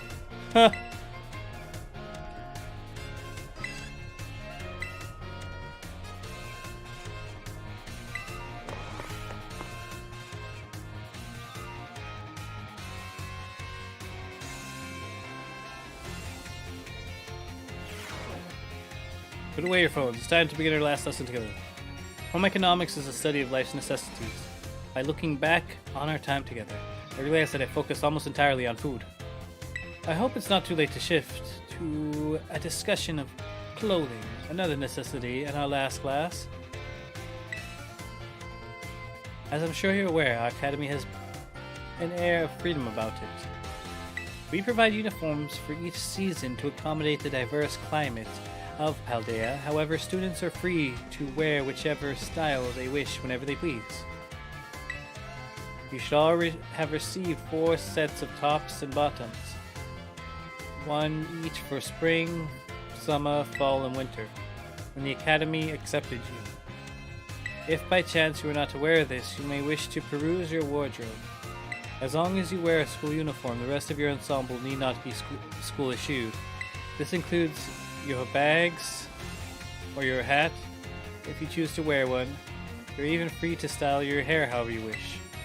Mr. Salvatore's hairstyle, for example, would almost certainly have been against school rules when I was a boy. That reminds me. There's one more thing we'd all like to decorate, which I must say I find quite charming. Our Rotom phones? Perfectly correct. That adorable little thing I was speaking of. Oh, it interests me so. I must admit, I'm fascinated by Rotom phones and how to customize them. What's that? Oh, very intriguing. So there's a shop called Delibird Presents, where you can purchase cases for your Rotom phones. This guy has like a stock in Delibird Presents, I thank you for that useful bit of information. I shall have to go myself first thing tomorrow to get an adorable case of my own liking. Forgive me, I seem to have gotten a little carried away with the small talk. As this class is known as Home Economics near its end, I offer these final words to you who have been honing every life skill with me. My fields of study is not so decisive as to likes of mathematics, for instance, where test scores might play a part in deciding your future. However, as you go on to cook for yourselves, to take care of your Pokemon, to decide what to wear in the morning when you waken, I would be honored if what I have taught you serves to smoothen and enrich your lives, even if only a little. The sentiment was imparted to me by Mr. Hassel and his particular outlook on such matters. I thank you all from the bottom of my heart for seeing this class through to the end. Our time together has come to a close for today. Prepare to do your best on our final exam. I...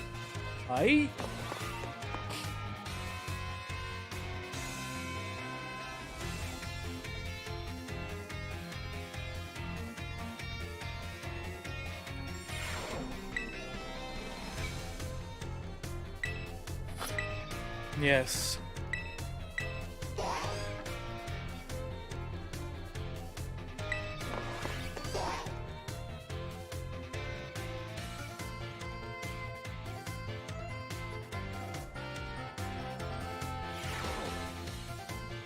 The time has come to test how well you all have learned in my class. Let's begin before the information simmering in your brains from a last-minute cram session fades. Which of the following meal powers makes it easier to come across shiny Pokemon? Heh. Sparkling power. Which of the following is not an effective egg power? It helps catch strong Pokemon.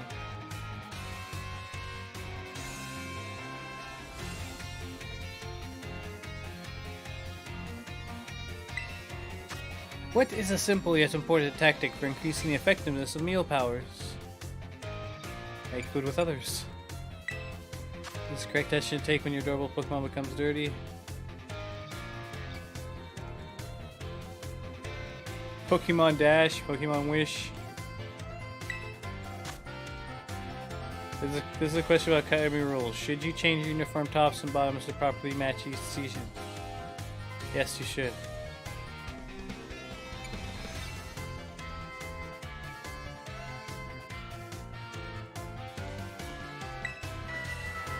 Time for answering the questions has come to an end. Please stop writing. I made the questions a little easier than I planned to, as a way of thanking you for informing me about the Rotom cases. I trust that you all give this exam everything you had so that you will not have to retake it. Please remember to ask for your scores at the front desk before leaving for today. I don't know if this last one I got right or wrong, so it might be 4 out of 5.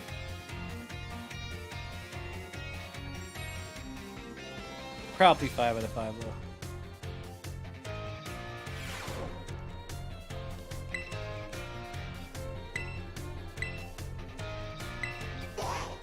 Yeah! 5 out of 5.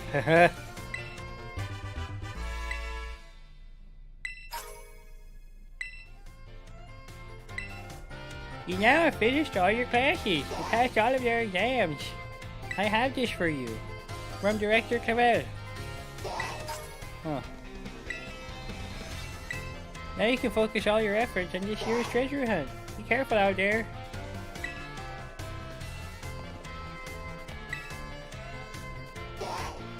How many passes?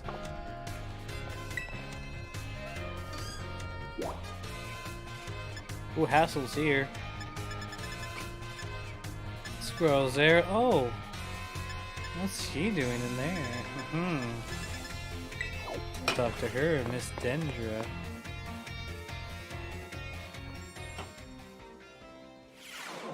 Oh, are these two together? No way. No way. No way. Come on, Miriam. Just try it.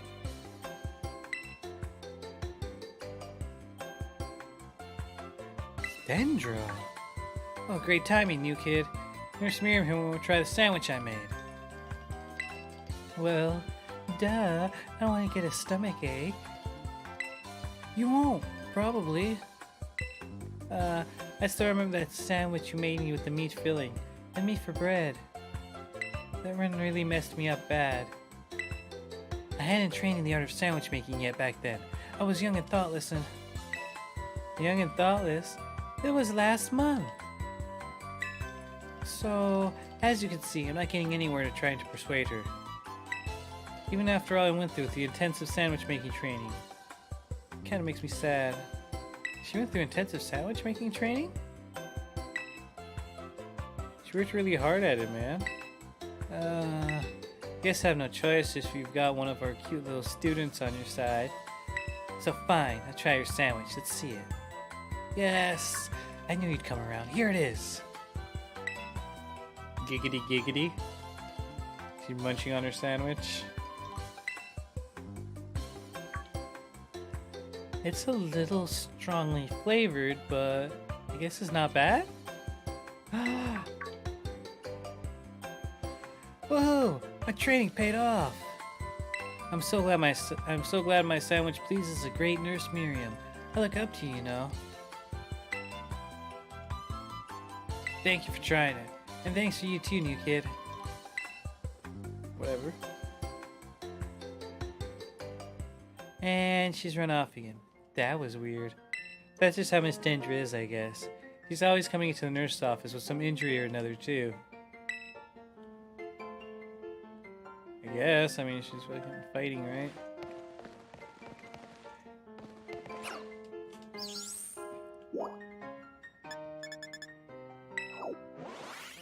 Talk to all these motherfuckers.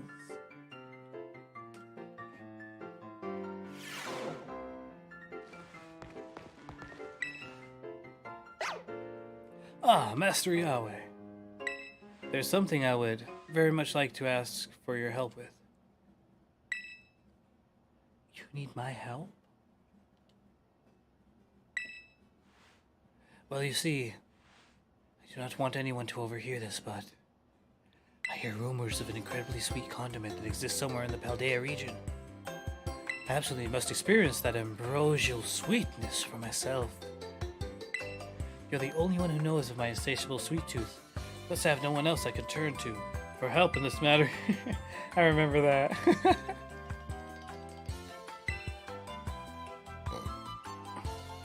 I cannot go looking for this condiment myself, lest I destroy the image my students have of me. I will repay you for your troubles, of course, but give it some thought if this piques your interest. In the meantime, I'll gather what information I can about this incredibly sweet condiment. I will share what I find with you as soon as I have more detailed information.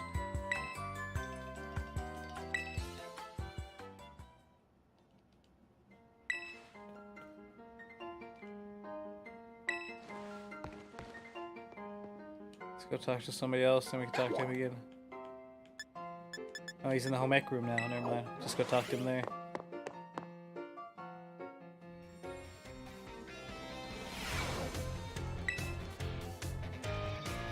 Master Yahweh, about the matter with which I need your help. I have discovered the name of the incredibly sweet condiment. It is called Sweet Herba Mystica. If you should find it during the course of your treasure hunt, I would be grateful if you would share some with me. I got you, homie. Master Yahweh, have you anything to report about the Sweet Herba Mystica? Yeah. You handed over a shaker of Sweet Herba Mystica.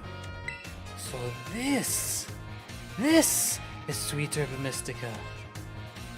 I must create something with it right away.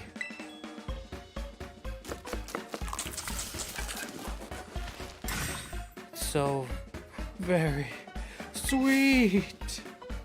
Oh my, what ambrosial sweetness. It is like a sweeter honey, a much sweeter honey.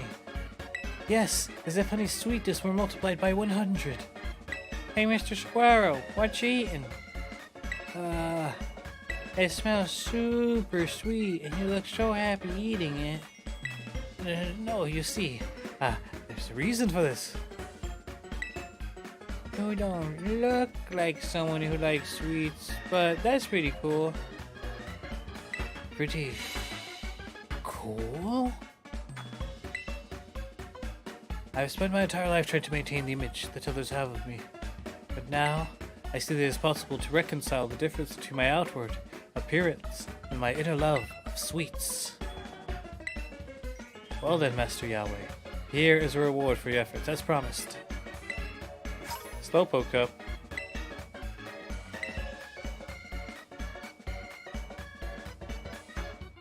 A cup for big-time Pokemon fans. Kids will happily drink out of it, making it a boon for parents. Thanks to you, I was able to have a most delectably sweet experience. Moreover, I even feel that my narrow-minded views have broadened ever so slightly. Okay. Please accept my heartiest of thanks. You formed a close bond with Mr. Saguara.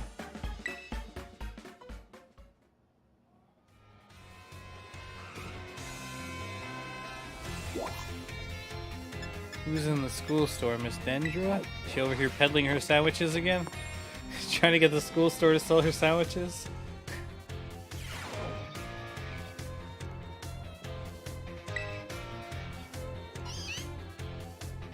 Well, soon, you kid. You here to do a little shopping? I came to see you. What you doing? So you came to see me, did you?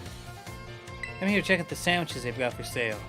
School store sandwiches taste great and have excellent nutritional balance, too. What happened to your intensive training? I guess I'm not used to it yet. All that training kind of wore me out. I achieved my goal anyway, so I'm gonna take a bit of break from. I'm gonna take a break from sandwich making for a bit. All right, I didn't tell you what my goal was. I want to pay Nurse Miriam back for everything she does for me. It was my way of saying thanks. She's so nice and so skilled at what she does. I really look up to her. I wanted to try sandwich making so I could be skilled at doing something for other people, like she is, but I guess I just wasn't cut out for it. Aww. What I am cut out for, though, is being full of energy, so I decided to focus on that instead. Like I said in class, I think people in Pokemon should make their strong points stronger. It really helped me out, new kid. Take this as my way of saying thanks. What is it? 10 bottles of protein. That's it? Alright then. What should I go with today to get my protein in? Close bond. What the fuck? All for 10 protein?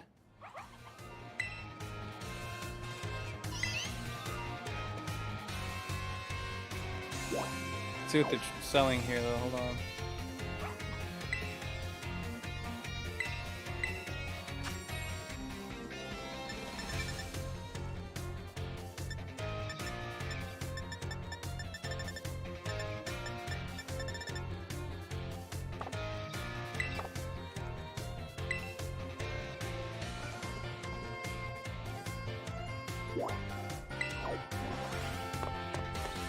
Let's go talk to Hassel and then this other person. I think we're done with the convos for now.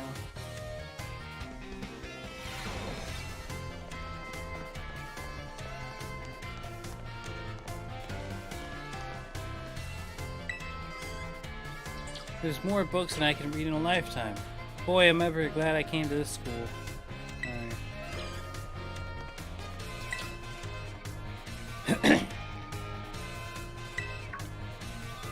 Oh, why hello there, young Yahweh. I'm sorry, I was lost in thought and didn't notice you approach. I feel I must again apologize for what transpired in the schoolyard. What are you talking about? I'm of course referring to how I rather suddenly had to take my leave while we were still engaged in conversation. That woman who showed up as a dragon tamer, and a relative of mine I might add. You see, I come from a very long line of trainers who specialize in dragon-type Pokemon. There was a child in our family who was expected to stand as its head and lead it to greatness. But the young lad, rebellious little fellow that he was, ran away from home one day. He made quite the show of it too, swearing he'd make a living with music. A lot happened ever since then, and now he's the art teacher and the Elite Four member before you. After I so rudely took my leave during our last conversation, my dear relative encouraged me to give up teaching and return home at last. I've been told the current leader of the family, that is to say my father, is in poor health. Oh, but I do apologize. Perhaps I am not cut out for teaching after all. What sort of teacher crumbles and goes on at his own student? You're a great teacher, mister. Oh, my dear Yahweh, you have no idea how much your words mean to me. Thank you so very much. You feel trustable, Mr. Hassel. Okay. He's gonna appear somewhere else. In the art room.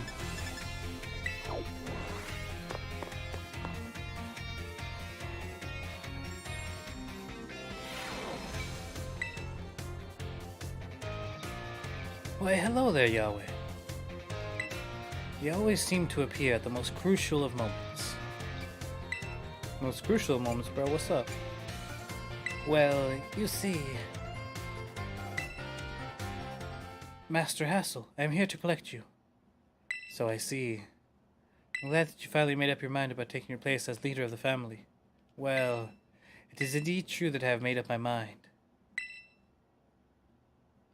I have made up my mind to continue teaching here at the academy. How could you? Are you saying you don't care what happens to our proud lineage? I'm saying I have other priorities. Have a look around at the art decorating this room, would you? The children here are letting their senses, their perceptiveness grow freely. I do not wish to say that protecting our family's ancient bloodline is of no importance. I simply wish to see young talent blossom and grow into the future. It just seems so much more fun to me, if I'm being honest. What utter nonsense, and yet your fearless, unflinching commitment to that nonsensical vision proves that you're worthy of carrying the will of the dragons, Master Hassel. I will not give up. I will come as many times as I need in order to change your mind. Oh, by all means, my door is open. I think you'll soon find you've met your match in stubbornness. Though, I could be cowed by some stories spun up about my father's... You thought I could be cowed by some stories spun up about my father's deteriorating health? I am not so easily fooled. I will return another day. Ah, I'm so sorry if you had to see all that. No, you're not. You just said I was happy I was here. I was so very close to resigning my post as a teacher and returning to my home. But the students here give me courage to say no. That includes you, Yahweh. Your words truly brought me strength. I cannot think of any way I can possibly repay my debt to you younger ones. Take this, if you will, insufficient as it may be in expressing the full breadth of my gratitude. 50 Dragon Tera shards, nice. Now then, let it be clear to all. I, Hassel, will continue on my chosen path as instructor to the youths of our world. Oh, I got a close ball, Mr. Hassel.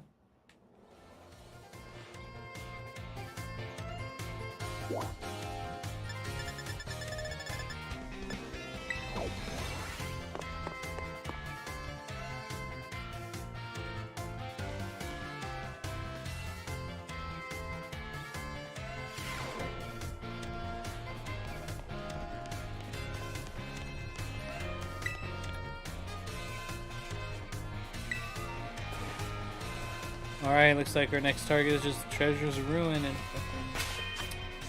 just getting that extra Koridon downstairs.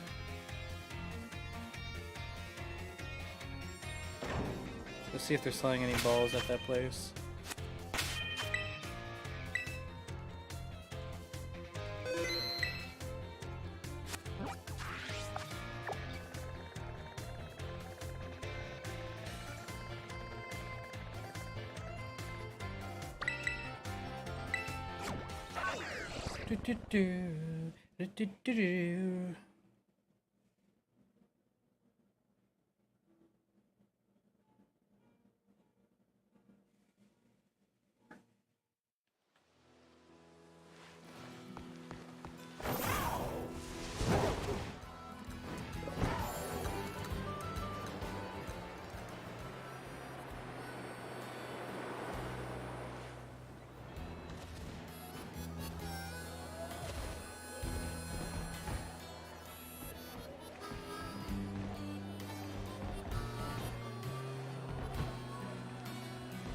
Curry powder king's rot, curry powder king's rot, curry powder king's rot.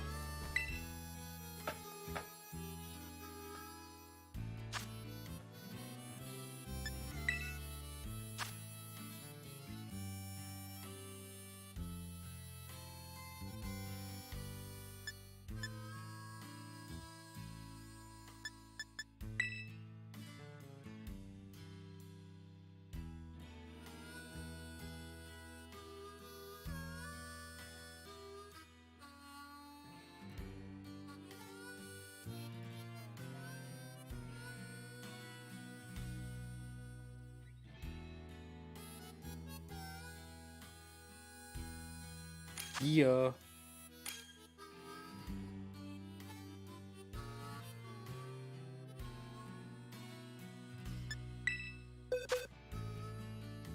Oh, tickets in.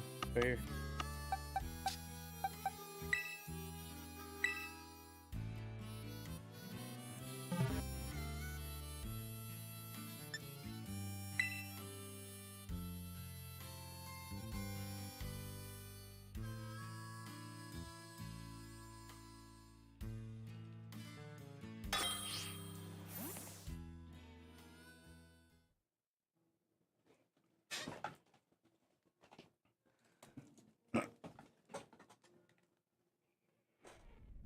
Oh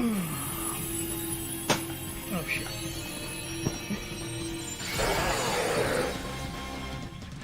Nice bucket hat.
Hey fucker. Let's make it rain. I'm gonna have to use my cool attack now.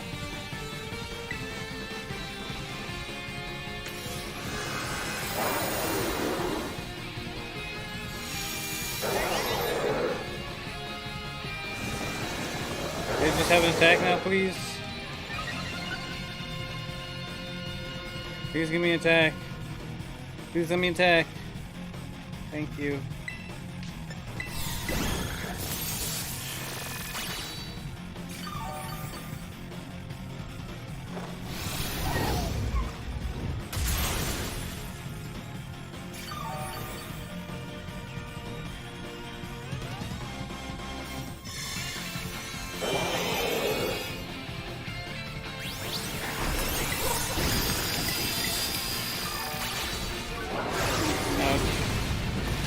That actually was not good.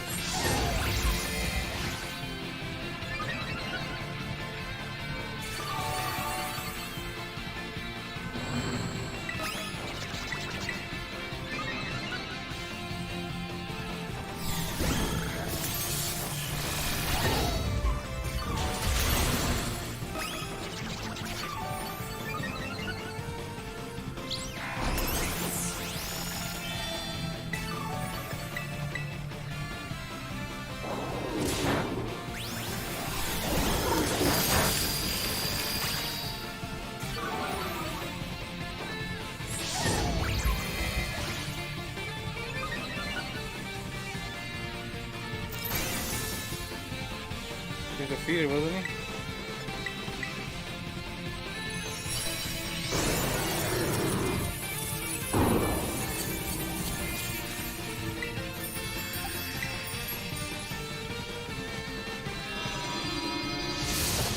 Wow, wow, wow, wow.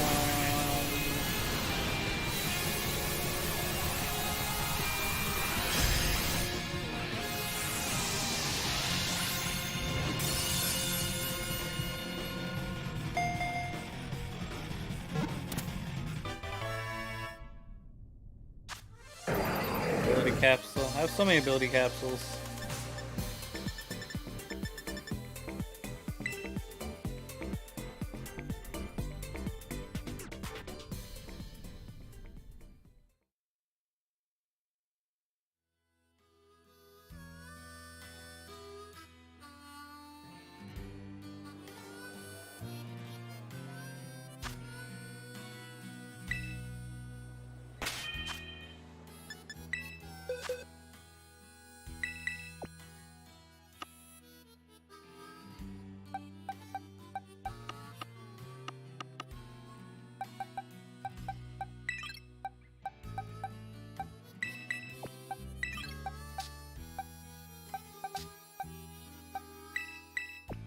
What kind do you want?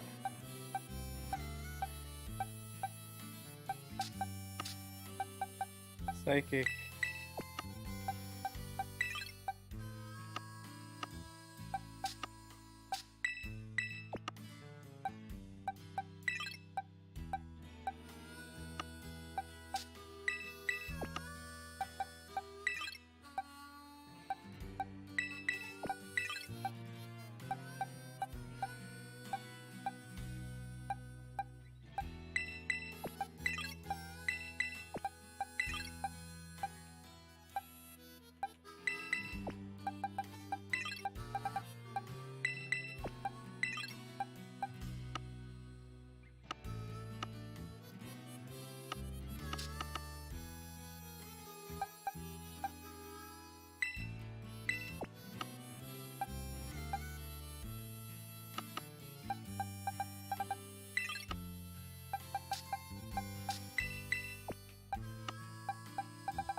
Hey, there's what's his name in Palafin.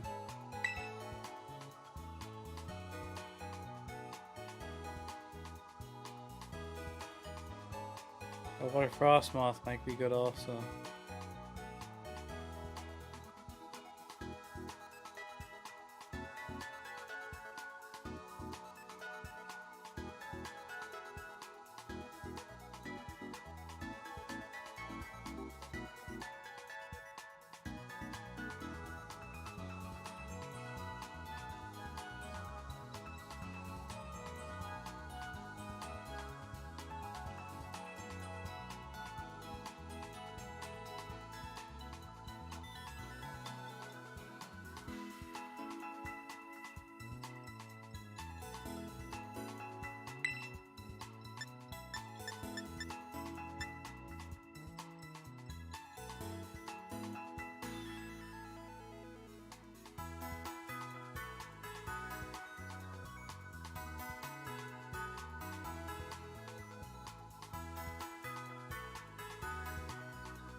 Should have went for one of the water ones right there.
Wow, what a fucking idiot. Why did he do the rain dance?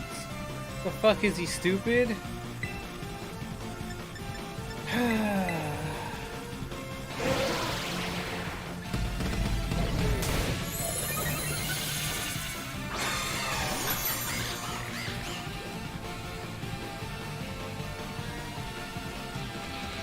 Oh, the Pelipper happened because of the rain dance, never mind.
See what drops.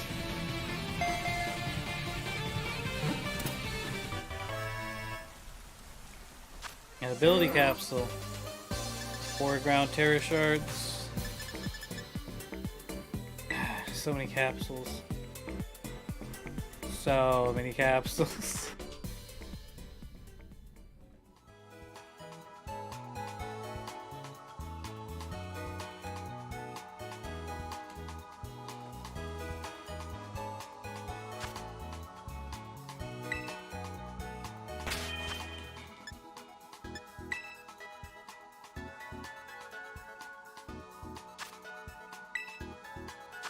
Let's see what the ones I have on my radar.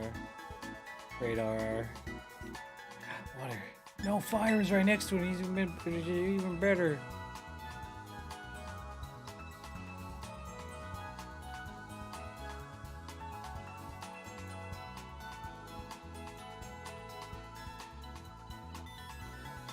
I know I don't have a water and a fire of these guys.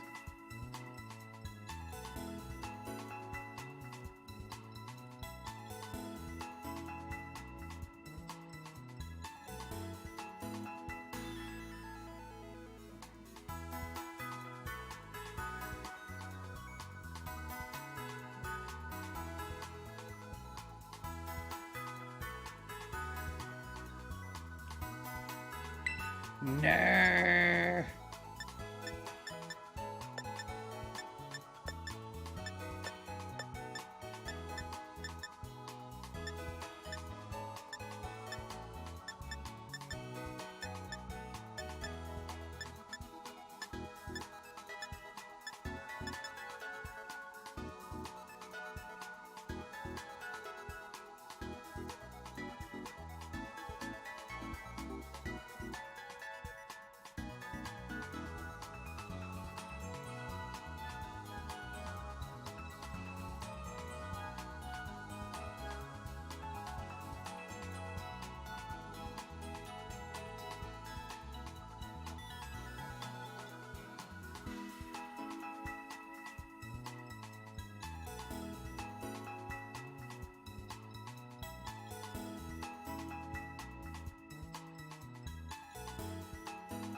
Ah.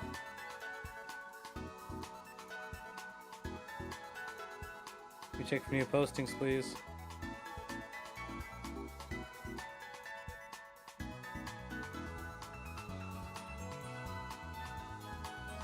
Or don't, that's cool too.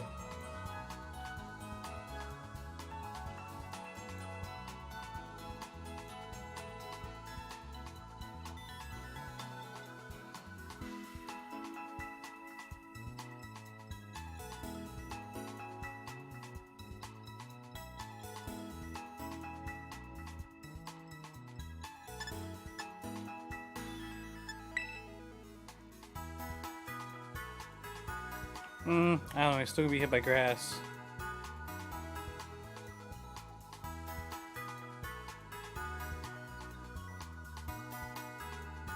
Yeah, I think we can get this one.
Flying Terra type would just be so funny to somebody doing a fucking fighting move.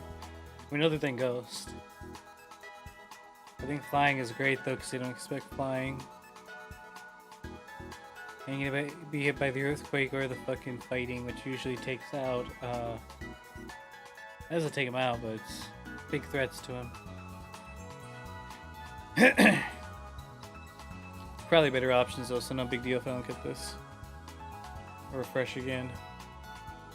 Probably gonna go for like a few more minutes, not longer. Pretty much done all I wanted to do today. We have the locations, I believe, of these things now shown on our map.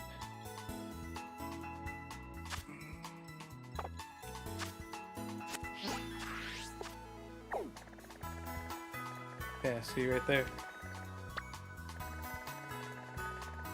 Ice Wren Shrine. Huh. That's Tyranitar's bug.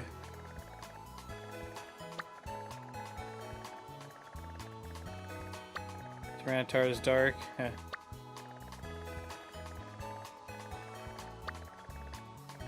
That's it. Bug and dark, I guess, for my options today for him.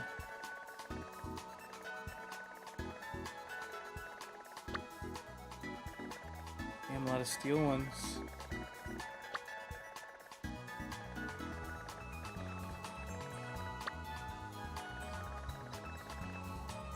Ooh, you can get a red Gyarados right now.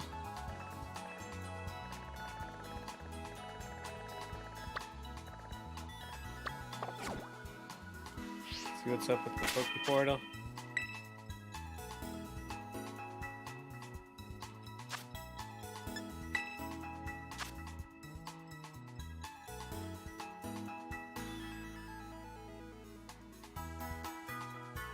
Oh wow.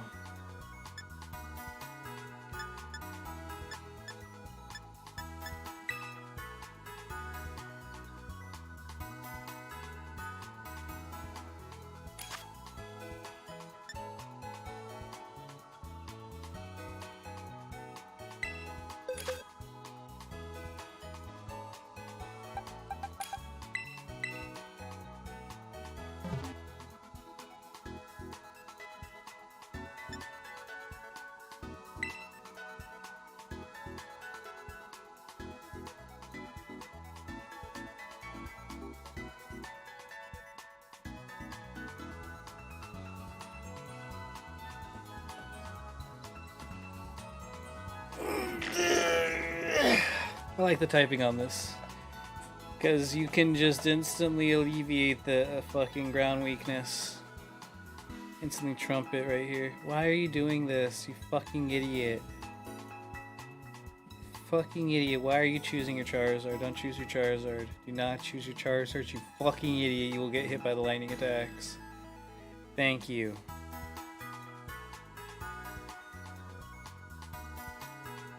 Hopefully that Pommy has Volt Absorb.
Oh man, I fucked up. I chose the wrong type of Pokemon.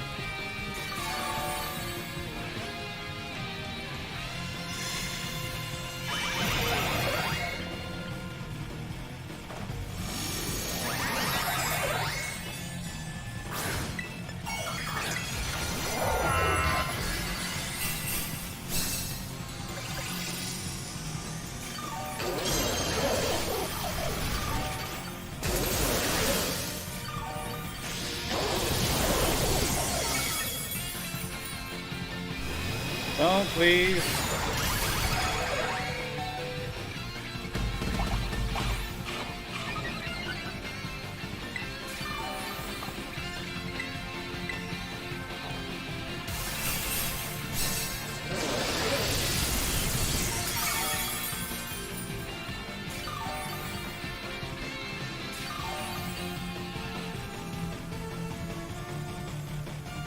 That Pommy left and never came back.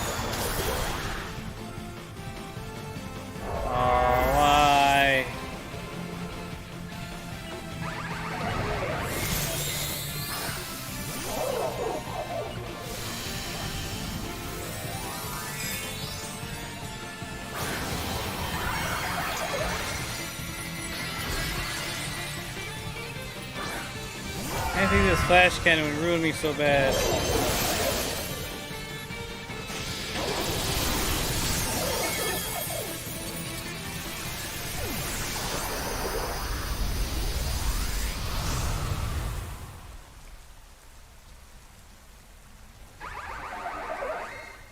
Nothing funny about that. Why you laugh at me?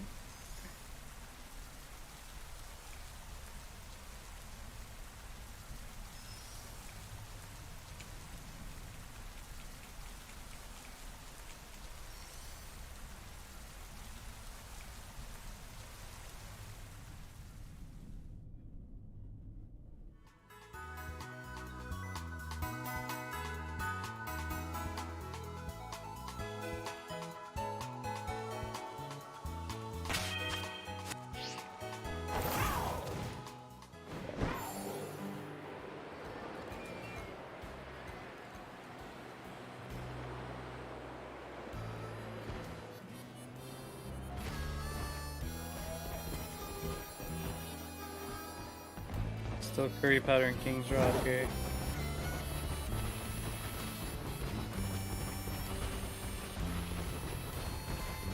Oops.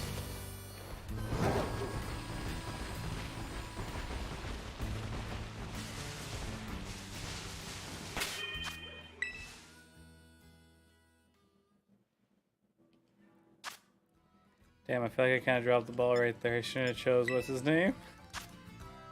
Damn. Maybe I should have chose Tinkaton.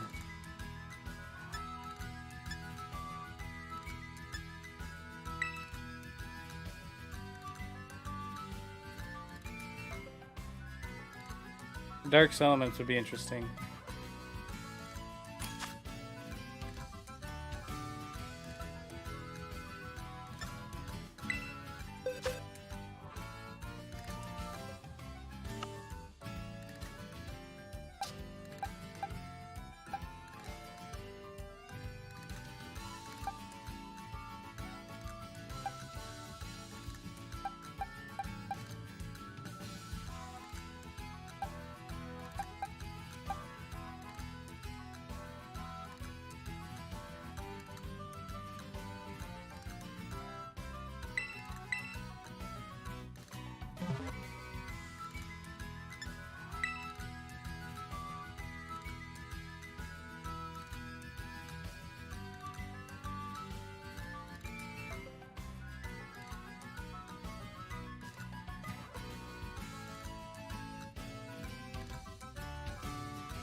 Damn, I wanted that fucking Magneton though with flying. This is such a good combo.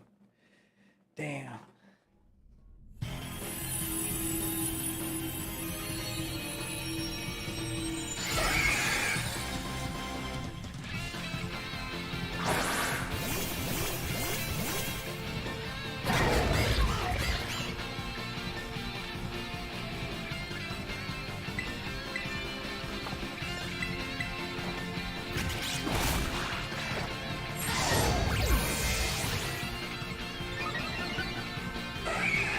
Take this idiot Chris right here. What the fuck are you thinking, dude?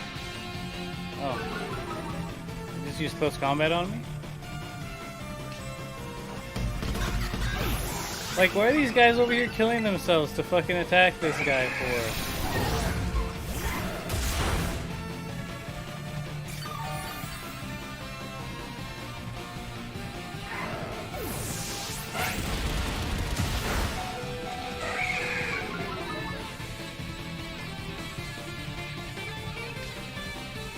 His Moxie is just too fucking high. These fucking idiots fucked up. That's it. That's the way to describe this. 'Cause these idiots fucked up.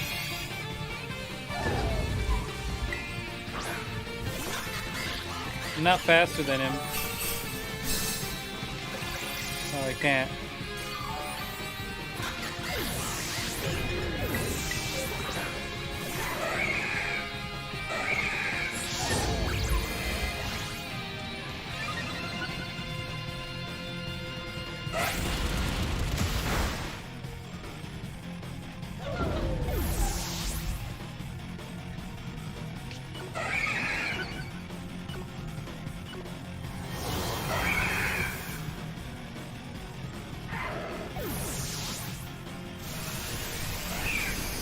I guess we should have gone with some ghost Pokemon.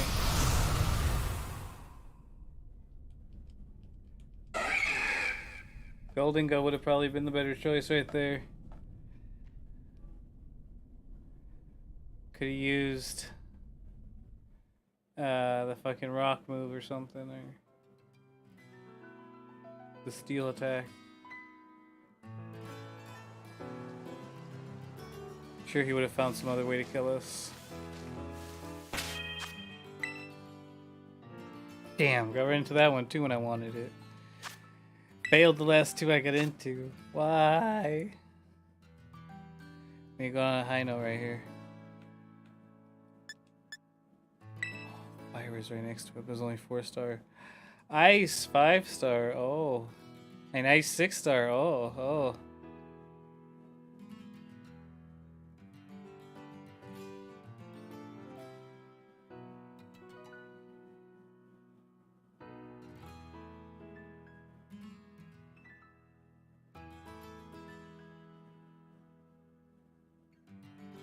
taking a long time. I'm not sure.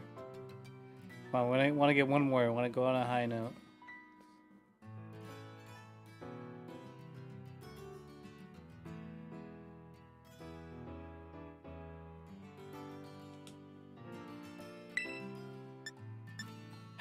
Dang, we're refreshed again right now then. This entire top row. Look at the Salamences and then another Salamence down here. Oh, that's funny.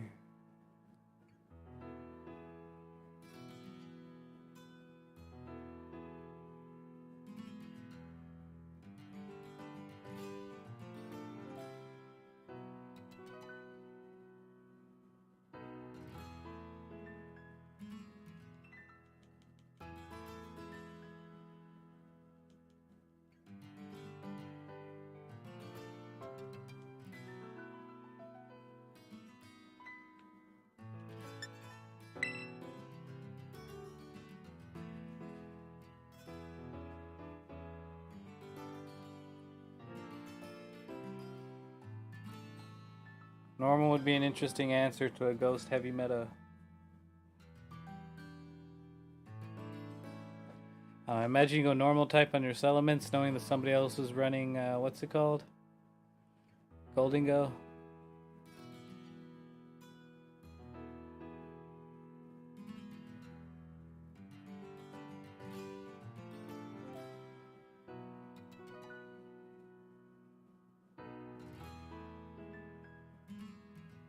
Nah. No, why you try to go again? God damn it, we're gonna be behind on the refresh.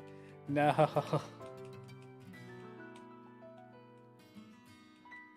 Why you do this? Why you do this?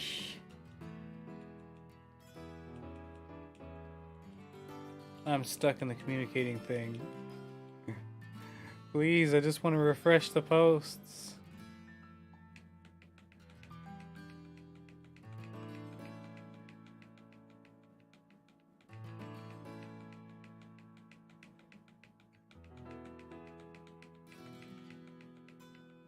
Be like 3 seconds behind watch. There we go. Oh, no! Why did I press B at that time? I ruined my life.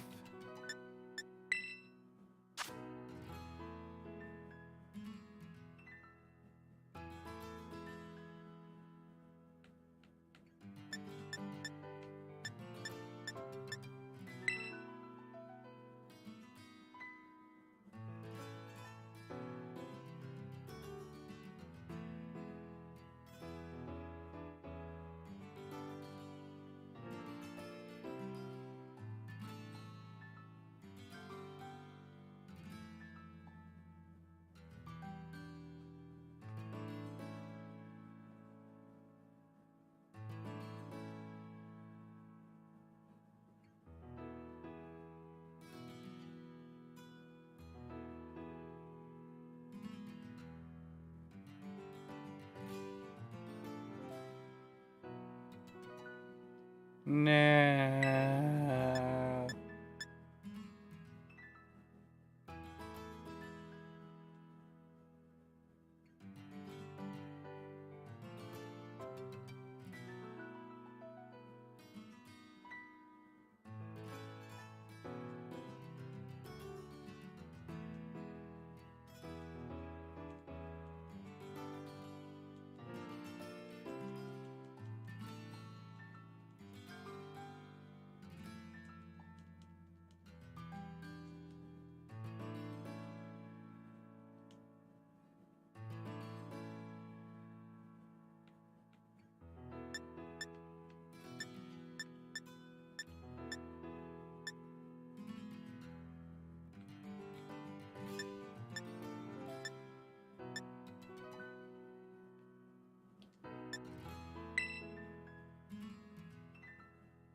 Kind of go for one more raid right here if we can.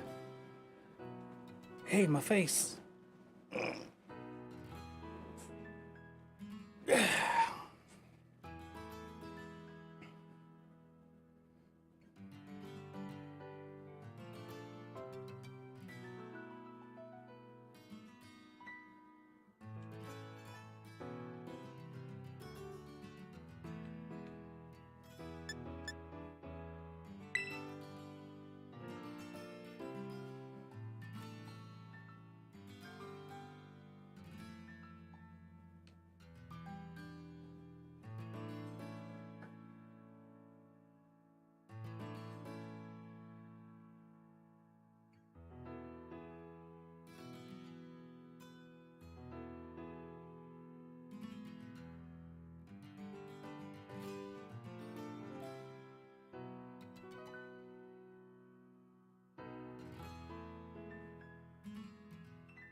All right, one more refresh.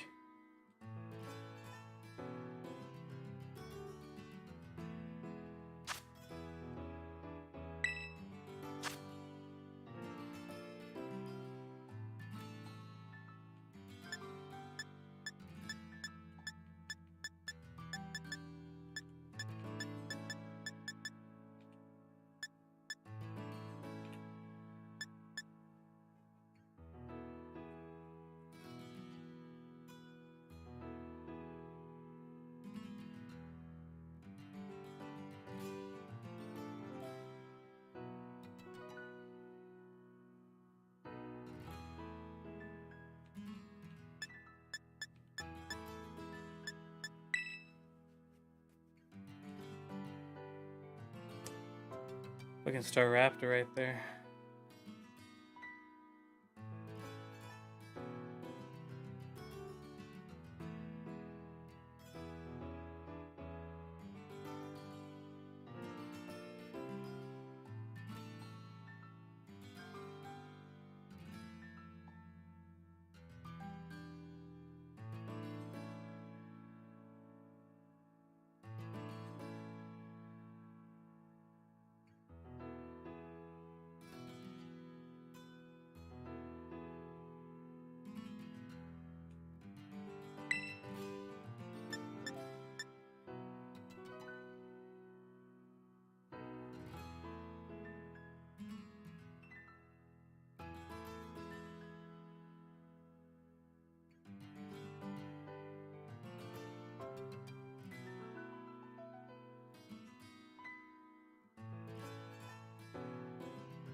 Rock would maybe be a nice one. I don't know. I've said before, I don't like Tera typing into something that's already weak to. That defeats the purpose of changing your Tera type. Fighting would have been interesting, but I think I already have one in there. I think I already have a Psychic also. I don't have a Dragon, so that's where my mind went first when I clicked on it, but I don't know. I'd rather try it something else.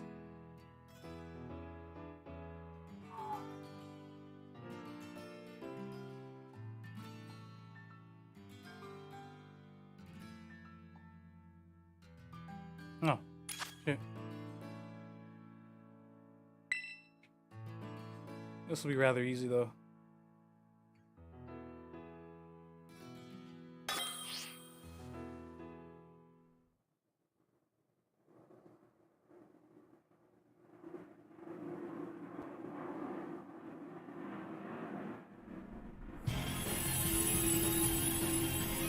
Hopefully we can get an Urba right here.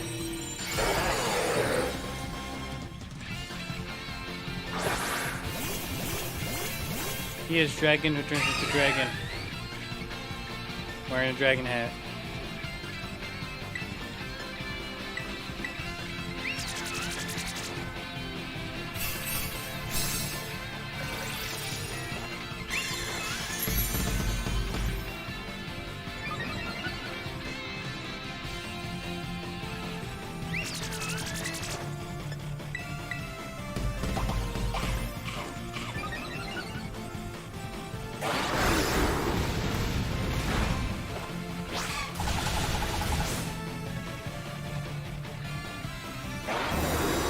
Oh.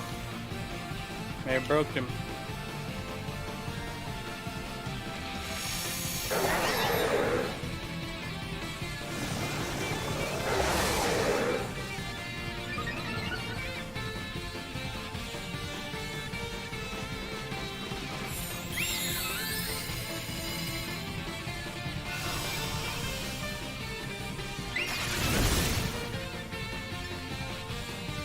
God, the fucking jackasses. Like, can somebody else fucking heal?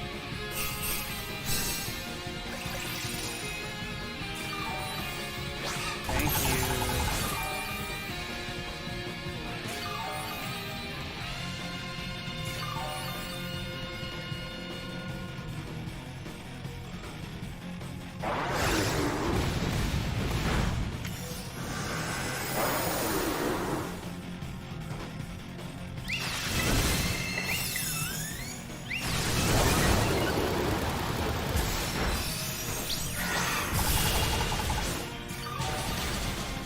Aha, your stupid ass shield is gone, bitch.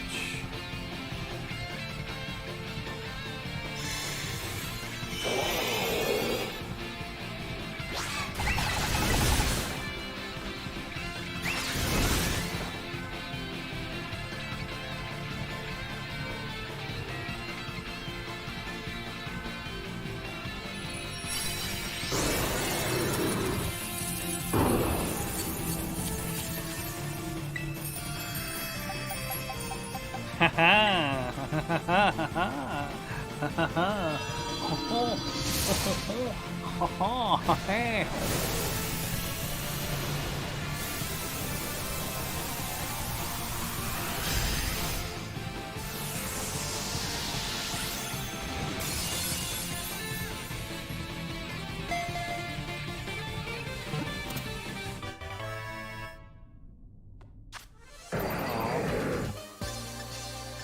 Got a bottle cap down there.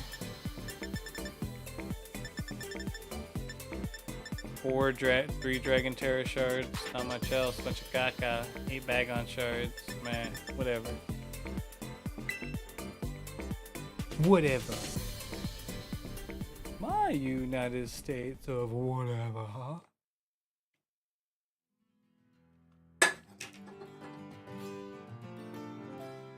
I mean, for me, all I really want is a fire and water of these guys, I guess. Let me look at my boxes. Probably the only ones I want left for them. This guy's dragon. We got dragon, ghost, steel, fairy, fighting, ice. 45s, we got steel and psychic. Here we got ground, fighting, fairy, dragon, psychic. Dragon, fairy, 2 fairy, 2 dragon. This one's also 75. There's 75 up here. Okay. Mainly low level Tyranitars. Fairy, ghost, and dragon. I'd like to get water. Fire. Maybe grass. Maybe not grass.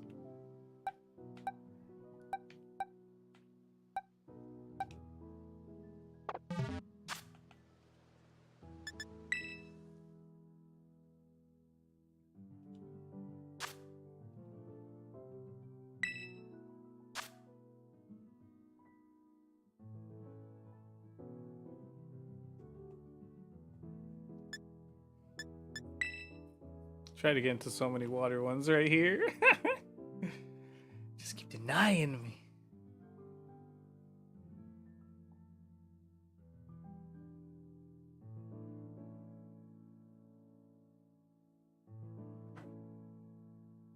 Poison would be an interesting one. I don't think they'd expect the poison.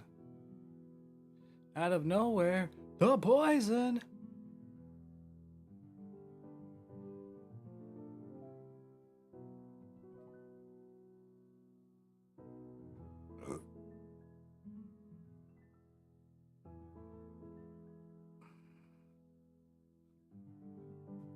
Nerd.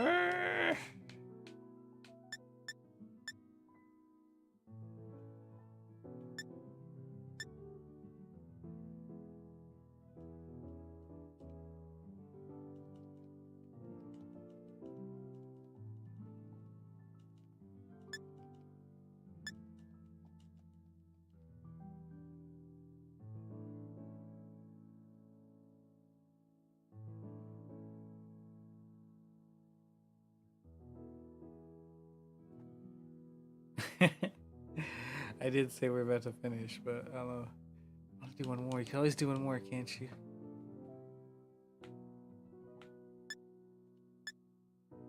Fuck. Cerulege right there. A fairy Cerulege, and I missed it. Because I'm over here focusing on these goddamn Salamences.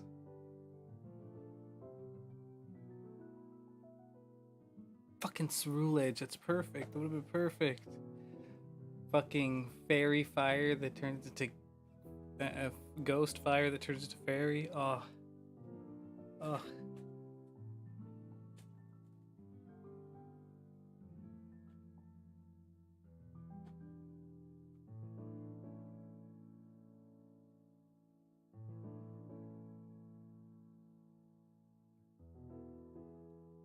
I'm going this one.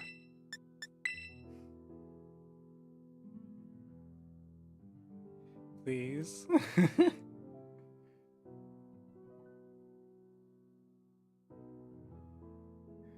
Please.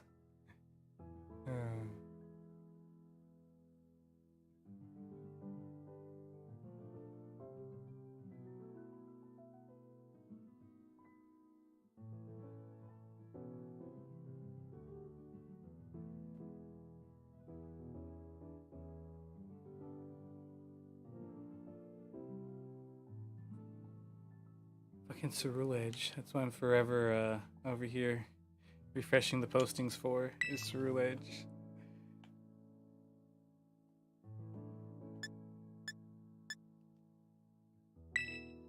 Finally a flying type. I mean, I don't know, you still got the weakness to fucking the ice. You had when you're rock. But you overcome the dual fighting weakness. Really flip it on somebody who's focused on a fighting thing or fighting and ground types. I like that Cryogonal right there that turns into fire. That's so fucking cool. He's ice, but he turns into fire. Just flip it around.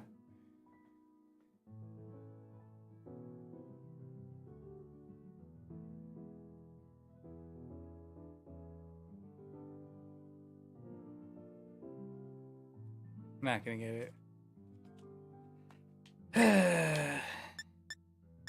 Yeah, I mean, all I gotta do is go find those steaks. Steaks. All I gotta do is go find those, and that's pretty much it. Catch the dude downstairs.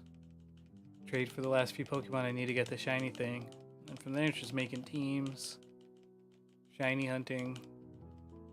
Maybe doing some ranked battle climbing. Not maybe, but definitely once we set up a team.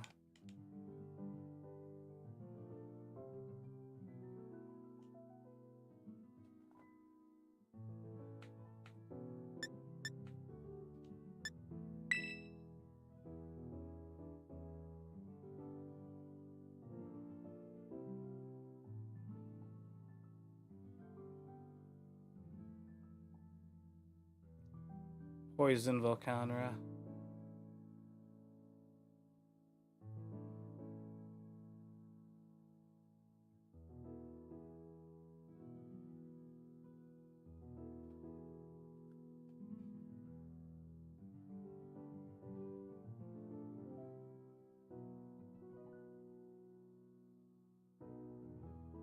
That's so weird. Is Volcanra in both of them?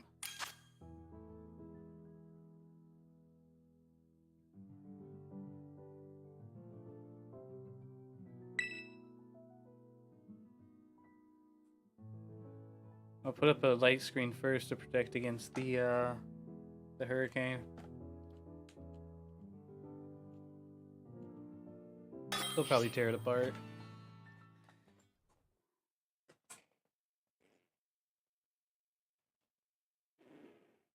I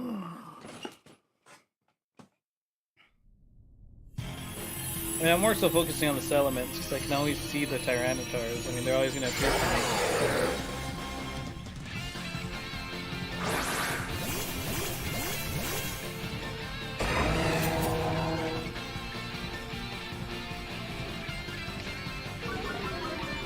Boo, this one just has Intimidate.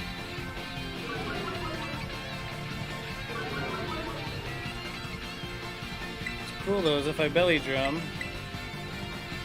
Ah. I can heal next turn.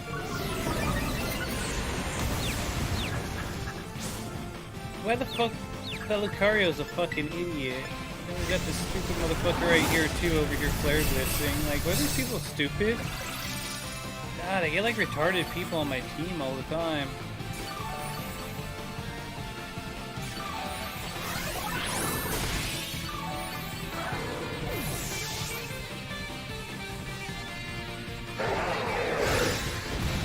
So I didn't have time to fucking put up a screen.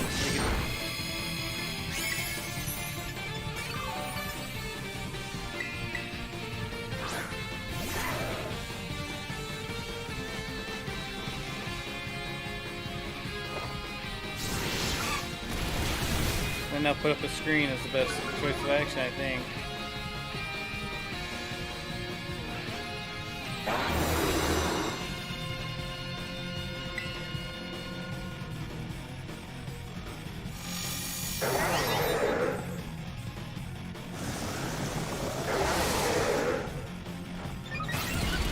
God, your fucking moves do nothing, you goddamn idiots. Like, their moves are literally doing nothing.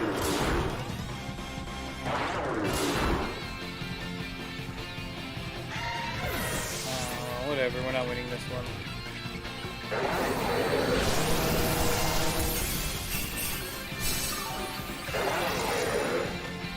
These idiots fucked up already. They didn't heal when they're supposed to heal. They're fucking over here just tunnel visioning.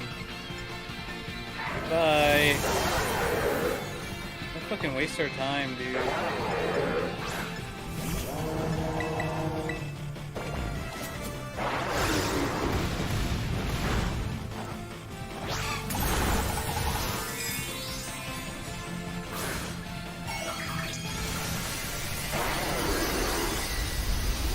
Stupid idiots. Like, I hate that shit, dude. You get into a fucking raid that's filled with a bunch of fucking scrubs who are just expecting to be carried.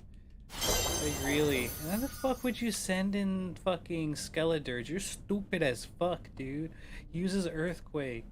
You stupid motherfuckers. Skeledirge, that fucking Cerule. You people are fucking morons. And you're gonna get hit by the fucking claw. Like, do you not fucking get it, dude? Do you not fucking get it? Jesus, they're stupid.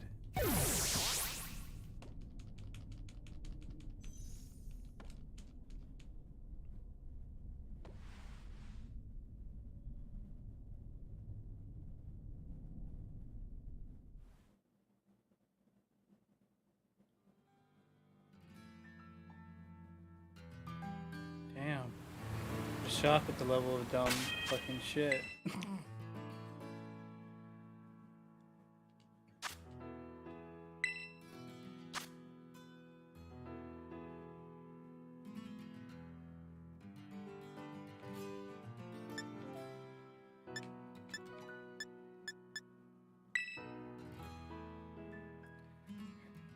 Fire's a good one for Garchomp.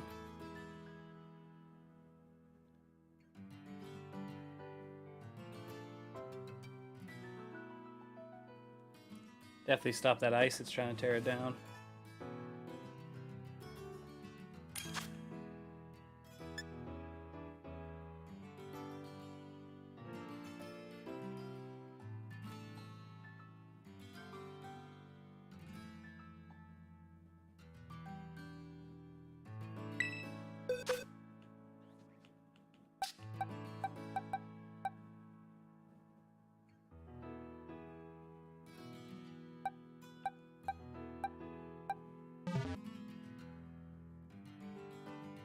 The raid has been abandoned. Oh, you motherfuckers.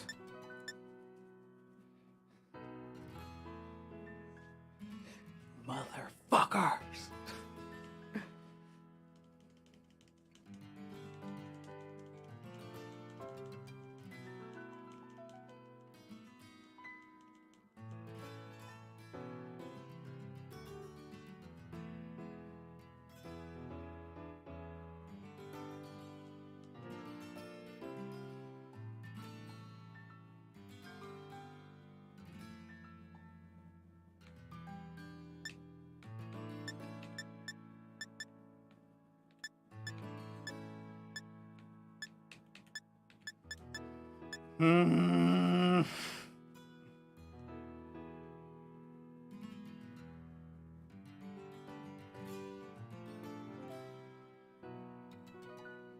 Alright, we're getting one more refresh.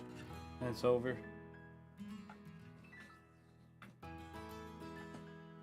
And it's over.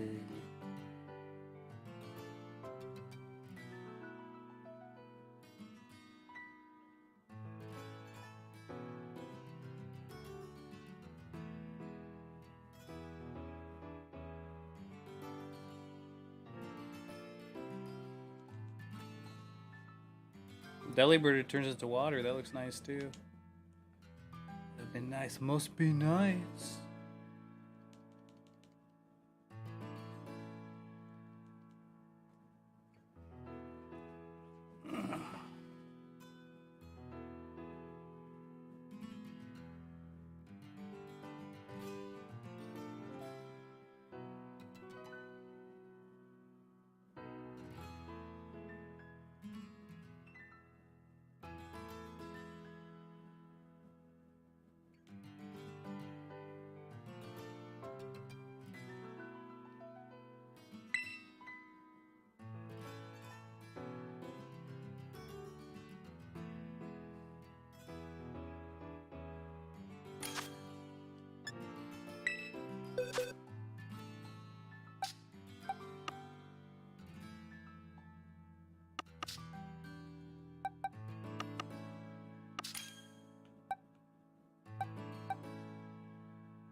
What the fuck is this idiot doing?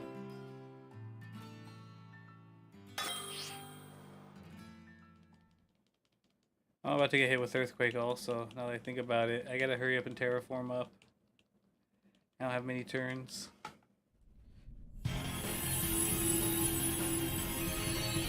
Guy can't be paralyzed because he's ground type and electric type.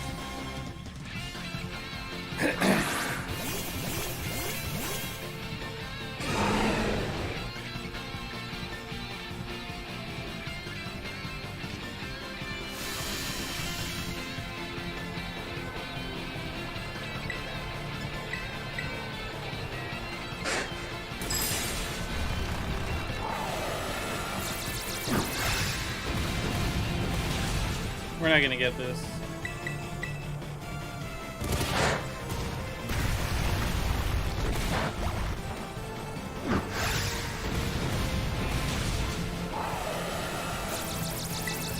Look at this guy doing metal sound for. What are you, stupid? They're really fucking retarded, man.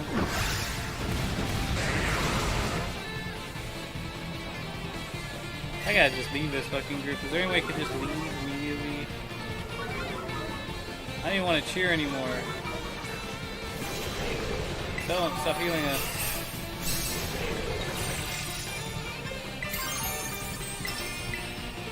Maybe they can heal me back to life. And get rid of my ground type weakness right now. Nothing but raw.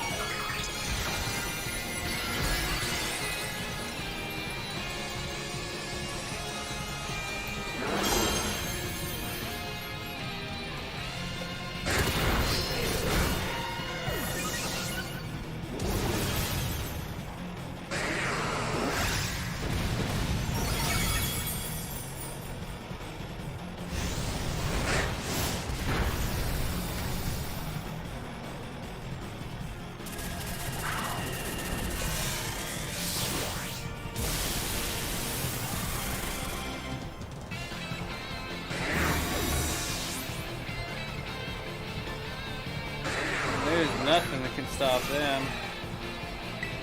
I should just let us die.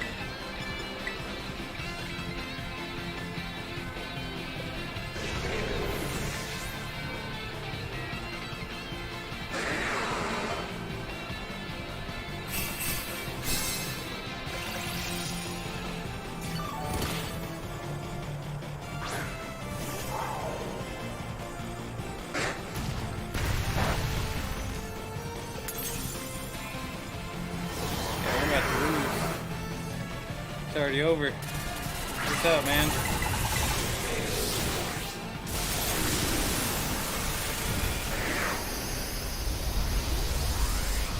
That was a mistake. Jesus.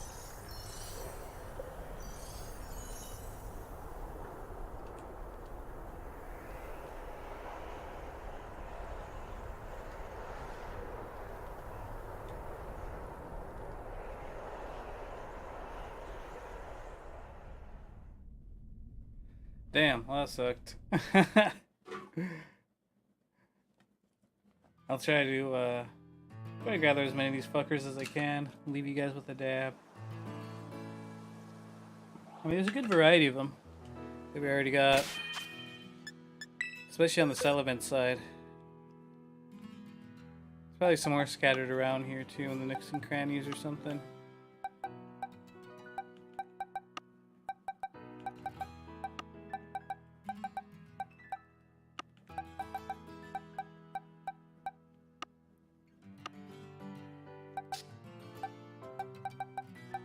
Ghost, Fairy, Dragon, Steel, Psychic, Fighting, Ice, Fairy, Steel, Ghost, Dragon.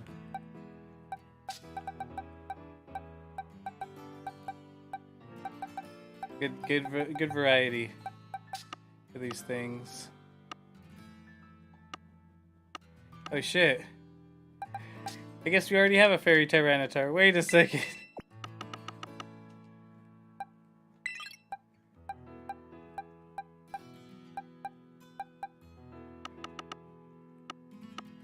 Steel, Fighting, Steel. Damn, I didn't know I had so many of this guy.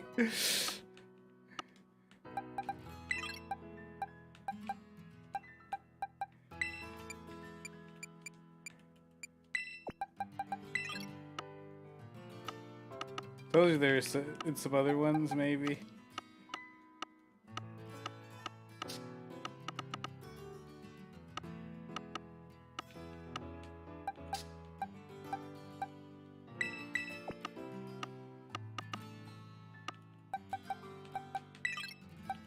I already had another fighting one right here.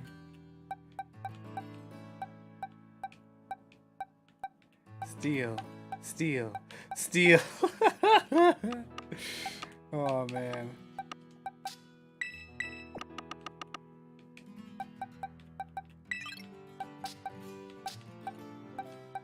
Can't believe I caught two of these fucking fairy ones. Three ones. These fairy ones. A Fairy Tyranitar. Come on, good counter. You got ground, dragon, psychic. I was saying I want fire and water. I think those would be good good choices, fire and water. Maybe grass.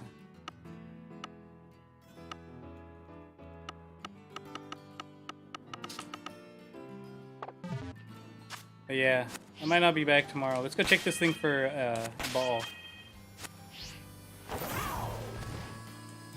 I'll definitely be back Monday. If I'm not here tomorrow, that means Monday we'll look for those legendary beasts or whatever. Beast to ruin. Soda Puffs. Quick balls. Pomeg berries. Nope. Not what I want. I'm gonna keep checking though. Hope to get some pretty dope. What are they called? Balls.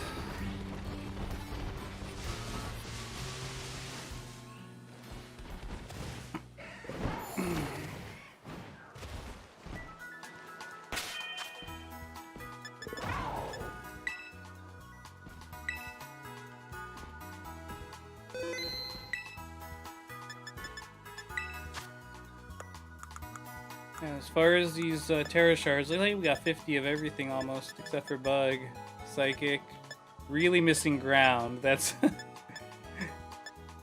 It's like we're missing ground and fire. Those are kind of try to keep an eye out for. Looks like. But pretty much everything we almost have one Tera shard option ready for them. Of course, I know we're going to use the normal one. Fucking overflowing on the dragon ones, yo. Rock, we got some rock. Nice, nice. We got those 50 given to us. Fighting, some steel, some fairy. Looking pretty good, looking pretty good. Sure we'll be able to change Tera types if we need to, or have to, or want to. But yeah, go ahead and save it again, and I'm going to go ahead and take a dab to let you all have a good Saturday night with. I am going to peace out, because I want to make myself some dinner. And yeah. Y'all make sure you stay faded, you hear? Peace.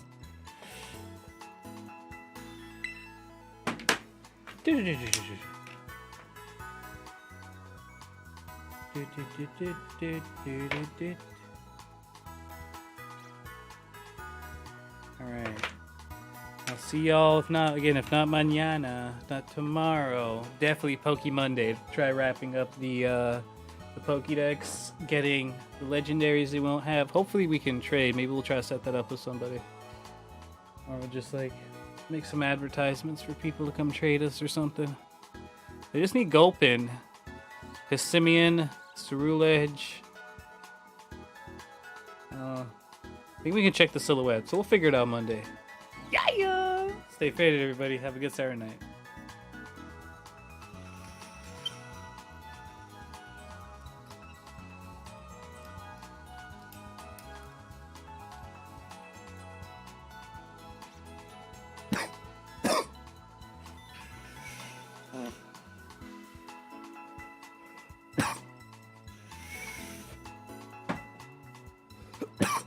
Peace.